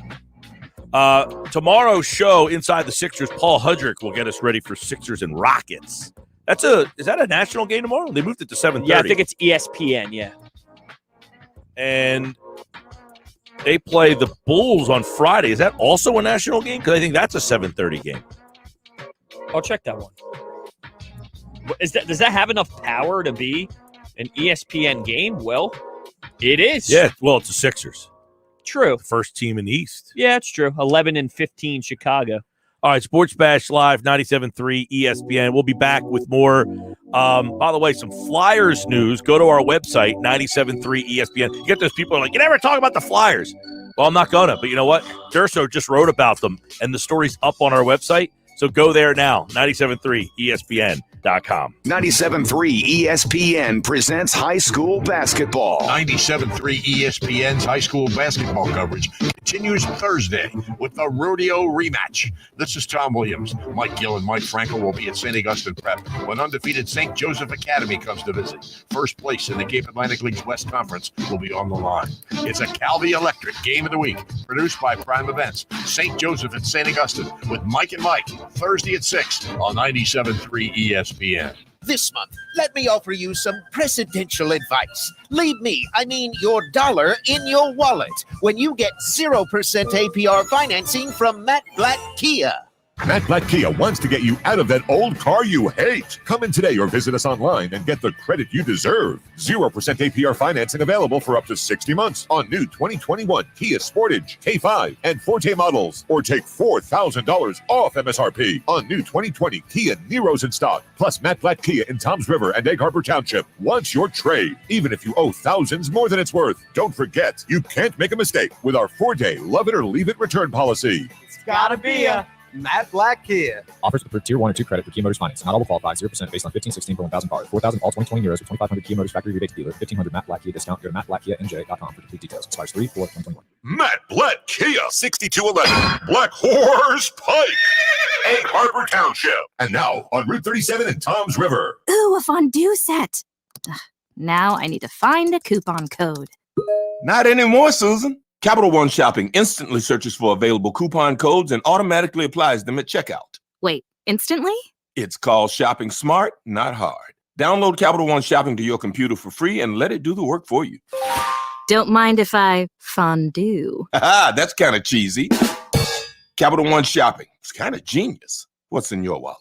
Savings and available coupons vary. Let's start with all the people smitten by a certain sweetheart. Now narrow it to all those lovebirds who kind of let Valentine's Day sneak up on them and need to woo this sweetheart in a hurry. For you, you romantic but forgetful Cupid, Walgreens has great gifts for pickup in as little as 30 minutes. So whether it's a card and a box of candy or a bottle of perfume, Walgreens helps you get sweet gifts in a heartbeat. Aww. This week, select fragrances are 20% off. Restrictions apply to 20% offer and pickup. See Walgreens.com/pickup for details. This is Renee. Happy to be here. She's not some influencer. She's more of a groundbreaker, turning her 4-acre lot into a little slice of heaven behind the wheel of a John Deere 1 Series tractor. Renee runs with us because the most important job is the next one. That's all I got. Nothing runs like a Deere. Get a 1 Series tractor for just $99 per month at your John Deere dealer today. For additional cost information, please call toll-free 855-633-2315. Last night's sleep? Interrupted by pain? Tonight, silence it. With new ZQL Night Pain. Restful sleep, now with powerful pain relief. ZQL Night Pain combines America's #1 sleep aid with a maximum strength pain reliever. So you can fall asleep fast and wake feeling rested, because pain should never get in the way of a great night's sleep.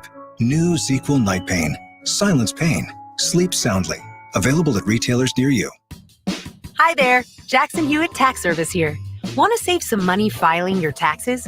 File your taxes with Jackson Hewitt now and pay $50 less than you paid someone else last year. That's right, pay $50 less than last year. Have your taxes done by a skilled Jackson Hewitt tax pro and get the biggest refund possible. Guaranteed. It's win-win-win. Get more, pay less, but act now. The offer won't last. Get your coupon code and offer details at jacksonhewitt.com. That's Jackson Hewitt. Progressive Motorcycle presents Road Wisdom from the Motor. The road is everything you want it to be. Everything. As long as what you want is road. To ride your motorcycle on. Progressive Motorcycle also presents basic policy starting at $79 a year. Progressive Motorcycle for those who are born to ride. Progressive Casualty Insurance Company and affiliates. Annual premium for basic liability policy is not available in all states. The Sports Bash with Mike Gill and Brodes on 97.3 ESPN, the free mobile app. And now you can watch the show live on Facebook, YouTube, and Twitter at 973ESPN.com. All right, Sports Bash Live, 97.3 ESPN. Thanks to the PT for another fun Tuesday with Thompson. Mike Gill, Hunter Brody, watch the show live on our website, 973ESPN.com. Coming up tonight on Game Night at 6:20, Josh is going to talk to NBA insider Brandon Scoop B. Robinson. He's always a fun conversation, especially when it comes to Sixers stuff and league circles. We also, we've been looking at this Carson Wentz stuff a lot, and it's not going to go away until the trade is made. But I would love to see the scenario, Brodes, of what the Eagles fans would do if they just simply said, we can't trade him. We didn't find the right deal. He's coming back. I just can't imagine that will go over well. No. Well, what would the message be? Jalen Hurts is our guy, and Carson Wentz is not going to be a part of this team. Like, what would the message be? They're going to battle it out. No, you can't do that.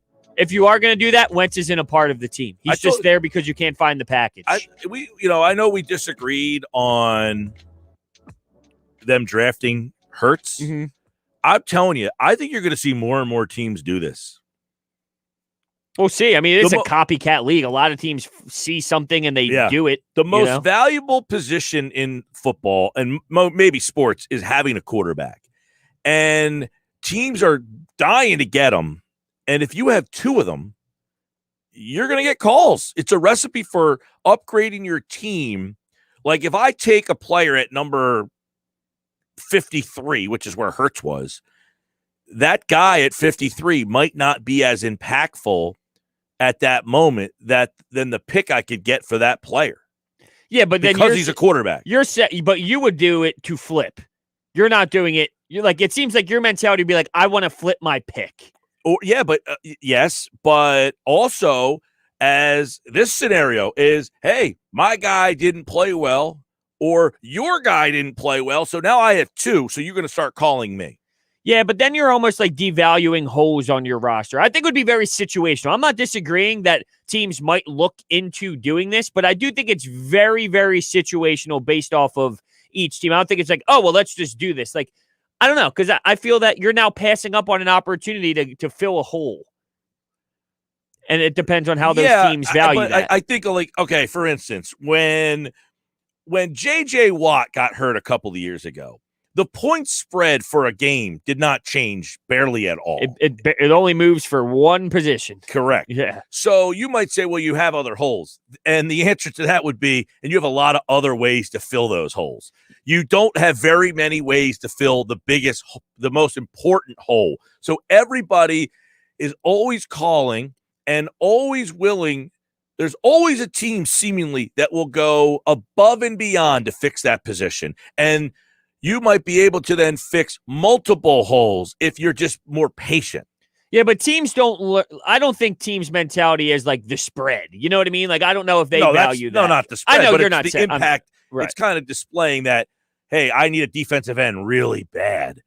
But look, you just said it. You're not winning the Super Bowl next year. Right. So instead of trying to fix a hole on a team that's not going to win the Super Bowl next year, take the quarterback that could get you more value to fix more holes. Yeah, I don't know. That's too much of a play. That's too much of like a I think that's just like that's overthinking it. I do. Because at that coming point from you, that means a lot. Yeah, I think you're overthinking it. You can just pick the player that helps you. After last week, I said you're thinking too much on it. And then I like to dig deeper. Well, I do. Yeah, I do. But I mean, you got to think. Now you're telling me I'm overthinking. You got to think of the window, though. Like there's context behind it. Like here, it's now I do have a window. It's not next year, so my window isn't now. So instead but that's still valuing the player that you could get this year. That it might not help you win a Super Bowl next year, but he will grow into maybe that longer term window to help you out fix one of those. If they get 2 draft picks for Jalen Hurts. That would never happen, though. Who's giving up 2 draft picks for Jalen Hurts? I don't know. I mean, a team needs a quarterback. Let's say. And what rounds would they be in? And like, if I get a second and a third, I would find it very hard to believe that would happen. Well, look, if Hurts got a chance to play and he played really well. Now he got a chance to play and he played, I would say good, not great. But I definitely think, I don't know, if I'm the Chicago Bears and I'm calling for Wentz and you're saying I want 2 1s. Do I change my call and say, I'm not giving you 2 1s for Wentz, but what do you want for Hurts? I mean, you could say that, but I don't think if Sam Darnold's out there, if Jimmy Garoppolo's out there, I think that they'd rather go down those roads than a Jalen Hurts. If they're saying we want a first for Darnold, like if they keep making these calls and the door keeps saying the caller is like, hey, all roads are leading to, I want a first-round pick. I just don't think it would be smart to, like, when going into draft night, instead of thinking about, like, fixing your roster holes, you're thinking about drafting a quarterback to flip. I just think that would be such a bad way to think about things. Like, you're just trying too hard. There is a point where, I talk about second level thinking. Well, there is a line where it's, okay, now you're just going way too far. There is a happy medium of second level thinking, and then there's, okay, you're being too aggressive with it. That would fall in the category of too aggressive. For me, I'm not saying that teams won't do that. I'm not saying that won't become a trend. I just think for me personally, that would cross the line of the second level thinking of, okay, let's just get players that can help this team. I just think you're going to start to see more teams do it. That's all. I think you're going to start to see more teams that don't want to pay these quarterbacks and want to have more flexibility in their off seasons to say, look, I need to fix multiple holes. I have 2 quarterbacks now. I know every team in the league wants quarterbacks, and if I have 2, that makes me a more valuable team to call. I'm not saying that's my way to do it, I'm not even saying it's highly. I think it's probably just throwing out the I think you're going to see more teams go down this road. Look at New Orleans did this offseason. They already had Drew Brees. They went out and signed Jameis Winston. Then they started Taysom Hill. So essentially it was, hey. But he was undrafted, so it does change it a little bit. No, but I'm saying, like, if Brees comes back, let's say Brees decided to come back and you had those 3 guys again. Now, if you're the Saints, you could say, hey, you saw Hill play last year. You want to make a call about him? Hey, you want to make a call about Jameis Winston? Now, Winston's a free agent, so it's a little different situation. But I think teams are going to just try to get quarterbacks on their roster that are going to have value that they can. And the mindset is having a quarterback can get me more in return to fix more problems than just drafting one guy. You know what I'm saying? Yeah, it would have to play out perfectly. Like, if they find a way to nail this thing, I'm not against it. But the Eagles traded Kevin Cobb and got back a second-round pick and players. So they drafted Cobb, and I remember blasting them. Like, how arrogant can you be taking a quarterback in the second round when you have Donovan McNabb on your team? And, it ended up, I'm going to say it ended up working out for them because I thought they won the deal with Cobb. You got a second-round pick in return. Now, I don't think that they really did much with that pick. I don't remember what if you trade Hurts for a second, what did you do? I'm just saying hypothetically. If they do trade Hurts and they get a second-round pick. Well, if you just get a second, you essentially it was an even swap. Yeah, you did nothing. You didn't get the value back in return. And I don't think that you would. I'm just saying hypothetically if that happened. But you're talking about the whole market thing. I think this Trevor Bauer signing really might change. Maybe it changes sports. Because everyone wants this long-term. Sports are changing. Yeah, big time. But he signed $85 million within the first 2 years of the deal. Is that what we're going to start seeing in sports where you just get this heavy front load and then you're done? Hey, we'll give you the money you want. We'll give you $45 million for that first year. And then after 2 years, hey, if you're not here anymore, that's fine. Well, how about what Sal Powell said on the show? I guess it was Thursday about the whole LeBronification of the NFL, where Tom Brady essentially went to a place and started his own super team. Are we going to see more of that, where you're going to see a quarterback bouncing around and players following that guy? Do you think we're going to see more of that in the NFL? Look what's going on right now. Deshaun Watson, I don't want to play here. Heck, Russell Wilson might want to try to get himself out of there. There were some murmurs about Aaron Rodgers. Now, Green Bay is a team that drafted a quarterback in the first round. So are they more apt to listen to trades for Rodgers because they drafted a quarterback in the first round? No, I don't think that the Rodgers. I think that was just like an emotional loss, and then there was like a 2-3 day reaction, and then they all kind of like. But okay, realized. Let's say that happens again next year, and Rodgers wants to keep playing. And now they're like, we had this kid Love. At what point do we give him a shot? Go ahead. Yeah, we'll trade Rodgers. Now he's 38 years old. I don't think they're ready for that move yet. I think that was a very long-term move to go get Love. I would be shocked. Well, he'd be going, I'm saying this will be his next year would be his second year. So he would be going into his third year. So at that point, do you say, look, now we have this guy. We can trade Rodgers. He's going to be 38, 39 years old. I mean, they did it with Favre where they essentially said, fine, we got Rodgers. It's time to move on. And Favre ended up playing a couple more years, pretty good years, by the way, afterwards. But they got the opportunity to hand things over to Rodgers. I mean, Rodgers. Yeah. No, I don't think that they're ready for that yet, but I do think that is eventually a goal. Like, they just hosted the NFC Championship game. Do you think the Green Bay Packers are really thinking like, hey, it's time to make that switch right now? Or are they going to try and squeeze one more out? Well, I don't think they'll. No, I'm not talking about trading him this offseason. I'm talking about if they end up coming up short again next season. Yeah, it would depend how it looked, right? I mean, obviously, if they get to the NFC Championship game again, do I think so? No. If they lose in a wild card game, is it possible that it happens? Depends. Maybe. How difficult is Aaron Rodgers going? Is he really going to be vocal the next time? Like, we've tried, we keep coming up short. It's not, because he's 37. He'll be 38, and then he would be playing the next season at 39 years old. At what point do you say, we got a 39-year-old quarterback, we drafted a guy in the first round, it's time? Yeah, I mean, obviously the time is coming up more. The gets less and less each time as the years go on, but I don't see that happening yet. I still think they got some, because nowadays quarterbacks play until 40-something years old, so they got a little bit more time in the tank for sure. But yeah, we'll see how it all plays out.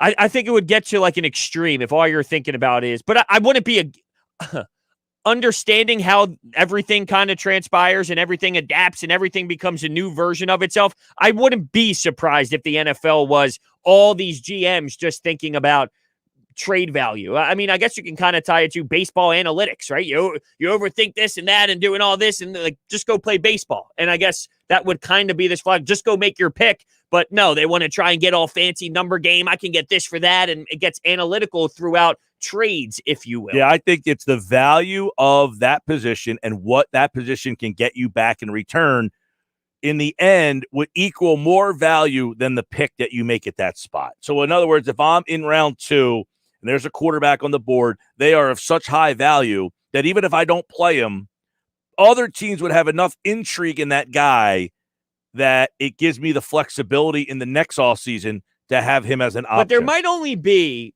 like, I'm understanding what you're saying, but there might only be one of those guys that you can't just do this every year in the first round. There needs to be that right quarterback, that right guy that falls on your lap. So you can't just pick any quarterback, any college football year and say, hey, let's try this out in the second. It almost has to like land perfectly for you. And if it does and it works out, then you look like a genius. But I don't know if you Jalen Hurts is an interesting guy. I think that is one that, if we're talking about this hypothetically, that is the style of player that we're realistically kind of analyzing here. Right. He is a guy who, it was second round, but, people college like history, people look at. Yeah. So that the Eagles, they theoretically could be getting calls on. But I just don't think you'd get more than what it would have to be a team, a player too, where you select him, you can get something better in return. I think your best bet is you wash. Put it this way, Brodes. I would be shocked if teams call the Eagles and don't at least ask. Well, okay, you're asking too much for Wentz, but is Hurts available? Yeah, but if you have a team, I don't know, because I'm just thinking if I'm a GM and my team's ready to win and I'm a quarterback away, is Jalen Hurts the guy I'm calling for? If you have Nick Foles. That's a good point. If you have Nick Foles. Sports Bash is brought to you by, if you have Nick Foles, yes, that's what you're doing. Sports Bash is being brought to you by Prop Swap, America's sports betting marketplace. What is Prop Swap? It's a place where you can buy and sell sports bets. Yeah, you walk into your sports book, you buy a futures bet at whatever odds you get it at. As that bet materializes, you can sell it at PropSwap.com. And it's where the best odds in the country are. So in other words, let's say you bought the Utah Jazz to win the NBA championship back before the season started at, say, 28-1. Well, those odds have improved thoroughly. You can sell that right now at PropSwap for whatever price you want. It's PropSwap.com. It's the best odds in the country at PropSwap.com. All right, when we come back, we got tonight's 5 to wrap up the show. It's Sixers basketball tomorrow on 97.3 ESPN with the voice of the 76ers, Tom McGinnis, calling all the exciting play-by-play action. Harris throws it away. Simmons with a steal. Simmons down the lane. Oh, yeah. Right down Broad Street with a two-hand jam. The Sixers host the Houston Rockets tomorrow. Coverage begins at 7:30. Philadelphia 76ers basketball on your radio home of the Sixers in South Jersey. 97.3 ESPN. On some models excludes Corvette. With GMF financing. Excludes prior sales. See dealer for details. It's President's Day all month long at Bennett Chevrolet with our biggest, boldest, best deals ever. Saving you up to 25% off MSRP on brand new vehicles. Right now, Bennett Chevy is selling brand new vehicles at GM supplier employee pricing. Plus, you keep all the rebates that can save you as much as 25% off MSRP. But there's even more ways to save with 0% financing available. Plus, if you're looking for pre-owned, Bennett will pay you a minimum $7,000 for your trade towards any pre-owned in stock. That's a minimum $7,000 for your trade, no matter its condition. Imagine how much more you'll get for a good trade. And once you've dealt with our non-commissioned sales team, you'll rave about the wonderful experience with no need to negotiate and no hassles, because our team is paid on your satisfaction, not how much you spend. It's President's Day all this month at Bennett. Find new roads at Bennett Chevy, Egg Harbor Township, and BennettChevy.com. Last night's sleep? Interrupted by pain? Tonight, silence it. With new ZQL Night Pain. Restful sleep, now with powerful pain relief. ZQL Night Pain combines America's #1 sleep aid with a maximum strength pain reliever. So you can fall asleep fast and wake feeling rested, because pain should never get in the way of a great night's sleep. New ZQL Night Pain. Silence pain. Sleep soundly. Available at retailers near you. This message is brought to you by the Egg Harbor Independent Branch Leader at Charles Schwab and Consumer Square Shopping Center. In these uncertain times, no matter what tomorrow holds, Schwab remains invested in investors, in optimism, in guidance, in service, in your tomorrow. So whatever happens today, Schwab remains invested in your tomorrow. Call the Egg Harbor Independent Branch at 609-910-4807 or learn more at schwab.com/Egg Harbor on how Schwab is ready to help. Tired of lying awake, tossing and turning, just hoping for a few hours of sleep? Get the sleep you crave with the one-of-a-kind Tempur-Pedic. Only Tempur-Pedic uses proprietary Tempur material that continuously adapts and responds to your body to relieve pressure, so you get deep, uninterrupted sleep. All night, every night. Now's a perfect time to renew your sleep with the one-of-a-kind comfort of Tempur-Pedic and save up to $500 on adjustable mattress sets. Learn more at Tempur-Pedic.com. These days, it's okay to do some things halfway, like wearing your pajama bottoms on a work call. But managing your prescriptions shouldn't be one of them. That's why CVS has a proprietary search tool to find ways that may help lower your prescription costs, and will deliver them for free. No wonder CVS customers are better than most at staying on prescriptions, which tends to make you healthier. Come in or call today and get a free prescription savings review at CVS. Savings vary. Not all patients eligible for savings. Delivery restrictions apply. Visit CVS.com for details. What can give you a competitive edge in today's red-hot housing market? Rocket can. That's because Rocket Mortgage can give you a verified approval. It could help your offer stand out. Rocket Technology provides a rock-solid verification of your income, assets, and credit, giving sellers greater confidence in you. Go to rocketmortgage.com or call us today at 8338-ROCKET. A verified approval is based on an underwriter's analysis of your individual financial information, appraisal, and title report. Call for cost information and conditions. Equal housing lender license in all 50 states and MLSConsumerAccess.org number 3030. You ready for competition? It's time for 5 questions. 3 ain't enough, man. I need 5. Number 5 will always love you. 5 times. Now can you dig? All right, time for the 5 to get ready to wrap up the show, as we do on a Tuesday. And, of course, coming up tonight, Brandon Scoopy Robinson will be Josh's guest on game night tonight. No live Philly game tonight, but plenty of games to discuss. That is very true. All right, so for the 5 here, let's say the world is normal. That would be nice.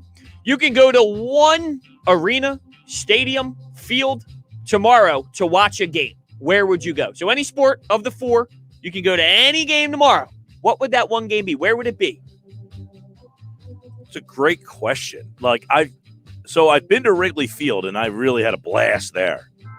A 1 o'clocker at Wrigley? That's a really good time. But I've never been to Fenway, So I would like to check that out one time. So a Yankees Red Sox game? Why not the race? Doesn't need to be a Yankees Red Sox game. I just want to enjoy the game at that venue. I think. I think that would probably be my answer. Would be a little afternoon game at Fenway Park. I love that you picked baseball because the next question There's nothing better than just sitting at a baseball. I agree with you. Yeah, you're preaching to the choir. What's your favorite item to eat at the game? Is it a standard hot dog? Not necessarily. Depends. Like each place has different fare. Yeah, I heard a pretty interesting conversation the other week. I don't know why I thought of this now, but they were talking about if Chinese food was at a baseball game. Would you go get lo mein and hold on a second, babe. I'll be right back. I'm going to go get lo mein. Like, would that even fit? I'm not a lo mein guy when I go Chinese food, but orange chicken, sesame chicken. I would be surprised if there's a baseball stadium out there that has some of these places, like you go to the new Yankee Stadium, they had a guy rolling sushi, Wow. Yeah, I remember I went the first year. They had the guy there behind the glass, rolling the sushi for you. That's amazing. Yeah, so they had different restaurants. A lot of these places now, yeah, you go to inside some of these basketball arenas, they now have everything in there. Yeah. No, the dog is too basic for me. I like to go a little chicken. Well, it's when we go to Phillies spring training, we always make a beeline for the cheesesteak there. You're down in Clearwater, and it's yeah. I could go for a nice cheesesteak, right? You go down to, I think it's D'Alessandro's that has the cheesesteaks at whatever the name of the stadium is now. I don't know what it's called. That's amazing. Well, speaking of food, I'll keep it on the same topic. When it comes to pasta, do you have a favorite sauce? I'm an Alfredo guy. To go Alfredo on pasta, it's just fantastic. It's the best for me. Are you not big? Are you not a picky sauce guy? I don't like tomato. Okay, so I'm not a big sauce guy. Okay, I mean I'll put it on just to kind of give it something, but Alfredo to me, if I get something with Alfredo on it, it's whoo, here we go. No, but there was a man, I don't know what the name of it was a corkscrew pasta that I had over the weekend. Outstanding. Oh man. I haven't had pasta in a while. Neither have I until Saturday. Yeah. Was it a no-carb pasta or no? Because I think they do have zucchini pasta. It was a real one. Okay. Have you had the zucchini pasta? Good? I have. Good stuff? I don't mind it. There's actually edamame.